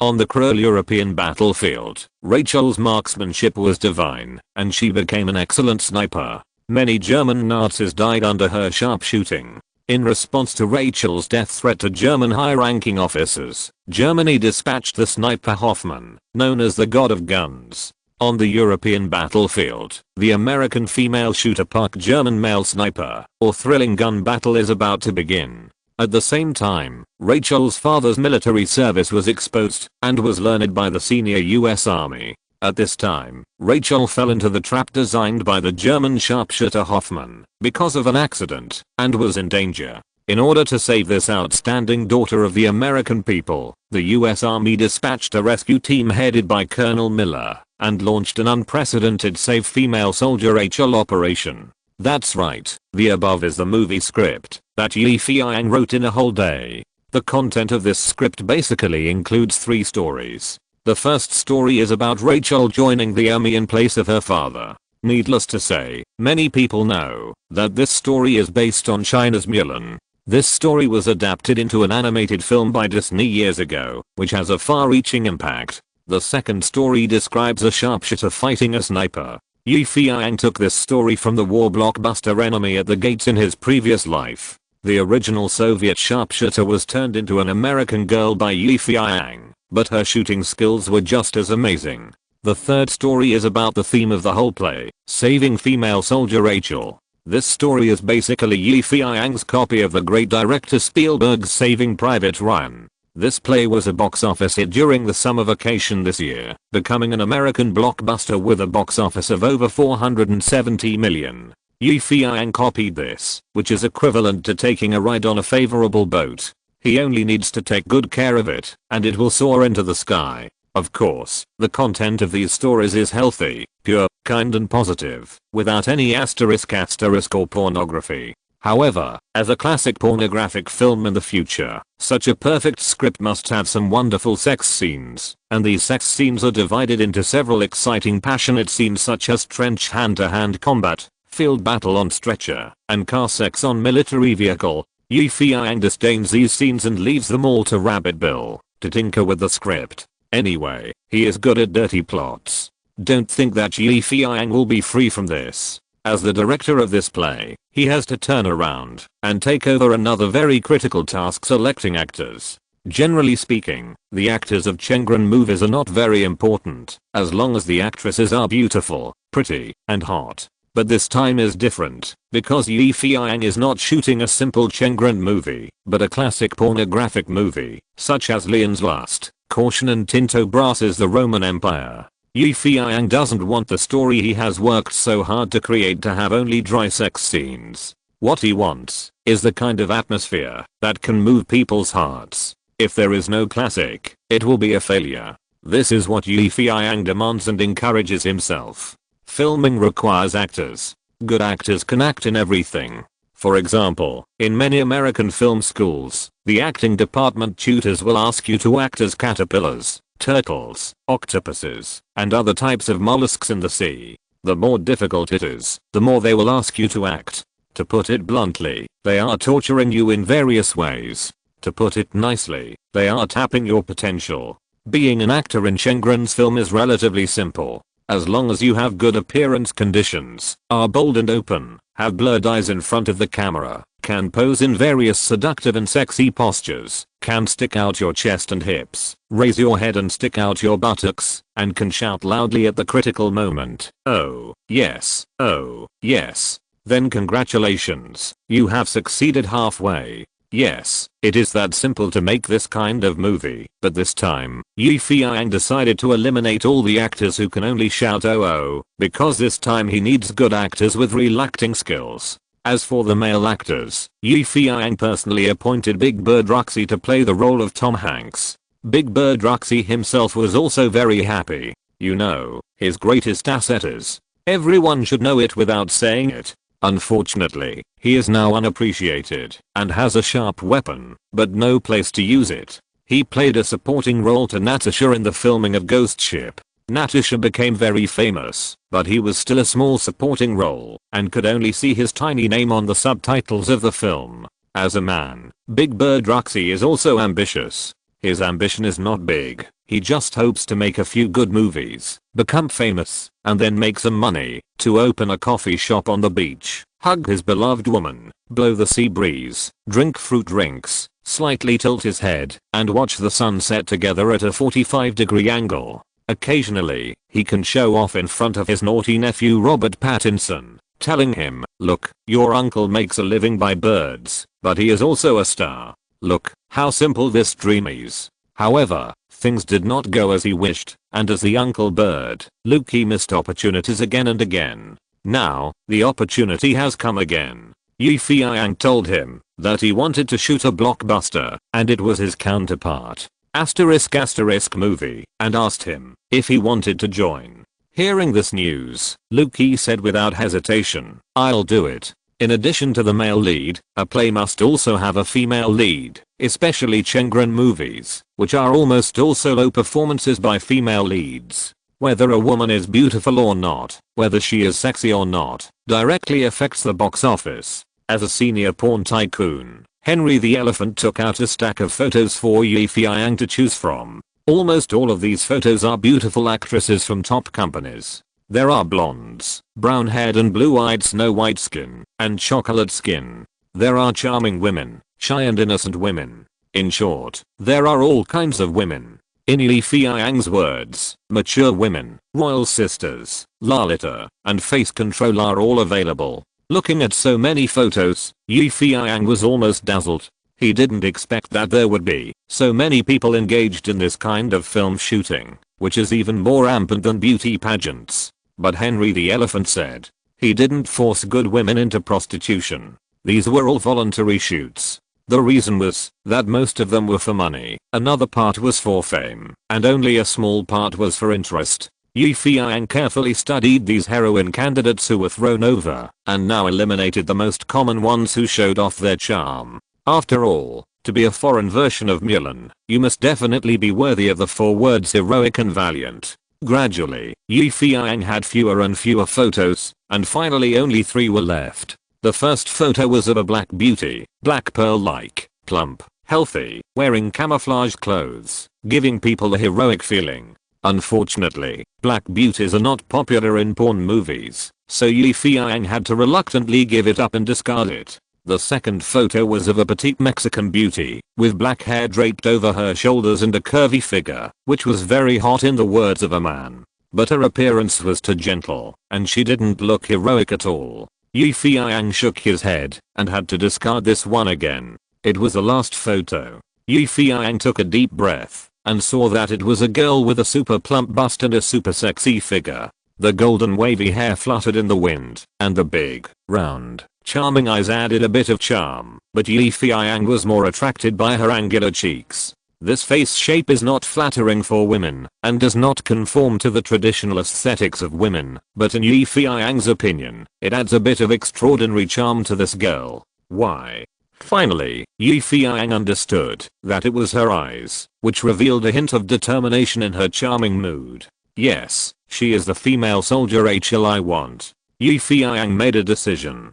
With the choice, Yi Feiyang checked her detailed information again. Name, Stormy Daniels, a mixed race of Irish and American ethnic minority Cherokee, was born in 1979 and is just 19 years old this year. She has just been in the AV industry for a year and has shot a total of 7 films. She is very popular in this industry, mainly due to her rough 30-60 bust. As for the purpose of shooting this kind of movie, it turned out to be interest. For such an AV actress with excellent soft and hard conditions, Yi Feiyang couldn't help but pay attention to her. Since this blonde beauty is so interested in filming, she should have some different acting skills. So Yi Feiyang called the actress named Stormy Daniels according to the contact number on the information and told her that he would interview her tomorrow. At the moment, when Yi Feiyang put down the photo and decided on the candidate, he didn't know how complicated the person he chose would be in the future. Stormy is a super porn star in the United States in the future. She is also a talented woman who can write, direct and act, a professional photography model with a hot body, a dancer who can sing and dance, and she is also an ambitious politician. From an actor to a politician, she finally succeeded in the election and became the most controversial female senator in American history. Her representative motto is, "I'm ready to fight at any time." I think everyone who knows me knows that no matter how dirty politics is, it is not as dirty as my previous job. To be continued. Chapter 95. The legendary interview.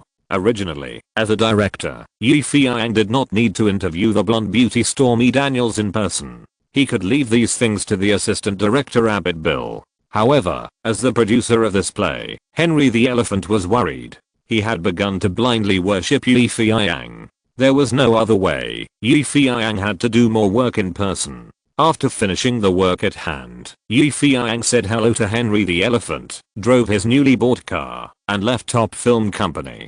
To be honest, Yi Feiyang really didn't want to get too close to such a *** film company. The reason was that his remaining sense of purity was at work. After leaving Top Company, he drove all the way home. At this time, the night was dark, but the entire Los Angeles street was brightly lit. The trees on the roadside were all covered with colorful small colored lights, which made the surrounding environment look like a beautiful tree and silver flower.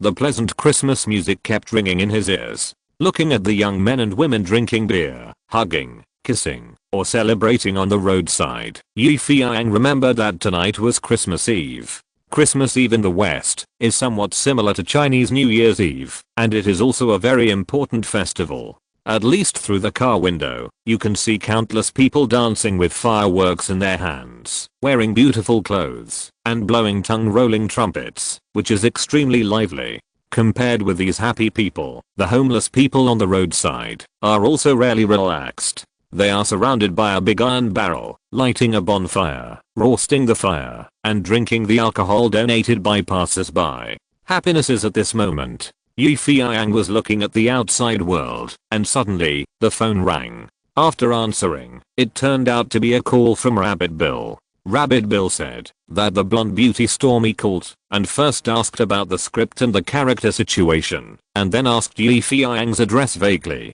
Bill the Rabbit said, "You may have a romantic encounter, boss. You don't know that these girls who shoot AV are very open. You can try it yourself during your interview tomorrow. Otherwise, if you miss this opportunity, you will definitely regret it." Yi Feiyang certainly understood what Bill meant by try it. A dog can never spit out ivory. You want to let yourself do hidden rules?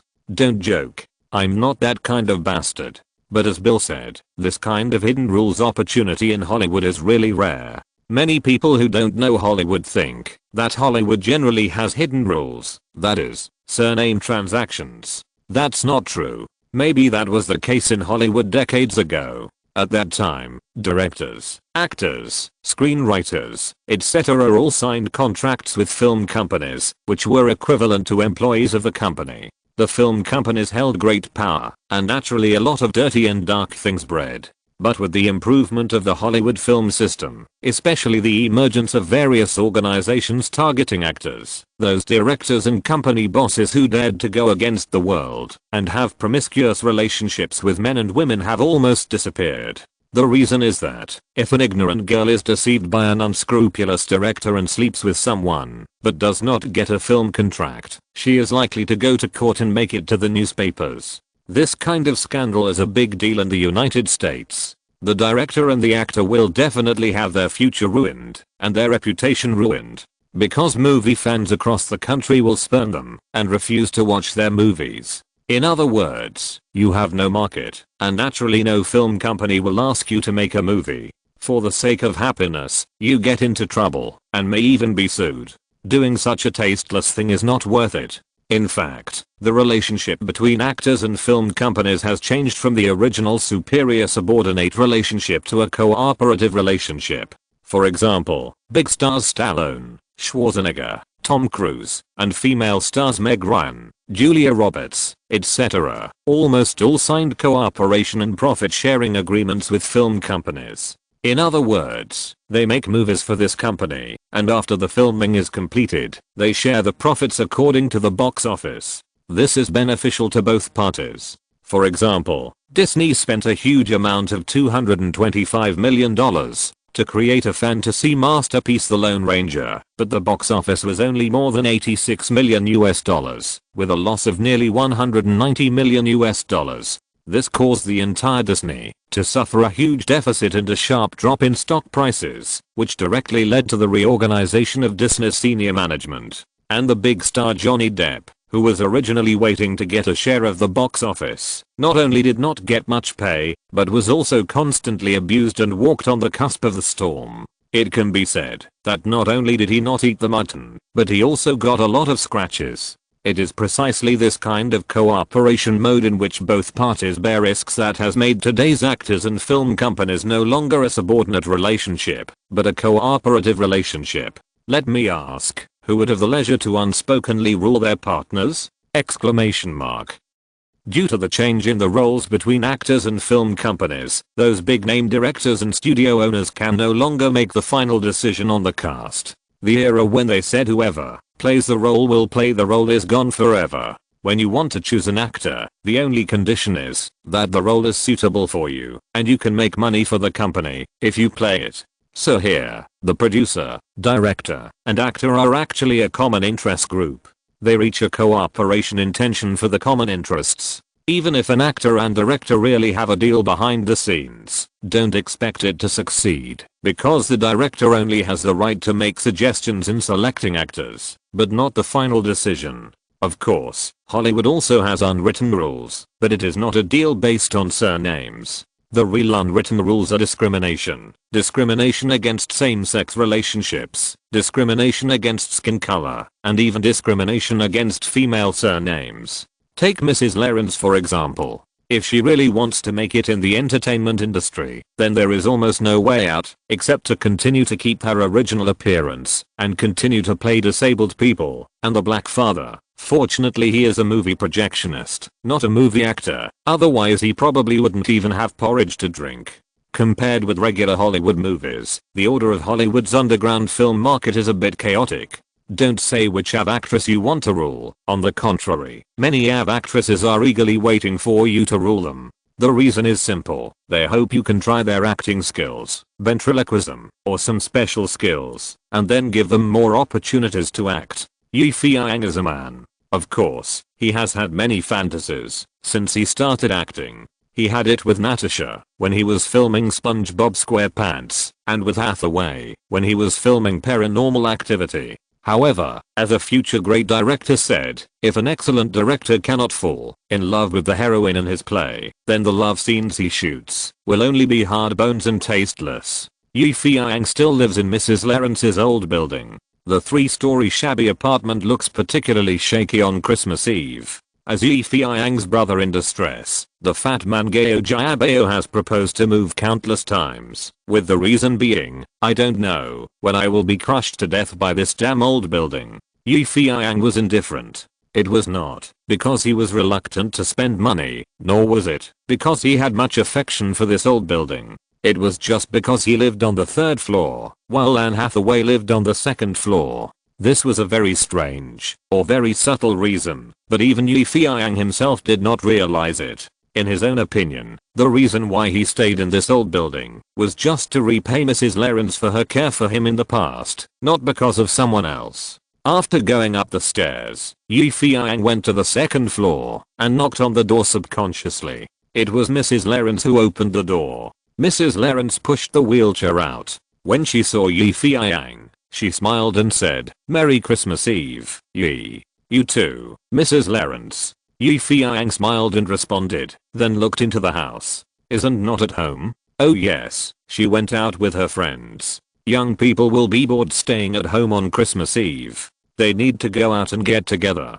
don't they?" "Haha, yes, of course. But do I know her friend? Is she a girl from her ballet academy?" Feiyang asked in a roundabout way. "Both girls and boys. Yi, don't underestimate our Annie. She has many boys chasing after her, especially on such a beautiful Christmas Eve. I really hope she can spend a good time with the boy she likes." Listening to Mrs. Lawrence's smiling words, Feiyang couldn't help but feel sour in his heart when he thought that Hathaway might celebrate the holiday with a boy on Christmas Eve and might hug or even kiss him uncontrollably. Feiyang felt uncomfortable. Trying hard to get rid of this damn thought in his mind, Feiyang shook his head and said to Mrs. Lawrence, "Yes, Annie is a good girl. I hope she can be happy and happy." Seeing Feiyang turning around to leave, Mrs. Lawrence said again, "Hey, Yi, don't you come in and sit down. I made delicious pumpkin pie and flavored pizza.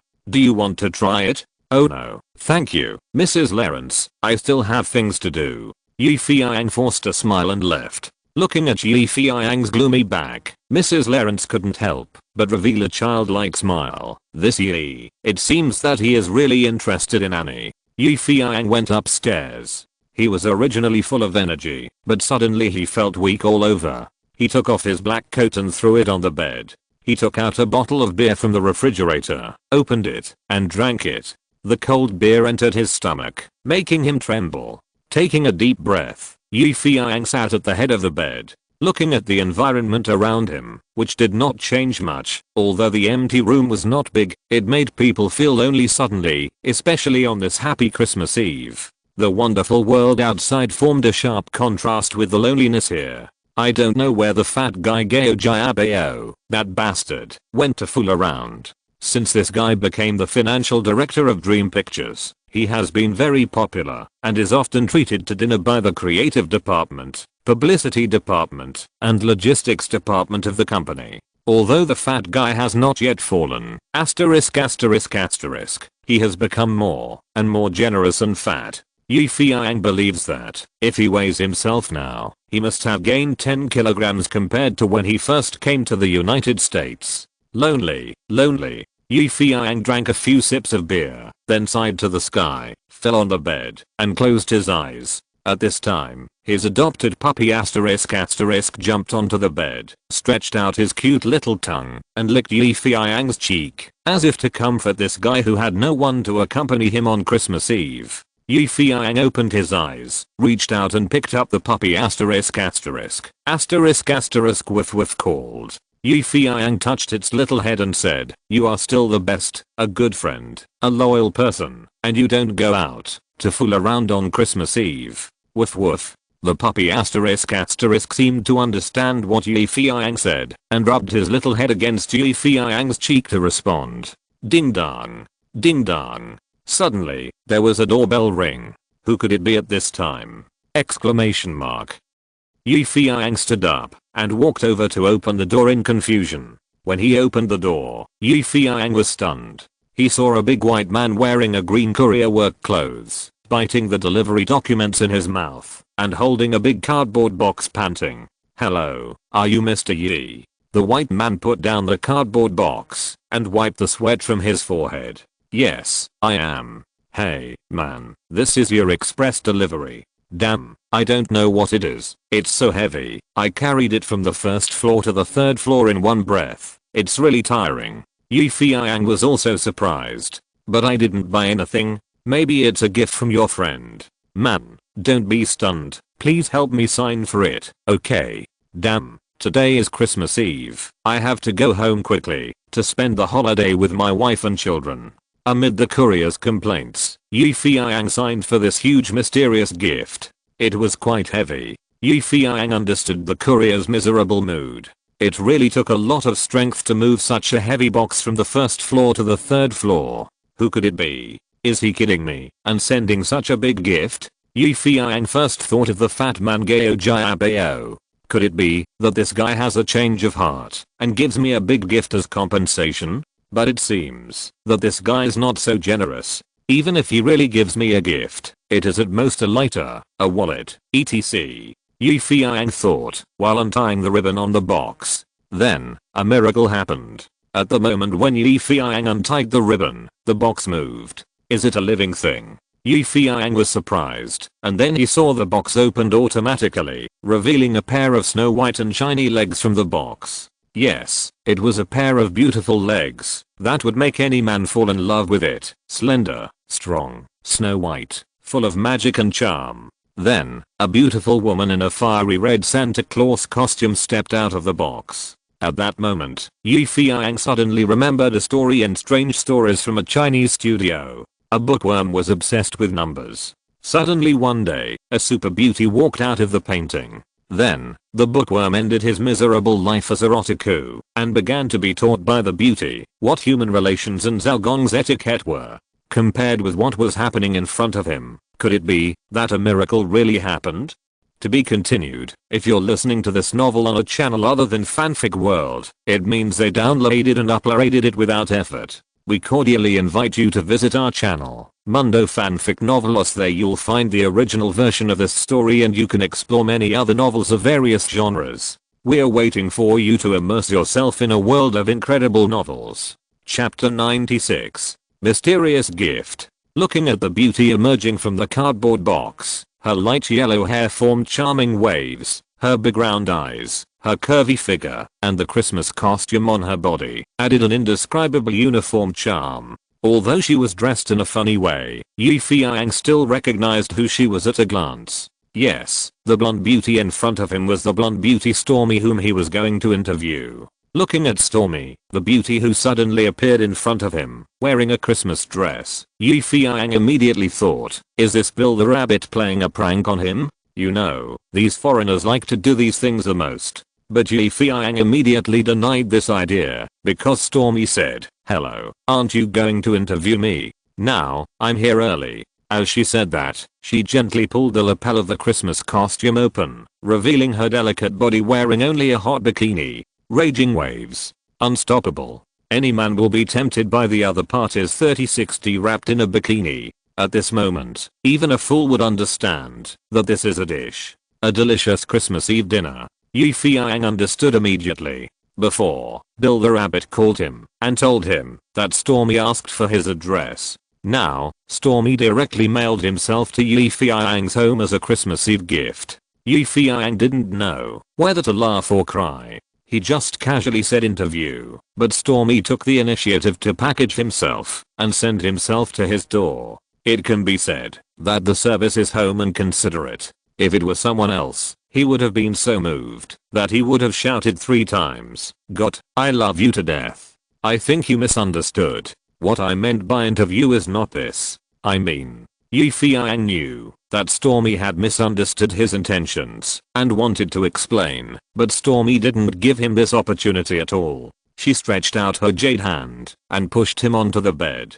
Damn, the room is too small, there is no place to sit. Misunderstanding? That's not right. If it's really a misunderstanding, you wouldn't be able to stay in the room alone on Christmas Eve. That's because I like quietness. Oh, really?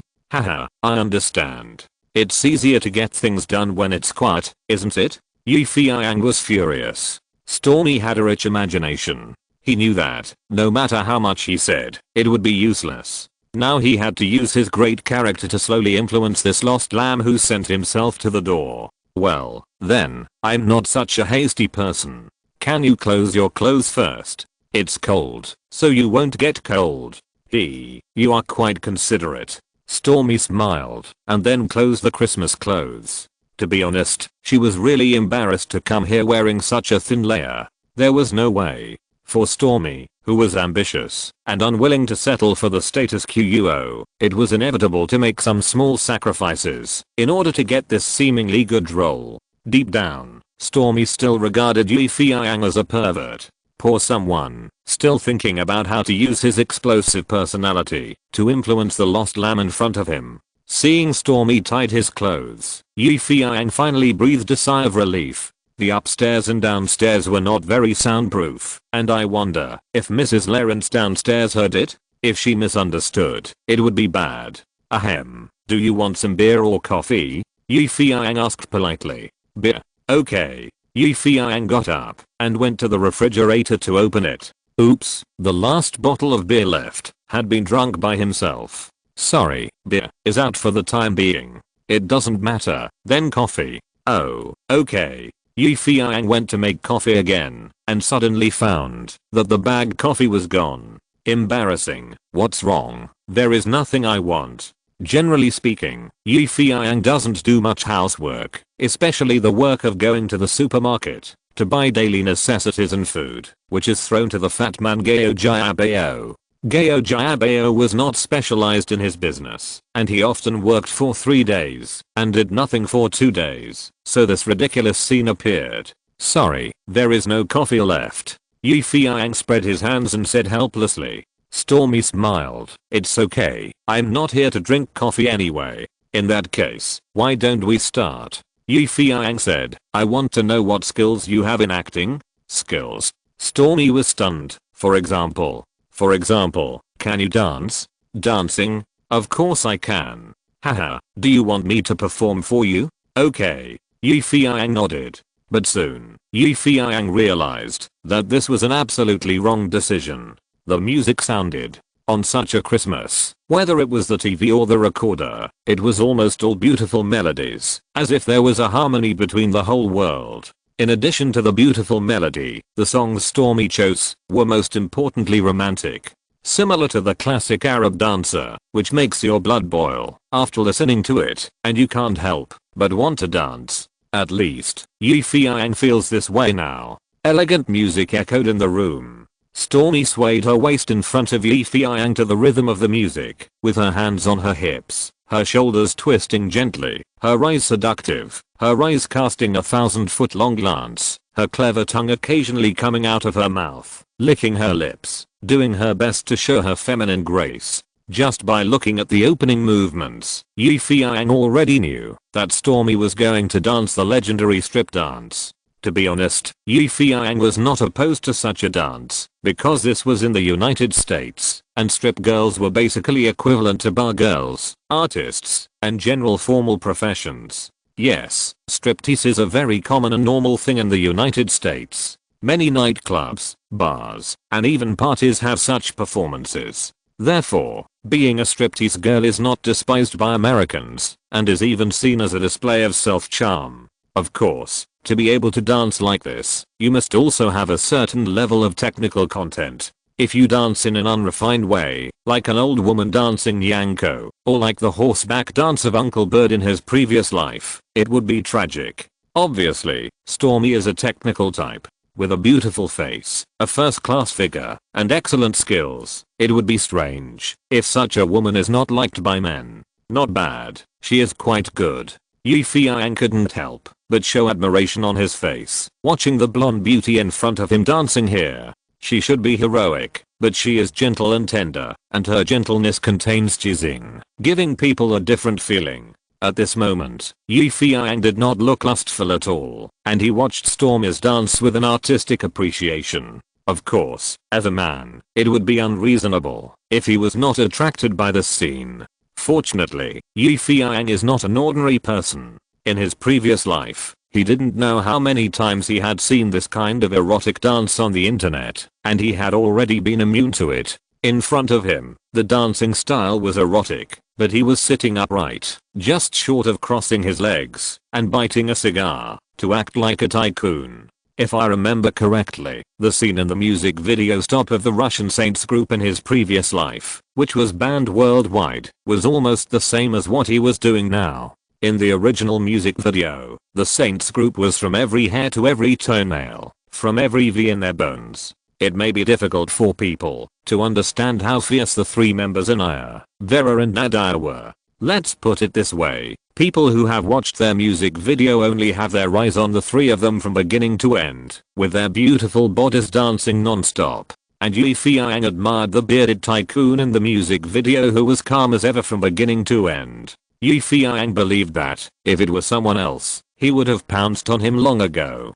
Thinking of this, Feiyang consciously or unconsciously took the bearded tycoon as his role model. He took out a cigarette box from his pocket, tapped his fingers, and a cigarette popped out. Feiyang opened his mouth and held it in a very chic manner, then took a leisurely puff and continued to watch the performance with an indifferent attitude. Feiyang's calmness surprised Stormy. You know, she has always been very confident in her dancing. Almost every man who has seen her dance is moved. Yes, even if she is not moved by her beauty, her breathing will become heavier and her throat will roll. But now, could it be that she has lost her charm? Exclamation mark.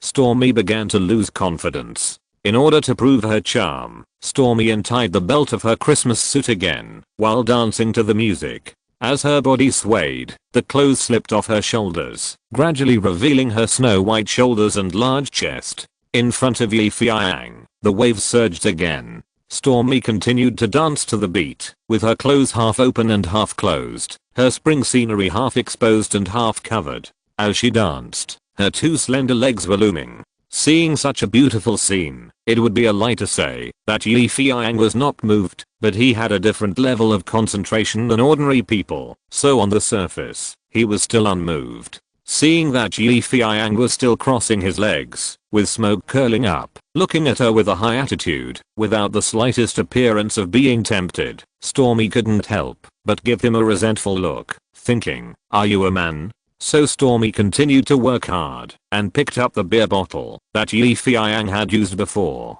No way. Feiyang, who pretended to be calm, had a glimmer of expectation in his eyes. Stormy smiled. Haha, he is still a man after all. Then she stroked the bottle, opened her charming little mouth, and began to suck it gently. Faced with this tempting scene, Feiyang finally started to get hard somewhere, shamefully.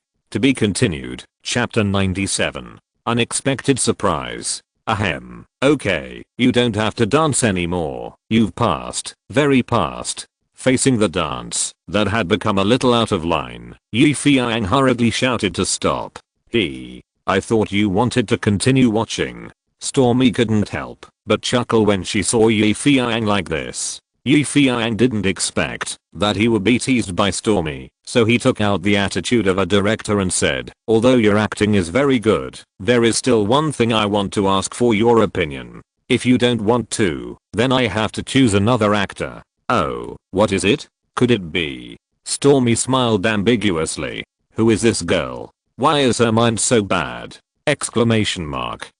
Feiyang was a little amused and lifted her light yellow wavy hair with his hand. That's the problem. Your head is too long. It doesn't meet the requirements of the heroine in the script. It needs to be cut. And I also know that you girls have always been very concerned about your hair, right? Yes, which girl doesn't like to have long hair? If possible, Feiyang believes that even those nuns would be willing to keep their black hair. Also, no matter where a place is, the more prosperous it is, the more hair salons there are, and these shops are all for women's hair. Sure enough, after hearing Feiyang say that he wanted to cut his hair short, Stormy's face hesitated. She spent a lot of time taking care of this wavy hair. It can be said that the time she spent on this hair was longer than her sleep time.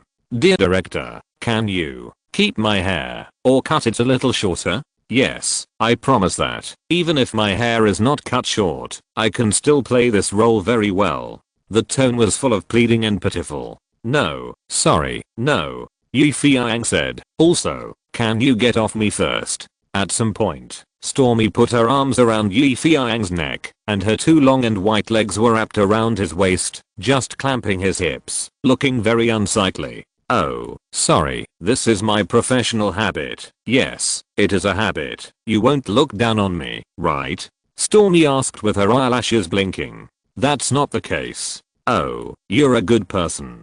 Don't jump to conclusions. I like you a little bit. That's normal. As a man, I have some charm. Ahem. Let's talk about serious things. Feiyang was almost led off topic by the beauty in front of him. Your hair must be cut short. Yes, it must. Because your character is an American female soldier who joins the army on behalf of her father, and no one knows your female identity, so your hair must be the same as that of an American soldier. Oh my god. Are you saying that I have to have that damn bowl cut too? Stormy covered her mouth, looking shocked. Feiyang smiled. No, just cut your hair shorter, to your ears. If it's really too short, you may be willing, but the audience may not. After listening to Feiyang's words, Stormy patted his chest and said, I'm really scared, but I still want to thank you. Thank me for what? Thank you for choosing me. Stormy blinked. Actually, I know Natasha too. Yes, I really know her. She was made famous by you, wasn't she? Now, I hope you can help me too. It depends on your own efforts. In addition to working hard, I will do a lot of things, such as, for example, now, let me repay you well, okay? Stormy's eyes moved, and it was self-evident. Ahem. Please get off me, okay? Stormy hugged Feiyang's neck again, and wrapped her beautiful legs around his waist. I told you, this is a habit, don't you like it? Stormy breathed softly in Feiyang's ear. No, damn it. Can you get down first? You can get down, let's go to the bed. My bed is too narrow, there's no room for 2 people. Don't worry, when we get to the bed, either you'll be on top of me, or I'll be on top of you, no matter how narrow it is. As Stormy spoke, she hugged Feiyang tighter, and even opened her red lips to kiss him. Feiyang had nowhere to hide, no way to avoid it, so he had to hold her hips with his hands, hoping to hold her down. Just as the two were entangled, with a click, the lights went out, and then there was a bang, and the door seemed to be opened. Merry Christmas Eve. Haha. A burst of cheers.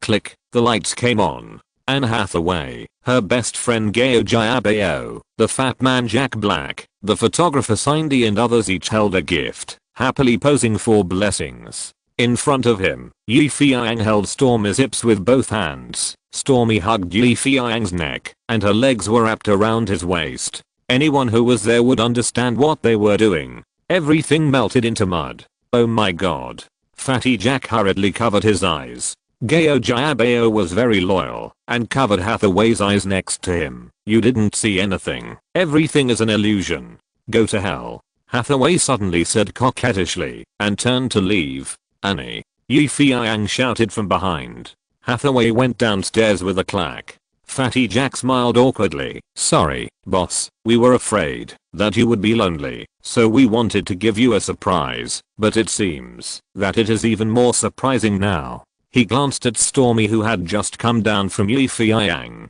Yes, this is our gift for you. Please keep it first, and don't disturb you.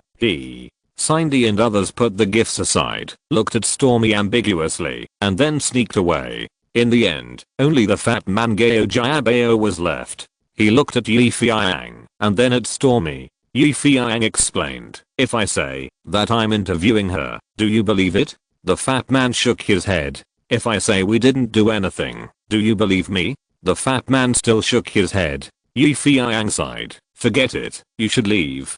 Gao Jiabao shook his head, with his belly sticking out, and his hands behind his back. He left with a master's attitude. Before leaving, the fat man didn't forget to grumble, I have a disease, I'm lustful. Especially on a festival like this, it is the best time for boys and girls to have sex together. I didn't believe this bullshit at first, but I didn't expect that you, the dignified bossy, couldn't be spared. Alas. Where are you now? Stormy knew that she seemed to have ruined everything, and that the brown-haired girl who turned away seemed to have something to do with Yi in front of her. You should leave too. It's too dark. Be careful. Feiyang waved his hand. Stormy didn't say anything more, hurriedly put on his Christmas clothes, and turned to leave. The whole room was quiet again, and it was terribly quiet, as if nothing had happened. Yeah, it would be great if nothing happened. Feiyang said to himself. When he thought of Hathaway's wide-mouthed expression of surprise and disbelief, he felt uncomfortable. The gifts piled up at the door were left by the guys just now. There were stuffed bears, cartoon dogs, flowers and fine wine. There were cards inserted on these gifts with various greetings written on them. Boss Yi, I wish you a happy Christmas Eve. Don't be unhappy anymore, otherwise we will be very sad. Signed, Fat Jack Cent. Hey, boss, I have already spent most of the red envelope you gave us, so we want to ask you, when will you start a new play? You need to make a lot of money to spend it on wine and women. Signed Decent. Yee, I don't know how to comfort you, but I still wish you a happy Christmas Eve. In fact, since I met you, you have helped many people. Yes, you are a good person, so I pray to God to let you get out of this low point in life as soon as possible. I hope you can see your bright smile again.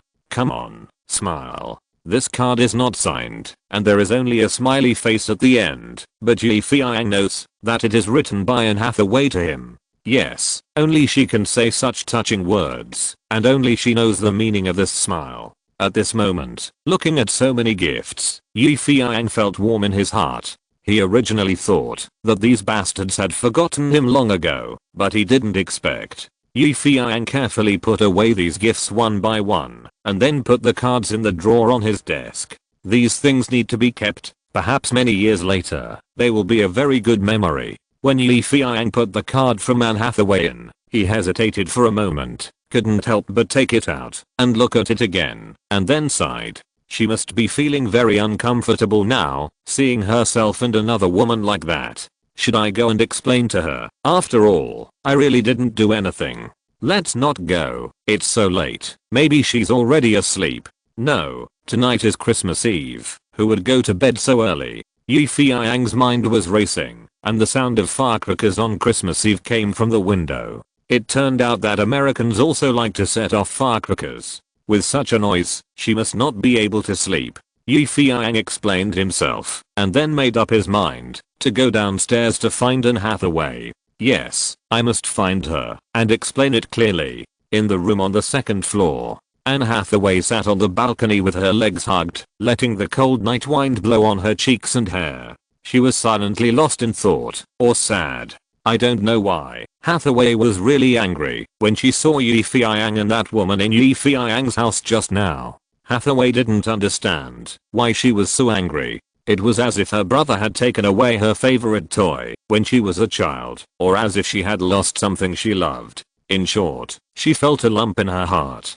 But what is my relationship with him? Why do I care about him so much? Hathaway asked herself while hugging her legs. Christmas Eve was brilliant, with fireworks soaring into the sky, blooming in the dark sky with a momentary beauty. But all this could not make Hathaway happy. There was only one shadow in her mind, and that was Yi Feiyang.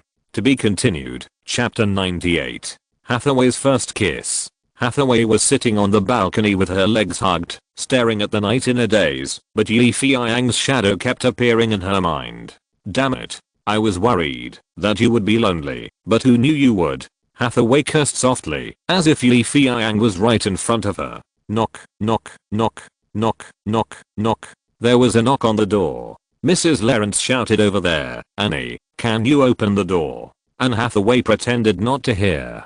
Damn, did he think that just coming here to explain would be enough? How naive. Hathaway guessed that it must be Yi Feiyang who came here to explain. Mrs. Lawrence shouted a few times, and when she saw Hathaway didn't respond, she shook her head.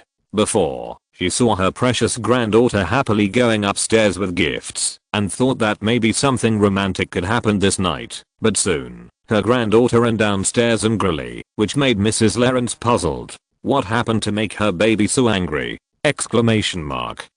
Mrs. Lawrence is an experienced person, and experienced people will think things through very clearly. In short, let the young people solve their own problems, and it is better for you to keep quiet. Seeing that Hathaway did not respond, Mrs. Lawrence pushed the wheelchair to open the door herself. It was indeed Yi Feiyang outside the door. Oh, it turns out to be my dear Yi. What are you doing here so late? Mrs. Lawrence pretended to be confused. I hope I didn't disturb you. Oh, no, tonight is Christmas Eve. I won't go to bed so early, and the same goes for Anne. Annie, is she still awake? Yes, I don't know what's wrong with this little girl. She's sulking on the balcony alone. Mrs. Lawrence said with a smile. By the way, dear Yi, did you make her angry? It seems that she came down from your floor. Ahem. Yi Feiyang covered his mouth and coughed. This is a long story. There may be some misunderstandings between her and me. Yes, it is a misunderstanding. Haha, you young people are always so troublesome. When I was young and grandfather was not as fussy as you. I still remember that we first met at. Excuse me, Mrs. Lawrence, can you let me in first, and I will listen to your touching love story carefully later? Bad boy, are you in a hurry to see Anne? Okay, coming quickly. Yawn. I'm tired too. I'm going to sleep. As for you, you can do whatever you like. I sleep very soundly and can't hear anything. Mrs. Lawrence blinked at Yi Feiyang ambiguously. Yi Feiyang was speechless. It's cold here. Why are you sitting here? Yi Feiyang came to the balcony and saw Hathaway sitting with her legs hugged and couldn't help saying, I like it. What's your business? Hathaway didn't even turn her head. Hey, are you angry with me? Who is angry with you? Why should I be angry with you? Hathaway refused to admit it. You look angry now. Yi Feiyang said and sat down next to Hathaway. Hathaway frowned, but didn't say anything, nor did he ask Yi Feiyang to leave or stay away from her. Anyway, I still want to thank you first. The gift you gave me is very beautiful. I also like what is written on the card. Humph. Hathaway snorted coldly and said nothing.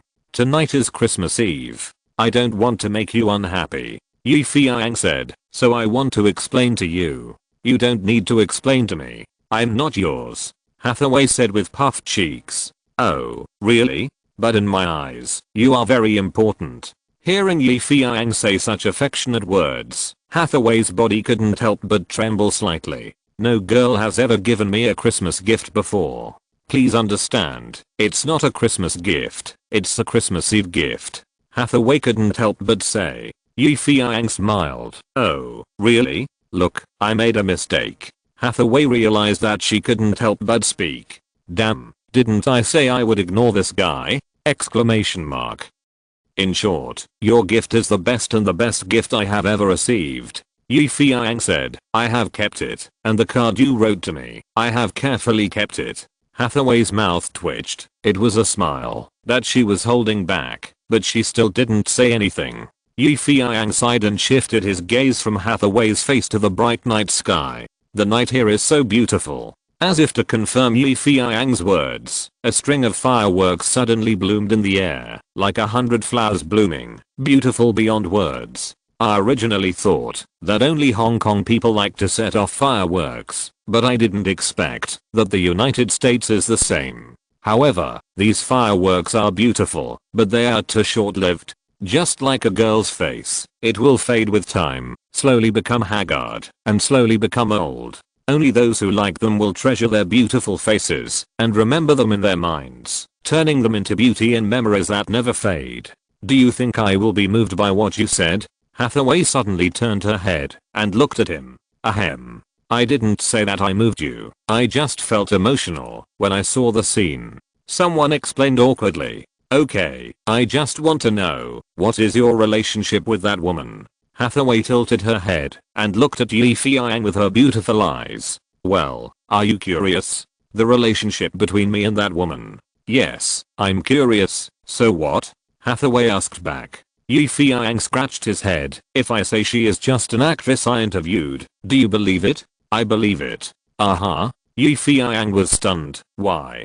Because you like to touch your ears when you lie. This time, you didn't touch it. This. Yi Feiyang was speechless. It seems that Hathaway is much better than that guy Gao Jiabao.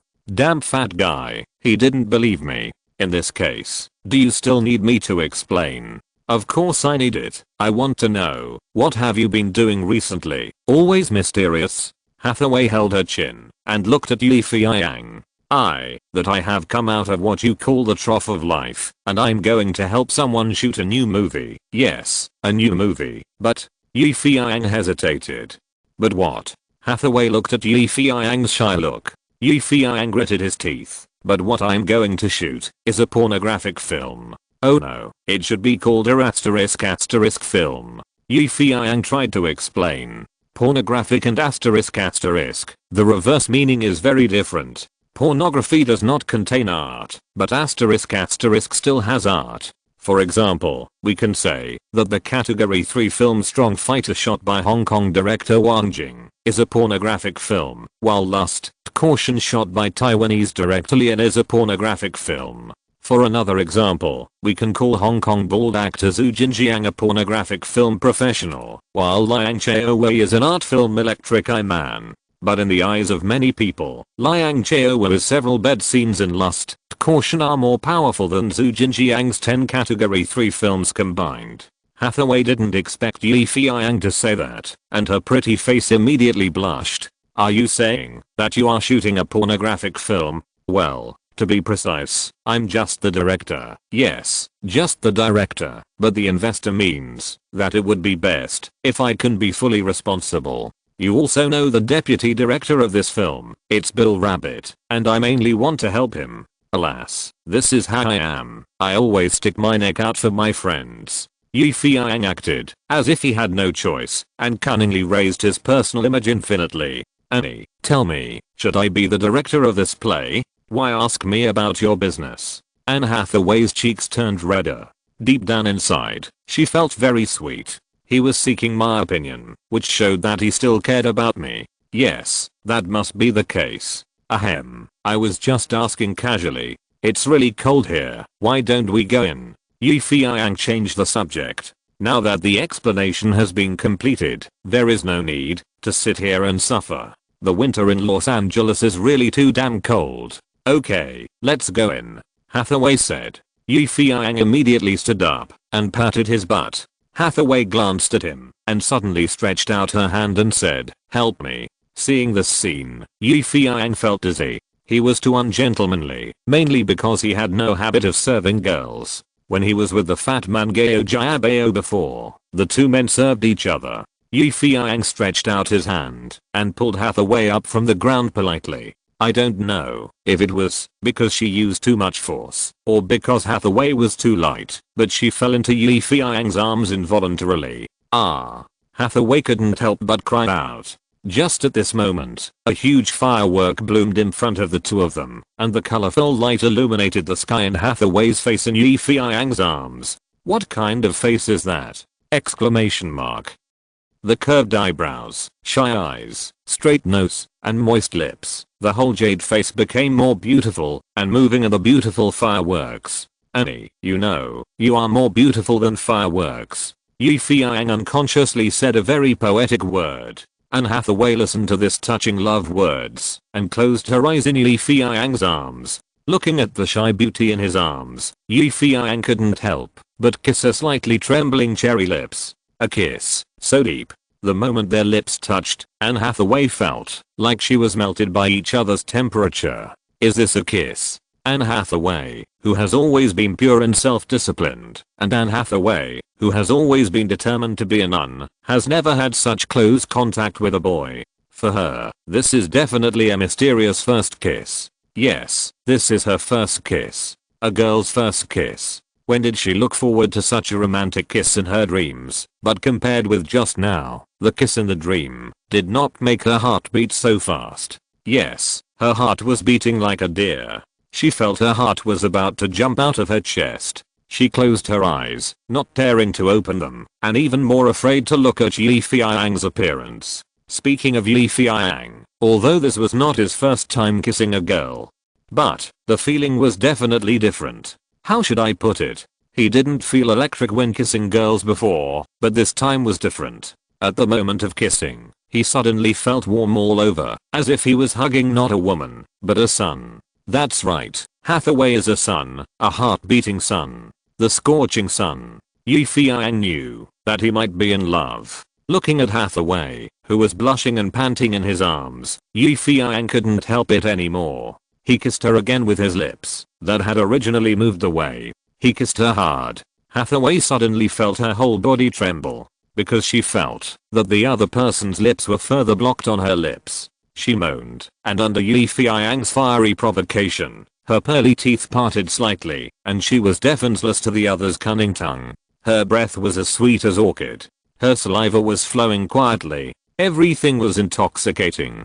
In the sky, countless fireworks bloomed at the same time, which was beautiful. It was unknown how long it took for the two to come back to their senses from this intoxicating kiss. Hathaway was limp all over, without any strength, but a reserved reason told her to get up from the arms of this bad guy quickly. As if he understood the meaning in her eyes, Feiyang immediately helped her up in a hurry. Hathaway was extremely shy, and she didn't dare to look at Feiyang at all, and said, "Let's go into the house. As you said, it's really cold here." What a hypocritical lie. They must be so hot at this moment that they want to take a shower, so why would they be afraid of this little bit of cold wind? Mrs. Lawrence's snoring could be faintly heard in the house. This old lady really trusts her granddaughter to sleep so peacefully. Feiyang accompanied Hathaway into the house. Both of them were a little embarrassed and didn't know what to do. Ahem, why don't we eat candy? Hathaway finally couldn't help but break the awkwardness. She suddenly remembered that during Halloween, the children in the neighborhood came with pumpkin lanterns to ask for candy, and she still had a lot left. The Halloween candy was used for Christmas, which was really economical. So Hathaway took out the candy. There was no place for the two to sit, so Hathaway sat on her bed with Feiyang. Hathaway ate the candy without saying a word, just swinging her legs on the bed, and no one knew what she was thinking. Feiyang's heart was even more confused. He was sitting on the bed, and the opportunity was rare. No wonder everyone said that men are beasts. No, I can't do this. I couldn't help but look at Hathaway and thought, if I threw her down at this time, how would she react? Shout loudly? Reprimand myself? Or slap her directly? Or, ahem, it's a little late today, I think you should go to bed early. Feiyang suddenly stood up and said. The pure Hathaway didn't understand why Feiyang wanted to leave suddenly, and he hadn't finished eating the candy yet. I'll take you there. Well, no need. Feiyang hurried out of the room and exhaled. Sigh. Impulse is the devil. Inside the room, Hathaway still didn't understand why Feiyang left in such a hurry. Mrs. Lawrence, who was snoring on the bed, opened her eyes when Feiyang closed the door and left. Alas, it's a waste of my snoring. To be continued. Chapter 99. The Legendary Soy Sauce Emperor. 1998. For Feiyang, this Christmas must not be easy. Filming requires investors, crew, photographer, makeup artist, lighting technician. There must be a director, male and female protagonists, and of course supporting roles and extras. According to Henry the Elephant's previous Chengren film operation, it was simple. The photographer worked part-time as a director, a bed, and then a man and a woman, or a group of men and women, threesomes, foursomes, fivesomes, sixsomes. After a set of procedures, it only takes one day to complete the filming. But now it is different. We have to shoot a blockbuster. Although the total investment of this blockbuster is only $300,000, it is really a blockbuster in the field of Chengren films, where the investment is only $7,000 or $8,000. Henry the Elephant has never made such a blockbuster, so all the power was handed over to Feiyang, whom he trusted very much. However, when Feiyang was working hard, Henry the Elephant still patted him on the shoulder to cheer him up.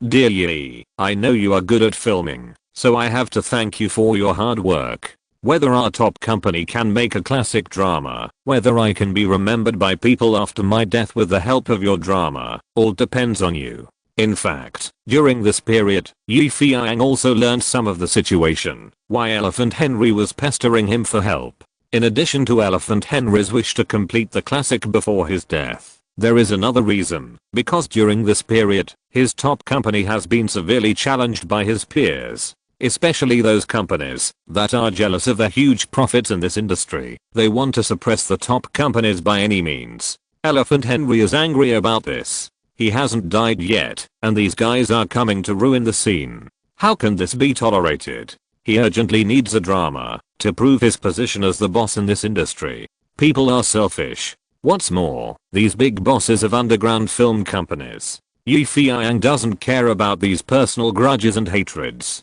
Now, he is only interested in those 8 cinema chains in this play. He only wants to use some method to make the play more exciting and beautiful, and then buy those 8 cinema chains according to the contract, to build his own cinema system. As long as he has his own cinema chain, he cannot look at the faces of other companies and transform from a small company that is not in the mainstream to a large company with all the limbs, so that production, copying, distribution, and release are integrated, and he can really soar to the sky. However, Elephant Henry emphasized one point at the end.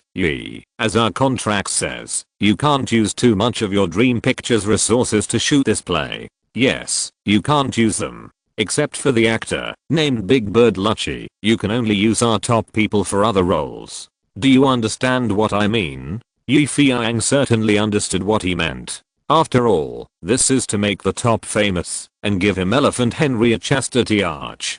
Compared with the shit porn he shot before, this play is definitely chaste enough, instead of making Dream Pictures famous. Now that he is the director, Bill the Rabbit is the assistant director, Big Bird Lucky is the male lead, and other roles are played by people from Dream Pictures, this play will really become a dream production, not a top production. Elephant Henry doesn't want to spend all his efforts to make wedding clothes for others. In order to prevent this possibility, he banged Feiyang. In short, only by using top resources can it be proved that this play is a top production. Feiyang readily accepted the request made by Elephant Henry. In fact, he had planned it early on.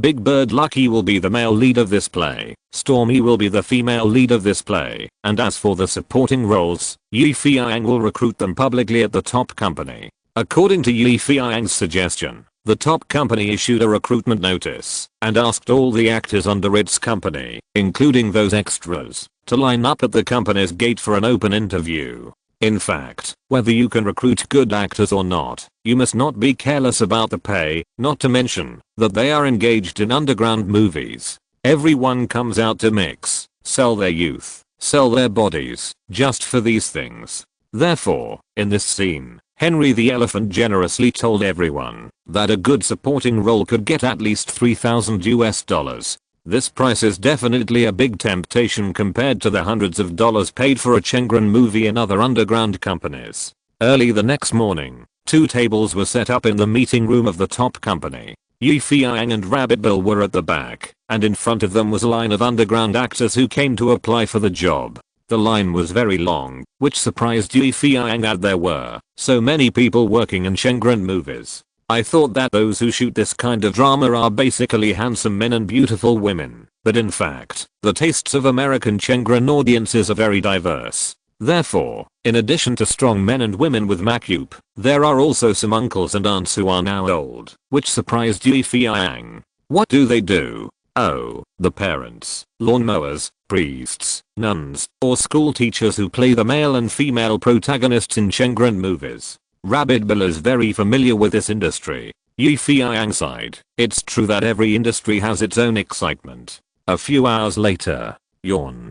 Boss, there are too many people here. We have only recruited less than a quarter of them so far. Your requirements are too high. I think it's fine, as long as they are about the same. Rabbit Bill rubbed his temple and complained to Feiyang. You know nothing. Whether a movie can be successful or not depends largely on the actors in it. If the actors don't perform well, no one will watch it. Feiyang glared at Bill. Henry, the elephant who ran over secretly to visit incognito, heard it from behind and nodded repeatedly, thinking, this Chinese Yi is really good at it. Look, how professional. After a busy morning, Feiyang was happy and worried. He was happy that these underground actors were eager to act in such blockbusters, perhaps because they often shoot small-scale honest films. They would not be picky like the actors introduced by the Hollywood Actors Guild. They just stood in front of you honestly and performed accordingly. But Feiyang was worried that all the actors had obvious stage performance styles.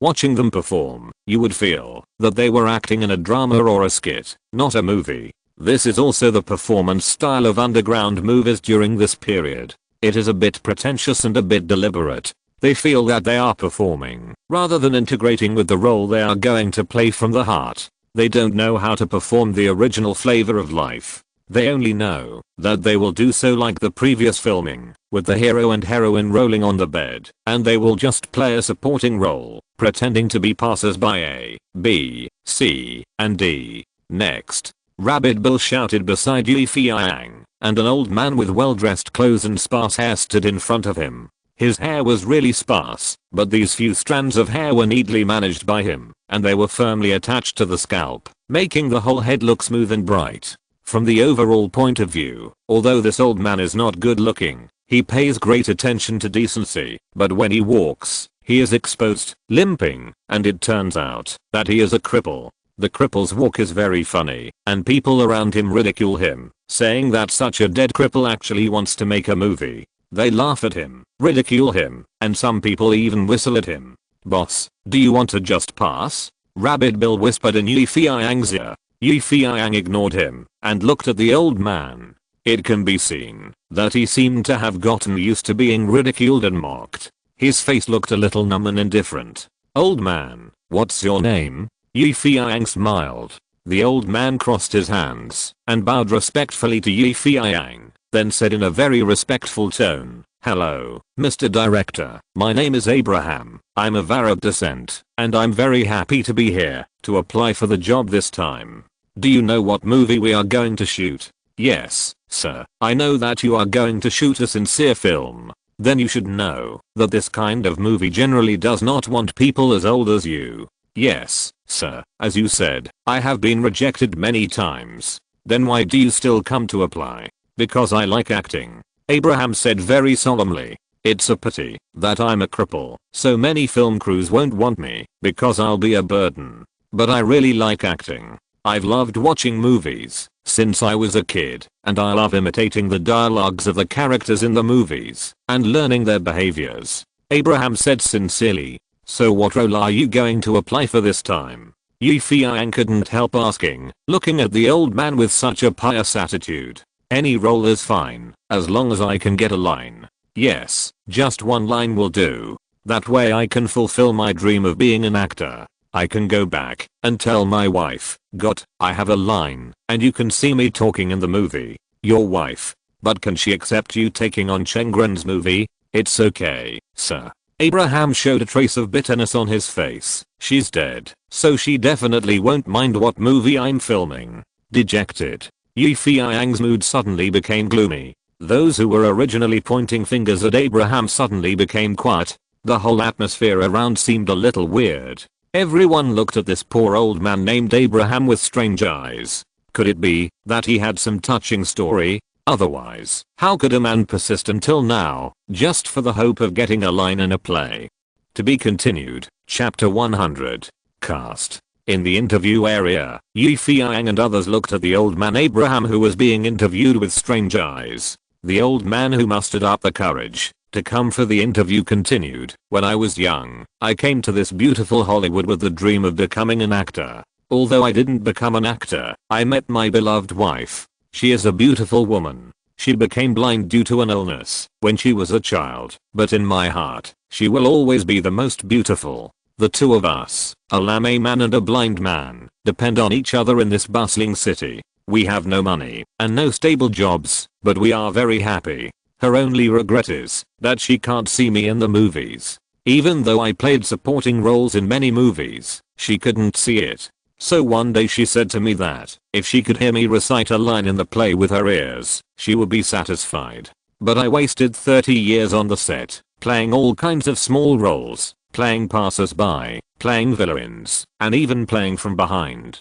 Until she died painfully from the disease. She didn't fulfill her last wish," Abraham said, wiping away turbid tears. "Today, I mustered up the courage to come here, hoping that you can give me a chance to prove myself. I can do it. I can do it. I have lines to read. Read them to my dear wife." Looking at the old man in front of him who has always been soy sauce in small movies, Feiyang's heart couldn't help but ache. Dreams will be corroded by time, but true feelings become more mellow with time. "Do you really only need one line?" "Yes, sir, just one line." "What if I give you more?" "This, sir, you are not lying to me." Abraham was a little unbelievable. No, in fact, our play still has a very important role. That is the father of the heroine, an old man who is disabled because of the war, and you are the most suitable. I don't know what to say, sir. I'm so excited. Abraham's face, which was originally numb from the oppression of life, rarely showed a smile. Okay, go get ready. There will be a lot of lines waiting for you to memorize during the filming. Yes, I will definitely work hard. For you. And for my wife. Abraham burst into laughter and walked out of the interview area. The crowd looked at him. No one whistled anymore. No one laughed at this old man with sparse hair and limping. They consciously made way for this old man who had been a soy sauce emperor for more than 30 years, but always persevered and had no regrets to quietly walk over. How many 30 years does a man have? Exclamation mark. How much sadness can a dream carry? Exclamation mark. Boss, to be honest, do you really think this old man is suitable for such an important role? Rabbit Bill asked somewhat unconfidently. How come you have become so heartless? Feiyang rolled his eyes at him angrily. Everyone says that Hollywood is a big divat. This kid hasn't been popular for a few days. How come he has become so black-hearted? Besides, I'm not doing this just to do good things. His personal image, being ravaged by life, having disabilities, being corroded by time, and being full of love, are almost exactly the same as the father in the script. Of course, the most important thing is that he has a passion for acting. Rabbit Bill didn't take Feiyang's condemnation seriously. In his opinion, filming is not a charity, and anyone can be stuffed in. Time passed slowly. After a day, the selection of actors for saving female soldier Rachel was basically completed. The lineup is as follows. Producer, Henry the Elephant. Screenwriter, Feiyang. Director, Feiyang. Assistant Director, Bill the Rabbit. Production Company, Top Film Entertainment. Stormy, plays Rachel, the heroine. Big Bird. Lucky, plays Colonel Miller. Abraham plays Old George, Rachel's father. James Howard plays German Sniper Hoffman. Peter William plays American Soldier. Jackson Jambeki plays American Soldier. Lebanon. In addition, there are some minor actors who don't have a lot of scenes, that is, extras. These people are almost all recruited by the black father from the poor neighborhood where he lives. These people don't have high requirements. No matter what movie you are shooting, as long as you can show your face in the play and have 3 meals a day, it's fine. Feiyang didn't expect to meet such a simple and honest American. He thought that such extras only existed in the Celestial Empire in his previous life, but today he met them. Now the cast has basically been formed, and the crew members such as the photographer and makeup artist have also been confirmed. The only thing left is for Henry the Elephant, the producer, to review and approve the filming. But when Feiyang went to Henry with the script and the list of crew members, he was told that he was not in the top company. Feiyang drove to the place where the company staff said. At this moment, the streets of Los Angeles were covered with snow and snowflakes were falling. Blizzard warnings were heard from the car radio from time to time. Several red snowplows were clearing the thick snow along Los Angeles Avenue. Pedestrians either pulled over or walked hard in the snow. Not long after walking, Feiyang's car broke down in the snow. Feiyang had to get out of the car and call the towing company. Damn. The towing company's business was booming during this period and told him to wait at least 3 or 4 hours. Feiyang didn't have that much time to wait for the tow truck to come, so he closed the car door, put on a thick scarf, stepped on the thick snow, and continued to move forward. Along the way, due to the heavy snow, it was very difficult to walk. From time to time, a few homeless people with thin clothes and unkempt faces appeared on the roadside. They held tin cans and didn't say anything. They just stared at you with numb expressions. Fortunately, Feiyang had some change on him. When he met a homeless person, he stuffed some change into his pocket. Those homeless people mumbled something, made way, and continued to intercept the next passerby. Faced with this situation, Feiyang didn't know whether to laugh or cry. These homeless people knew how to rob in the snow. However, in such a big snowstorm and such a cold winter, for them, trying to get some money was also a last resort to survive the severe winter. People always have to live, no matter if you have lost hope in life or not. Compared with the bridge holes or street alleys where these poor homeless people sleep, the fenced villas on the roadside are warm as spring. Parents drank hot coffee and snuggled up to watch TV programs. Kittens and puppies hid in their nests and licked milk. Children happily built snowmen in the small garden. Everything seemed so warm and harmonious. This is America, the United States under the gap between the rich and the poor. The epitome of winter reflects the truest side of a country. Feiyang followed the route and walked for about 30 to 40 minutes before arriving at the rescue station near St. Mary's Cathedral. This rescue station was established in 1914 and is the largest rescue station in Los Angeles, USA to date. It covers an area of about 5,000 square meters and can accommodate thousands of rescuers. When Feiyang arrived here, he happened to see Henry the elephant, who was doing volunteer work. His body was still as big as a mountain, and he wore a funny elephant hat. This should be a cartoon suit. It is estimated that Henry could not get into it, so he had to wear a hat. Henry the elephant held a spoon in his hand and distributed food to the homeless people. The food was simple: salad, milk, bread, and some soy products. A long line of people lined up in front of him. Henry the elephant was sweating profusely. When he saw Feiyang coming, he asked the people around him to help him get out of the chef position. "Hey, dear Yi, why are you here?" Henry took off his hat and wiped the cold sweat. "Why are you here?" Feiyang asked back. "Ah, you mean working here?" "Oh yes, I'm a volunteer here." "Haha, just like you said last time, if I'm really free, I'll find some good deeds to do, so I did as you said." Feiyang couldn't help but be stunned. He just said it casually last time, but he didn't expect this guy to really. "How is it? Are you tired?" "Of course I'm tired.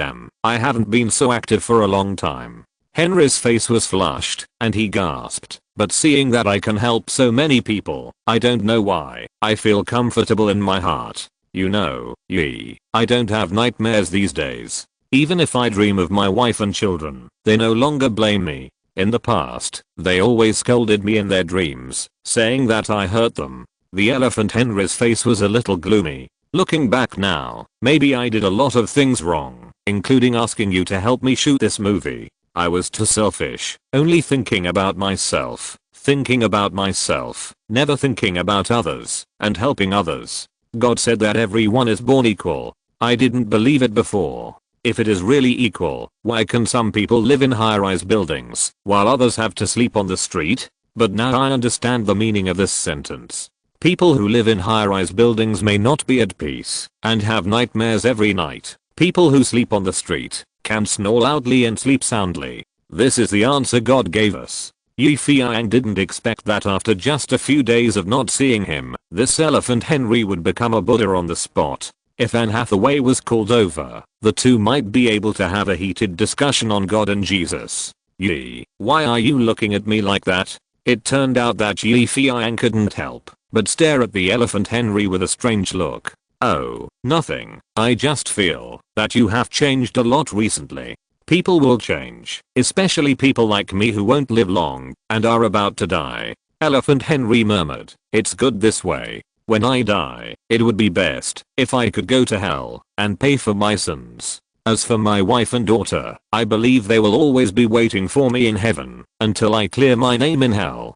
"Don't be so pessimistic. You may have to live a few more years. What's the point of living so long for someone like me? How can it be meaningless? I can help more people." Feiyang's words likely shocked Elephant Henry slightly. "Yes, if I were alive, I could help more people." Looking at those destitute people, there were old people, children, men, women, these homeless people, these people in need of help. Elephant Henry, who had long been discouraged and sitting waiting to die, suddenly seemed to have found his life goal and became passionate. To be continued. End of this chapter. Thank you very much for reaching the end. Don't forget to like. Looking for more exclusive content and immediate access? Subscribe to our Patreon. Remember, every like, subscription, or donation encourages us to continue. Thanks to everyone. See you in the next video.